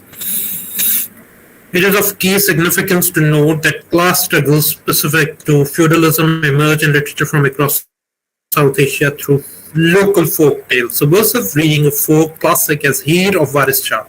Heer Ranjha is a famous Punjabi folklore from Jhang region of Punjab, which was a feudal region, still is a feudal region because there is a vast territory of land which is fertile. This is near the bank of River Chenab, which comes from all the way in Kashmir and India through to Pakistan, and it irrigates a vast swath of land across Punjab and down till southern Punjab. So this story, this local story, is about two lovers, Heer, the girl, and Ranjha, the boy, and there is a legend, Heer Ranjha story also available. Shah Jo Risalo by Shah Abdul Latif Bhitai, written in the form of heroic ballad, later translated in English as Seeking the Beloved's Help, reconstitute these writings in the context of contested spaces between nation, ethnicity, and vernacular metropolitan. Pivotal moments in these texts reveal class conflicts between peasants and the feudal landlords. Literature is actually a product of the conditions or the local conditions of the place from where it is produced. Since the mode of production in that region was and still is agriculture, so upon agriculture the feudal system thrived, and in feudal system and feudal culture there we witnessed a feudal love story between Heer and Ranjha as well. Habitual squeezing of agricultural productivity by imposing fines to peasant force expulsions as forms of collective life as seized from rebellious individuals. These moments in the tales evoke the primordial crime of capitalism, of land grabbing for privatization. Strong rhetorical power is exhibited in the dialogic play Heer, as it reveals the nexus between the agents of social and economic control in opposition to a revolutionary character who resists feudal oppression. This resonates with Lukács. Lukács is a famous, perhaps Hungarian Marxist thinker who gives a very famous concept of reification. When an abstract idea is given primacy like a real thing, it is called reification. So Lukács says, this resonates with Lukács' premise that in art, from pre-industrialized agriculture or tribal society, the artist's raw material takes up an immediate meaning. Hence here, a commingling of the intellectual, emotional, and social aspects that strongly echo sense of rootedness to one's land and being brings the sentiments of cross-communal bonding to the forefront. Analysis of these works can be illuminative in the reconnection between feudalism and capitalism, because feudalism has been conceived of self-enclosed, self-perpetuating system, not entirely linked to capitalism. It was somehow a stage prior to the industrial capitalism. Enormous heterogeneities are revealed through the various forms and constituents that seek freedom from the normative patterns of society. Descriptions of the landscape of Sindh, the flora and fauna. Sindh is the southernmost province of Pakistan, which shares its border with perhaps Maharashtra and Gujarat of India. Evokes strong sense of belonging to the land, culture, and history in Bhitai, Shah Bhitai's Jo Risalo notes Jabir Jain. Recent studies have brought out feminist and ecological appraisals of these tales that for the past 400 years, in the form of kafis, dohas, qissas, folk songs, and Rus, that is theater, have circulated in the rural households of the regions of the subcontinent. So we are currently familiar with only novel, short story, drama, poetry, prose, non-fiction, fiction, prose. Only these 4 or 5 genres are familiar to us now because of the English curriculum that we study and teach in our university nowadays. But if we look at the local literature, there are local varieties and local genres that are available. For example, Kafi, Doha, Qissa, folk songs, and Ras. And they are extremely rich as well in terms of their theme and also in terms of the musicality and artistic and aesthetic merit of those particular works. Peasantry described, for example, the Qawwali from subcontinent. It is something truly indigenous, and it has evolved it arrived in subcontinent from Central Asia and also from Persia. But we indigenized it in such a way that it stands alone as something truly subcontinental. Similarly, our own genres in literature, they were authentic, original, and potent, and they have their own merit. Peasantry described under the rubric of postmodern and pre-capitalism that otherwise misrepresented or silenced in mainstream literature becomes politically significant here. The semantic elements of revolution established in poetry by Sufis. So Sufi poetry is not all about mysticism.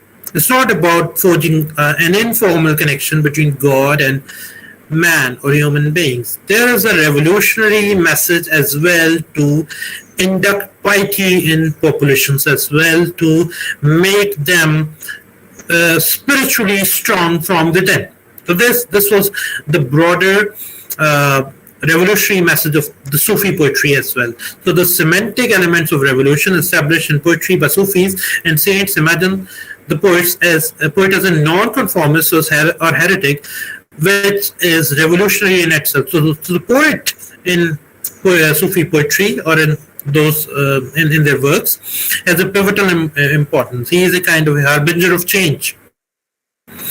He's a sage. He's a mystic in their ideal republic, if you call them the Platos of their time. So they are supposed to be the custodians of values. He's a semi-barbarian in a civilized society, if I borrow this term from the Romantics. The poet is a semi-barbarian in a civilized society, and I use it in a euphemistic sense. Poet is supposed to both be simultaneously in the society and out of it. He has a critical intimacy with the society in which he lives. I dare borrow this term from Gayatri Chakravarti's Vivek, where she uses this term critical intimacy. He is intimate with the culture, but at the same time, he's critical of the culture as well. So similarly, Sufis put poets at the highest possible pedestal available because they were, or the poet was supposed to be at the helms of things, to induct values. Anjum Tanveer, in a study of Sufism and history, charts that Sufi literature was more political than spiritual or academic. Subsequently, was branded as heterodox by the British authorities in various localities of the subcontinent. So whenever there was an attempt to project local voices, the British banished those writers because there was a conscious attempt to disseminate European culture, to enslave people discursively, and that's why local indigenous resistance voices were deliberately silenced or avoided. That's why Spivak came up with her own with her seminal essay, "Can the Subaltern Speak?" Or when Indian writer Arundhati Roy says that they are deliberately silenced. They can speak, but they are deliberately silenced, or they're not heard deliberately. And this thing is somehow, as I argue, is continuing from the colonial times. Whenever there is a desire to subvert, challenge, and dismantle the system, the system comes in its defense and overlooks those resistance movements and voices.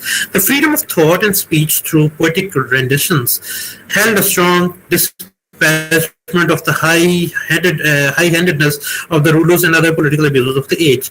Against the imperial structure of the British that held the center, Sufi literature emerged in the peripheries. So in the very center, the British and their curriculum, it gradually effaced all the peripheral voices that were there to challenge the Western hegemony as such. That's why Shah Waliullah's writings, they became more and more redundant over the years. And I remember a very famous work, Twilight in Delhi by Ahmad Ali, one of the foreign diplomat of Pakistan in early years of independence. He wrote Twilight in Delhi, where he recollects the grandeur of subcontinent Muslim population prior to the arrival of the Brits, and sees how culturally they were divested of their pride and privilege as such, and they were dethroned systematically by the Western hegemonic culture as such. These writings post right to the British colonial authority confirmed David Gilmartin. The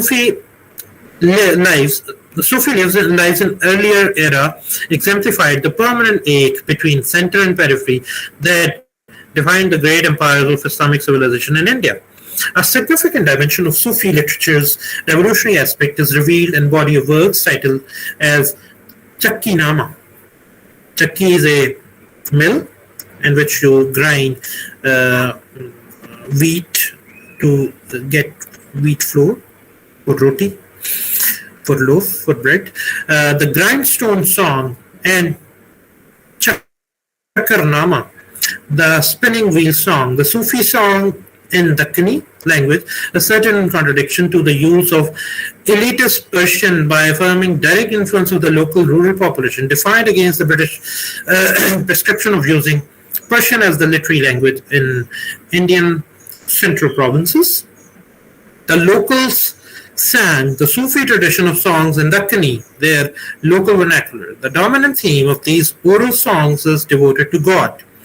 But the metaphors employed in the mystical Sufi treatise hailed women for their role in all parts of life. So apparently, on surface, this was all decided in praise of the deity or the god, but actually, it subverted the everyday affairs and also included stories about the women's concern. Pretty similar to how modern jazz music does. It apparently is music, but there is a lot of politics also in it.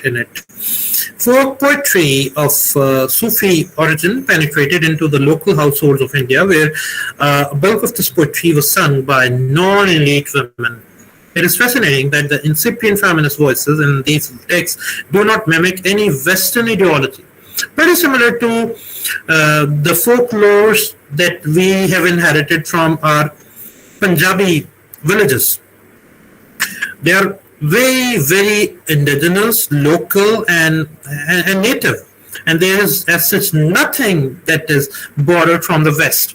And that sub-literature, those sub-discourses are the actual voices. They provide you the exact image of the society because they are not imported from somewhere outside.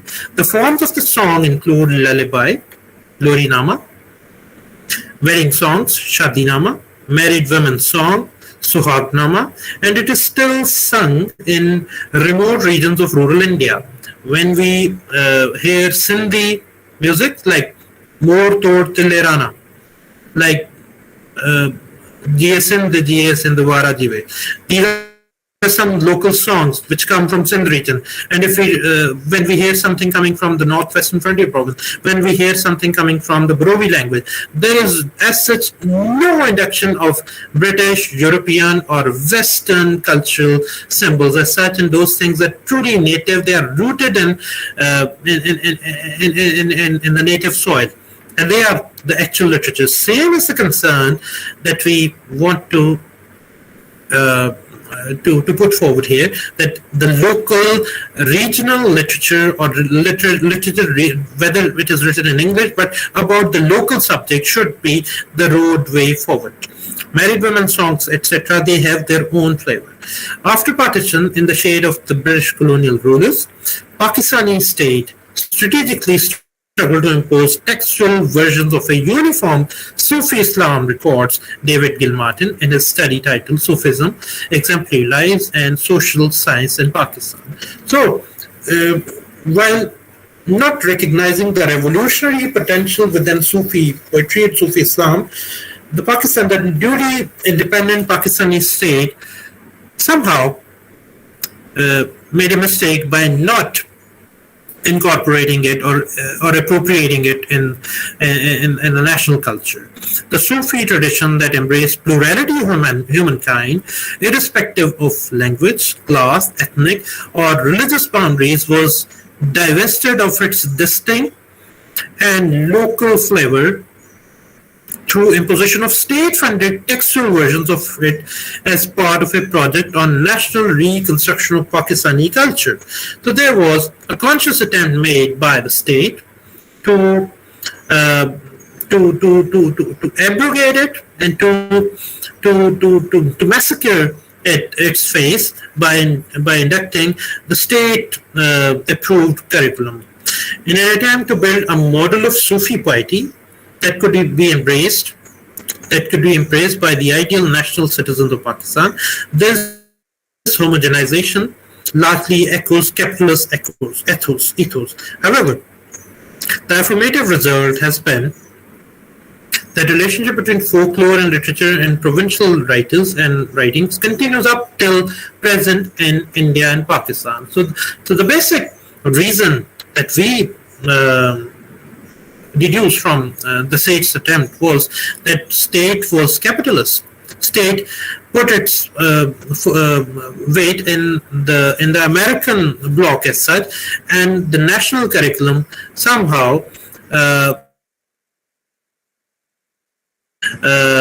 to go ahead along the capitalist lines as well. In an attempt to build a model of Sufi piety that could be embraced by the ideal national citizen of Pakistan, that's how homogenization largely echoes capitalist ethos. However, the affirmative result has been that relationship between folklore and literature and provincial writers and writings continues up until present in India and Pakistan. So those local writings are still there. They are still as vibrant, as diverse, and as new and as provocative as they were since centuries. Unfortunately, to this date, words in English translations are missing.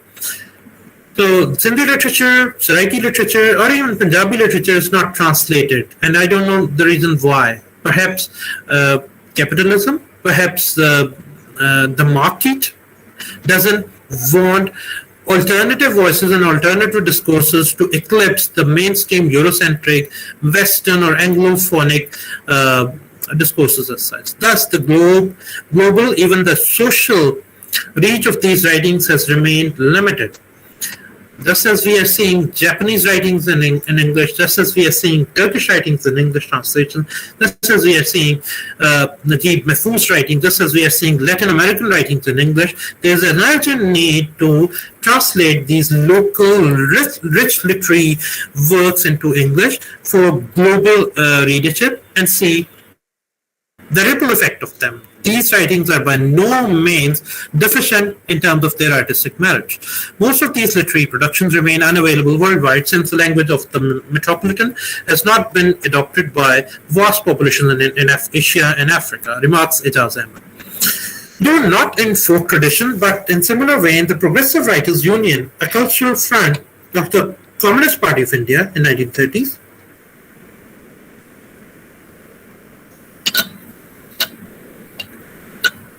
produced multifaceted critique of class structures, familial ideologies. So this was prior to the independence of United India. The progressive writers, Ahmad Ali belonged to them, Sajjad Zahir also belonged to that. And there were plenty of other progressive writers, and their names are just coming in the forthcoming lines. So Though not in folk tradition, but in similar vein, the Progressive Writers Union, a cultural front of the Communist Party of India, produced multifaceted critique of class structures, familial ideologies, management of bodies and sexualities, idealism, silences. Before the great partition of the subcontinent into India and Pakistan, Urdu writers Sajjad Zahir, Rashid Jahan, Mahmood al-Zafar published a collection of their writings in 9 series and a play under the title Angare. Renowned Marxist writers as Yashpal Premchand continued to the aspirations for a society free from communalism, caste, and colonialism in alliance with these former Muslim writers. These literary works of prose addressed the mashed complications introduced by capitalism, euphemistically termed as modernization. So all these things, communalism, Hindu, Muslim, Sikh, Christian, Buddhist, communalism or divisions, they were introduced by a Western colonial modernization project. This society, this culture, subcontinent culture was extremely plural. For 800 years, the Mughals ruled over here and we hardly spot any mainstream event of discord between these communities. So all of a sudden, from 1857 till 1947, this led to a crack in the united polity of India, which still continues to affect the populations of this region, this densely populated region. Casteism and colonialism in alliance with these former Muslim writers. Their literary works of prose address the mashed complications introduced by the capitalism, euphemistically termed as modernization. With the older cultures, these writings paved way for fledgling artists belonging to proletarian working class, though certainly not in restricted terms. Saadat Hasan Manto, for example, is another progressive writer. Nasir Kazmi is another very famous writer, poet. Their writings are very, very iconoclastic. Social criticism or social realism is quite visible in their writings, and they are not afraid of being self-critical in their writings. With the older cultures, these writings paved way for fledgling artists belonging to proletarian working class, though certainly not in restricted terms. After partition, the prevalence of gender, racial, and sexual hierarchies exacerbated by capitalism inspired Marxist writers from both countries to unveil non-market forms of exploitation and oppression. And Laurie Weir comments on how the legacy of progressive writers, socialists, realist writers continue to make its mark on the contemporary literature in India and Pakistan, inspiring writers to experiment with new forms of surrealism, psychological realism, etc. Later writers continue to experiment with realism, particularly in the shape of short stories as the preferred genre. Short stories by writers as Rajinder Singh Bedi deals with routine lives of lower middle class men and women. Kalyani is one such story that highlights sexual conflicts perpetuated by the severe pressure on men as bread earners and women as entirely dependent souls. We, in modern times, in recent years, have seen short stories by Daniel Moinuddin in Pakistan, which are all about the social imagery of feudal superstructure in Punjab province of Pakistan, where we see culture having the decadent effects of this particular mode of production called feudalism or land, perpetuated by the severe pressure on men, etc. Implicit in most of his stories, our hands have been chopped off, is a strong critique of material basis of all human relationships that reduces all human relationships to selfishness and apathy. All human relationships are based upon the idea of interest, selfishness, rugged individualism, and apathy. Even the institution of marriage, the meticulous description of the interiors of a poor middle-class household symbolized the callousness of the impinging ethos of capitalist system in newly independent Indian state. In another story, Mithun, city life comes as a corrupting force. From 1940 to 1965, other writers as Manto and Krishan Chandra continue to represent art's commitment to telling the truth. Their works incorporated new shades of realism, social, sexual, and factual facets of storytelling comments. Isma Chugtai, a female iconoclast writer from India, made a matchless contribution to the literature with her sarcasm and devastating irony of the upper class. Her controversial short story, Begum Jaan, remarkably exposes the sexual exploitation of the lower class by the feudal gentry in Indian subcontinent. And Intizar Hussain, a very famous Pakistani Urdu writer, short stories influenced by James Joyce's Dubliners, echoes a strong resistance towards the bludgeoning industrialization shaping the new Nehruvian India. As a modern realist writer, he blended the Indian and religious myths to depict the social and political changing realities of his time. The Yellow Dog, the title of this short story, is a metaphor for lust and vicious competition in modern society. Mehdi Bakr comments Hussein's writings for having resurrected the short story in the form of fables and folk tales with new multiple meanings. The publication of the English translation of Urdu short stories by Balraj Manra by Penguin, published in 1974, was another groundbreaking moment. Entitled as The Box of Matches, exposes the crisis of identity and alienation suffered by an individual in a highly complex capitalist world. In this collection of 7 stories, Manra embraces the entire human creed with its diverse, complex material, psychological, and social issues. These are very illuminating moments in the history of Indian Pakistani writings where confrontations and struggles with the birth pangs of capitalism are exposed. So we inherited the effects of capitalism, the effects of colonialism, and we were strayed into the hot fire of capital and industrialization.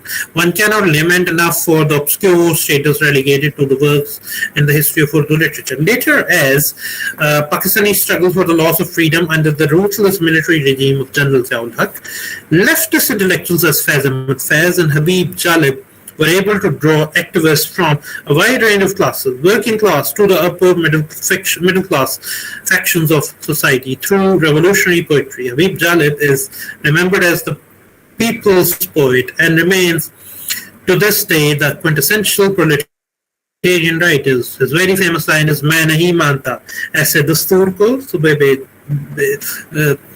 bedur ko main nahi manta." So he was a dissident writer. Same was Faiz Ahmad Faiz Saab, who was a Marxist writer. Broadcast of his literary work owing to radical views on military dictatorship remained banned in Pakistan on national radio or TV until 1988 during despotic rule of General Ziaul Haq during the third martial law in Pakistan between 1977 till 1988, 11 years. This kind of poetry was comprehensively banned. Nobody was allowed to telecast their poetry. So, but Faiz Ahmad Faiz was still very famous all over Pakistan because where there is suppression, there's more and more desire to come out of it. And student and common public, they read Faiz Saab with enormous interest, and also Habib Jalib. Jalib faced imprisonment in jail as well. His work signifies struggle for socialism, secularism, and struggle against all forms of oppression.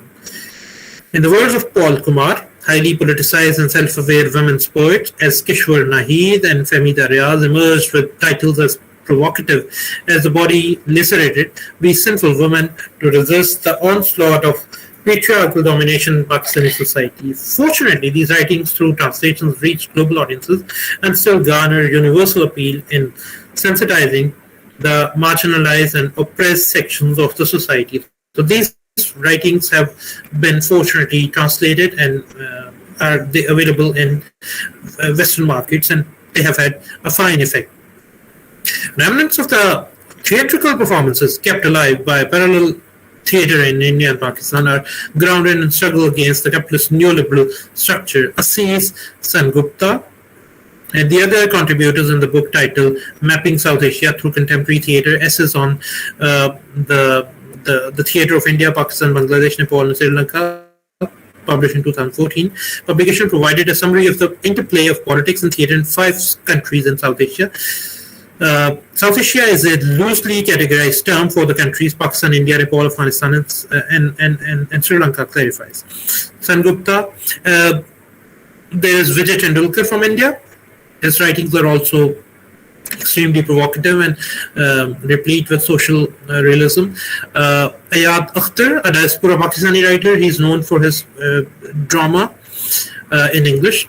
Similarly, a former diplomat of Pakistan and Britain named Mr. Akbar S. Ahmed, he's also known for his English plays. But still, I must say, English novel is a canon, but English drama is not a canon still, because there are not many dramatists who are writing English plays for local and international readership. Asma Mitra acknowledges the crucial importance of the relatively visible and politically confrontational parallel theatre of theatre groups like Ajoka and Tehreek-e-Niswa. So there is an applied theatre of Ajoka. Ajoka theatre is there in Lahore. This is applied theatre. They use puppets, and they also perform in public on subjects which are social, which are provocative, and they have a massive reception from public as well. Nadeem, I don't correctly remember his name. Some Nadeem, he's the patron of it. Who is heading this Ajoka theatre.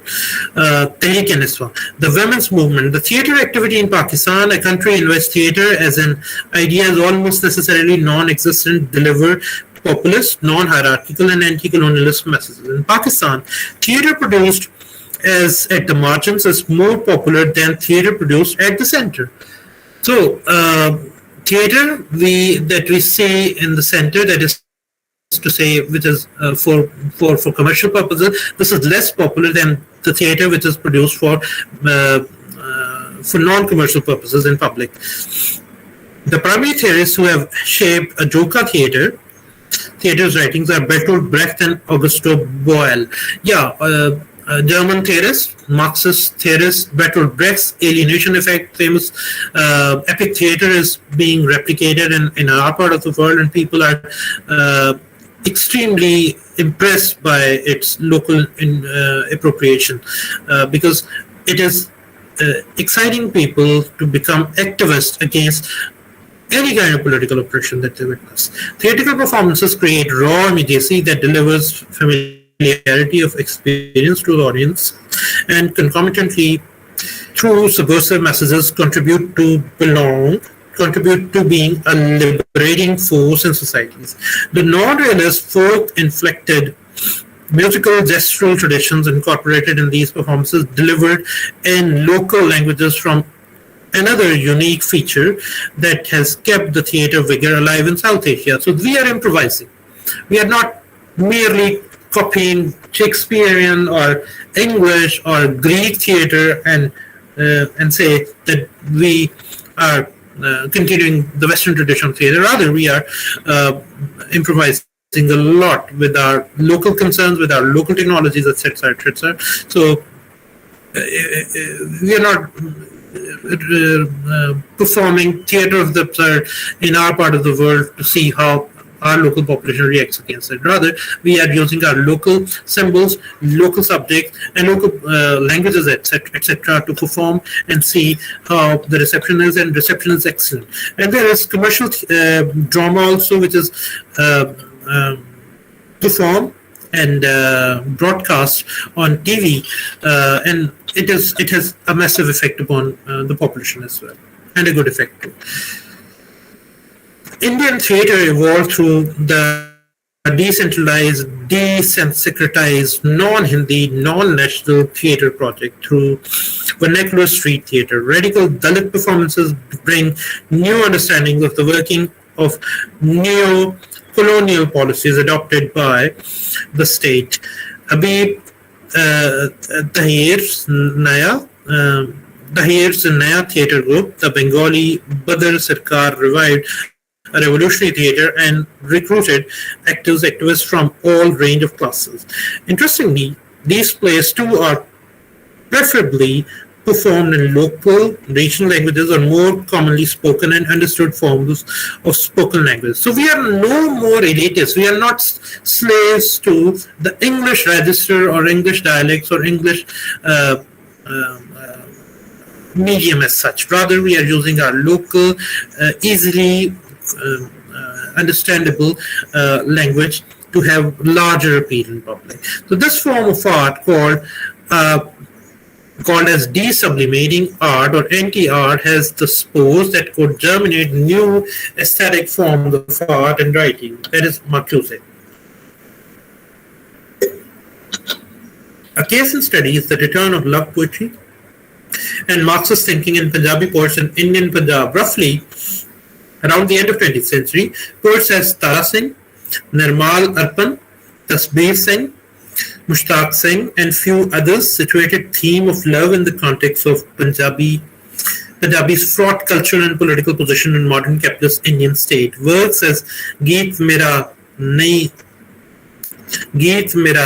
Karta by Tasbir Singh articulates poets' lament for the loss of freedom in his region in symbols from love poetry and mode and melds it with the hope for revolution. These subcultural groups have been more open to subversive forms of discourse and frequently employ body expressions, local idioms, and subversive expressions in poetic works. I understand that we have last 10 to 15 minutes left for question and answers. I skip the rest of the part and go to the conclusion and see what our findings are. So these 3-4 pages I skip and come to the conclusion to see to explain where the paper actually ends and what are the findings of this particular research project. Capitalism built through conquest, ecological ruin, slavery, state terrorism, patriarchy, and exploitation continues unabated today.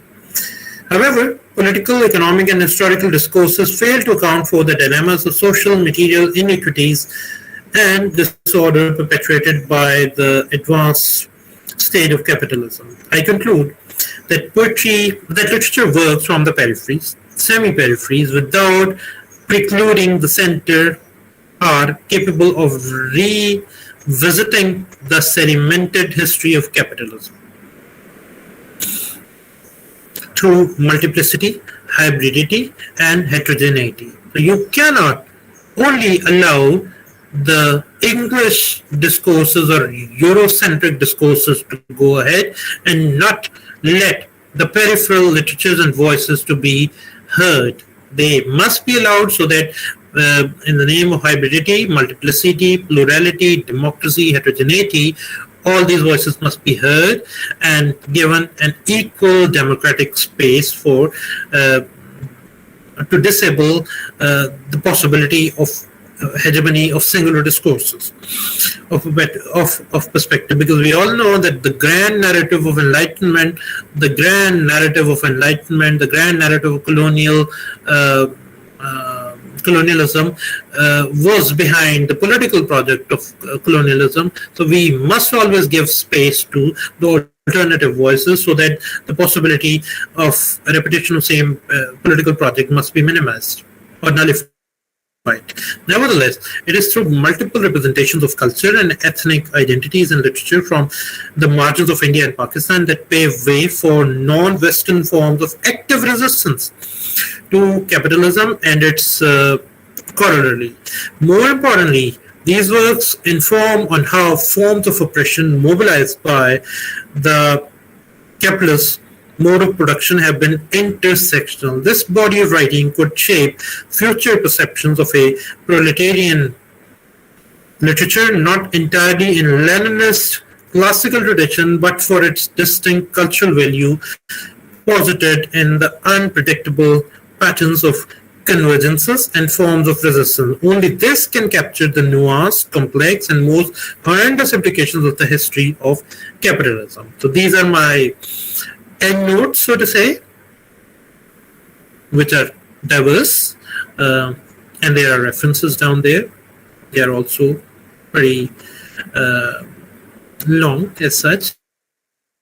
And this is where I end my presentation, and I excuse you. I seek your pardon for taking too much of your time. Thank you. Thank you, sir. It was great listening to you. Thank you. We thoroughly enjoyed your presentation. We have some of the questions from the participants. Shall I ask one by one, sir? Yes, please. The first one.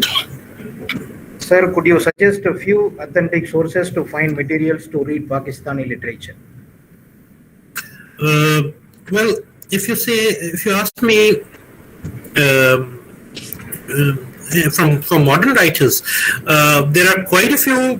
For example, Kamila Shamsi, Muhammad Hanif, Jamil Ahmed. They are all fiction writers. Tawfiq Rafat is a pioneer English poet from Pakistan. Similarly, Alamgir Hashmi, a diaspora Pakistani English writer, is known for his poetry. Mohsin Hamid is also a very famous Pakistani English novelist. Jamil Ahmed, Fatima Bhutto, for example, is also a very good English writer from Pakistan. As I mentioned during my talk, Sarah Soleri, who recently expired last month, she was also an eminent writer from Pakistan in English.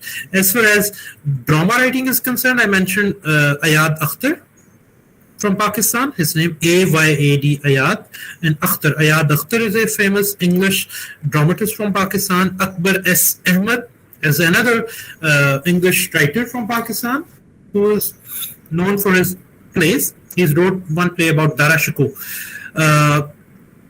As far as theory is concerned, as far as critical theory is concerned from Pakistan, I dare say that there hasn't been any contribution as such, or quite scant contribution.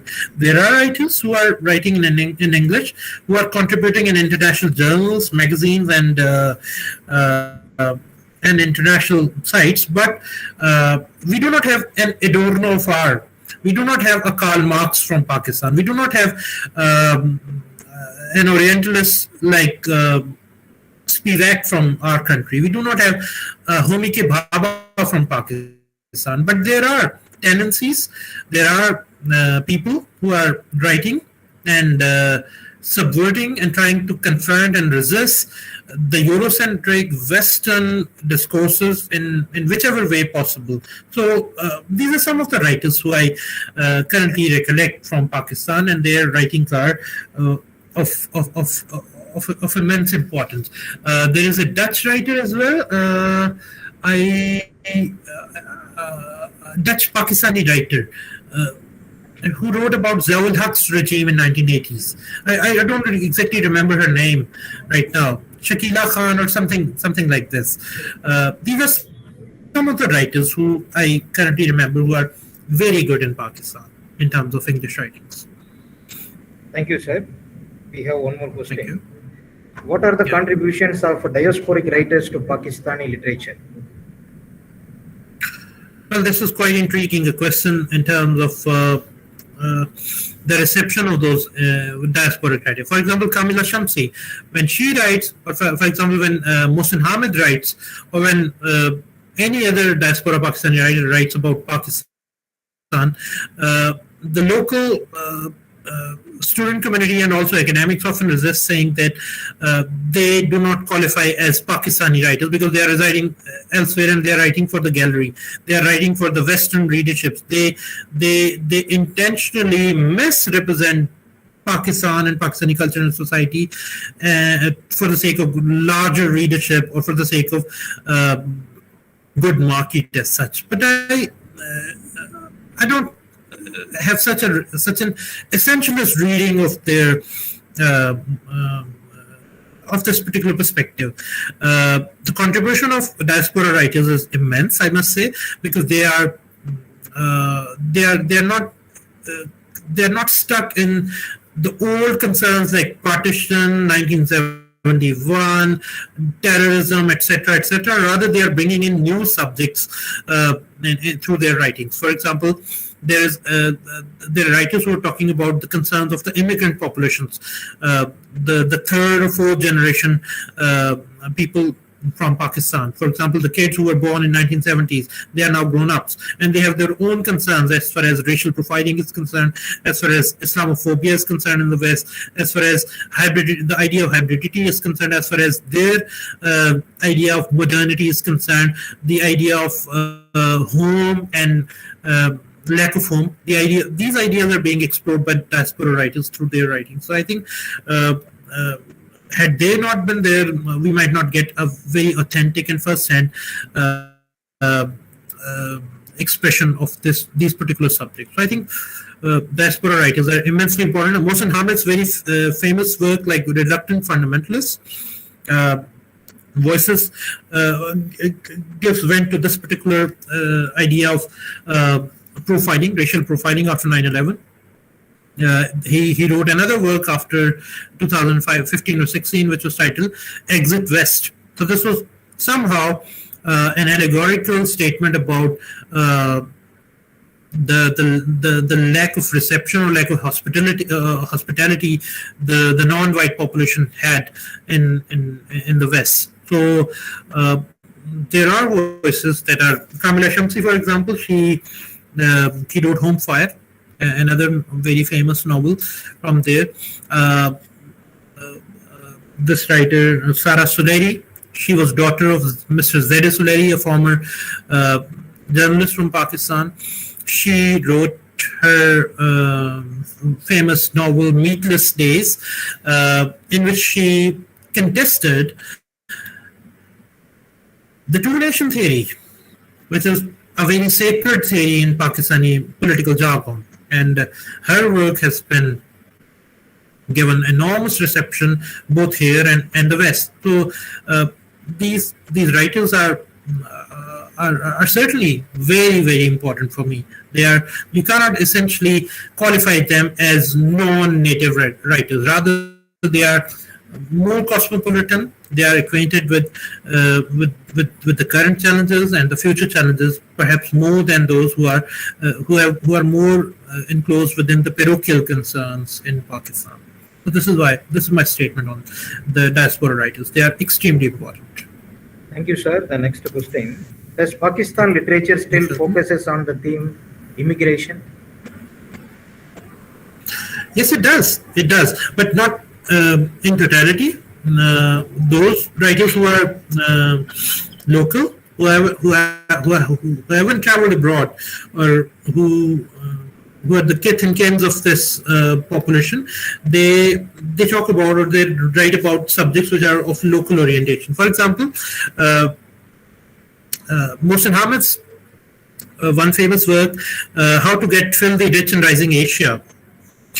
This is not about West and immigration and etc. etc. No, this novel is all about the effects of urban gentrification in Pakistan, how riches and overnight riches in Pakistan are actually marring the very spiritual texture of the population. People are trying to become super rich overnight, and they are trying to follow a self-help manual, which is perhaps a Bible of everybody. People, there is an informal rule to become rich in Pakistan and South Asia per se, that if you are a villager, migrate to a city, and when you migrate to a city, find a rich girl, marry her, then your chances of becoming rich will be more.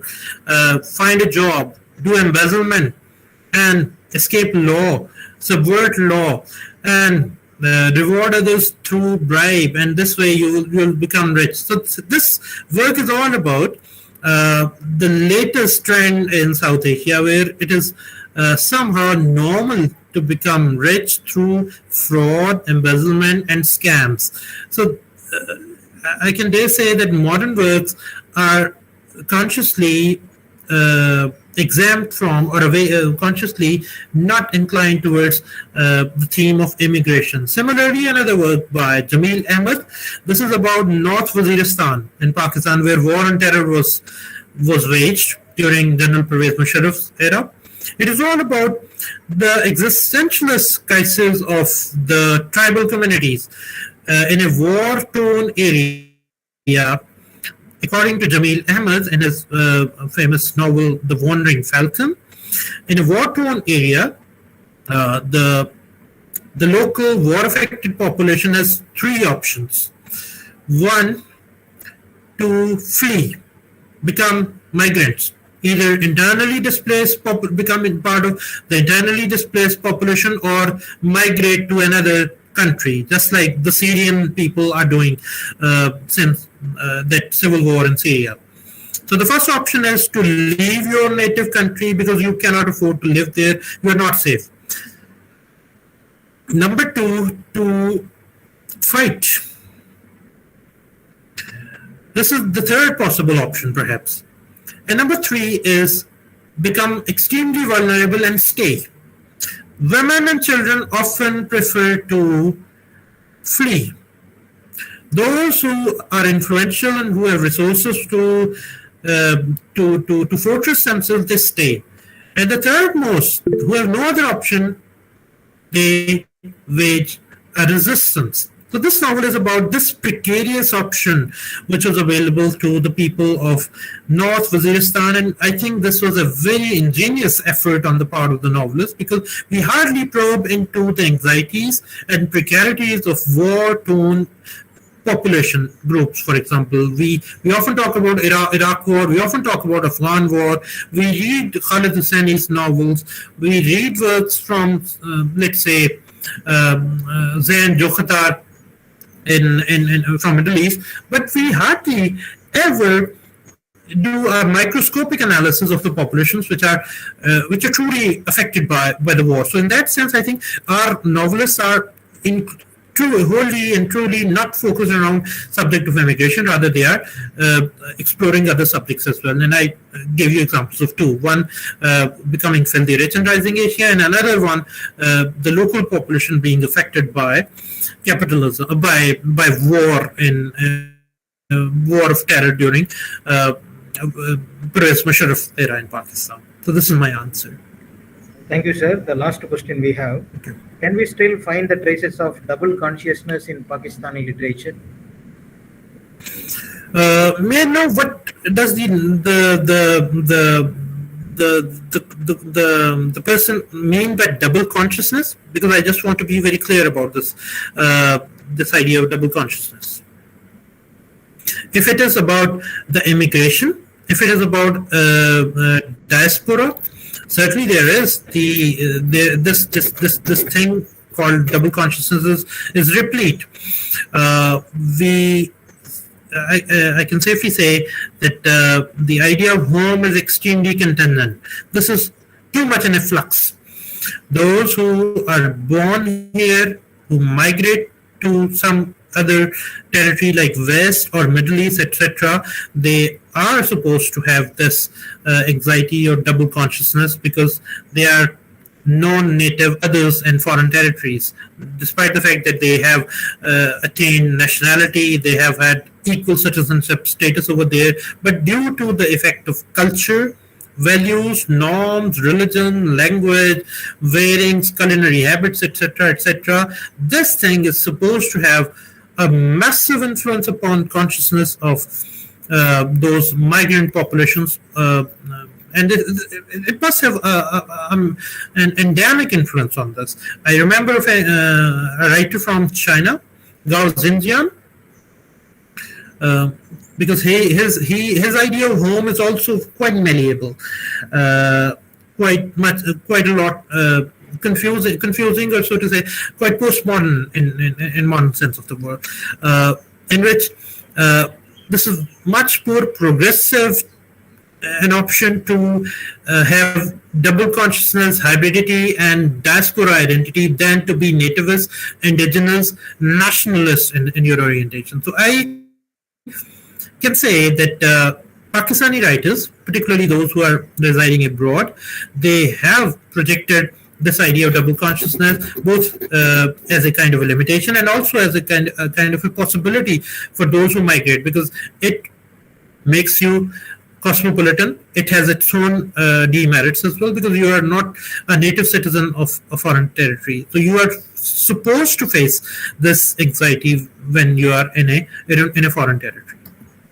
Thank you, sir. Thanks for all your answers. Thank you. This is to the participants. Dear participants, now you can start filling your attendance and feedback through Google form. The link is now available in the chat box, both in Google Meet and YouTube. The feedback link will be valid only for 15 minutes. Kindly fill it now. Thanks are the highest form of thought, and that gratitude is happiness doubled by wonder. I am happy to propose vote of thanks. I wholeheartedly thank Professor for touching upon post-colonial literature, diasporic literature, third world countries, literature of Western. Thank you, sir. It was excellent. Thank you very much for inviting me, and this was an excellent experience with you folks. And I wholeheartedly laud your hospitality, and I thank you a lot. I'm extremely grateful. Thank you, sir. A special thanks to all the participants for their active attention and involvement. Thank you very much, my dear participants. Once again, I thank our resource person, Dr. Amir Aziz, for his availability. Thank you, sir. Over to Ms. Nisha from 2nd MA English.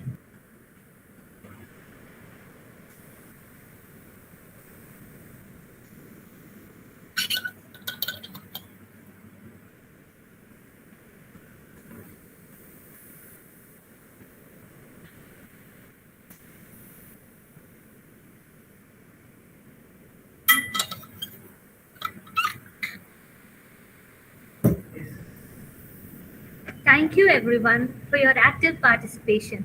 We shall meet again tomorrow for the second day of our International Web Conference. Thank you all. Have a great day. Thank you, sir. Thank you.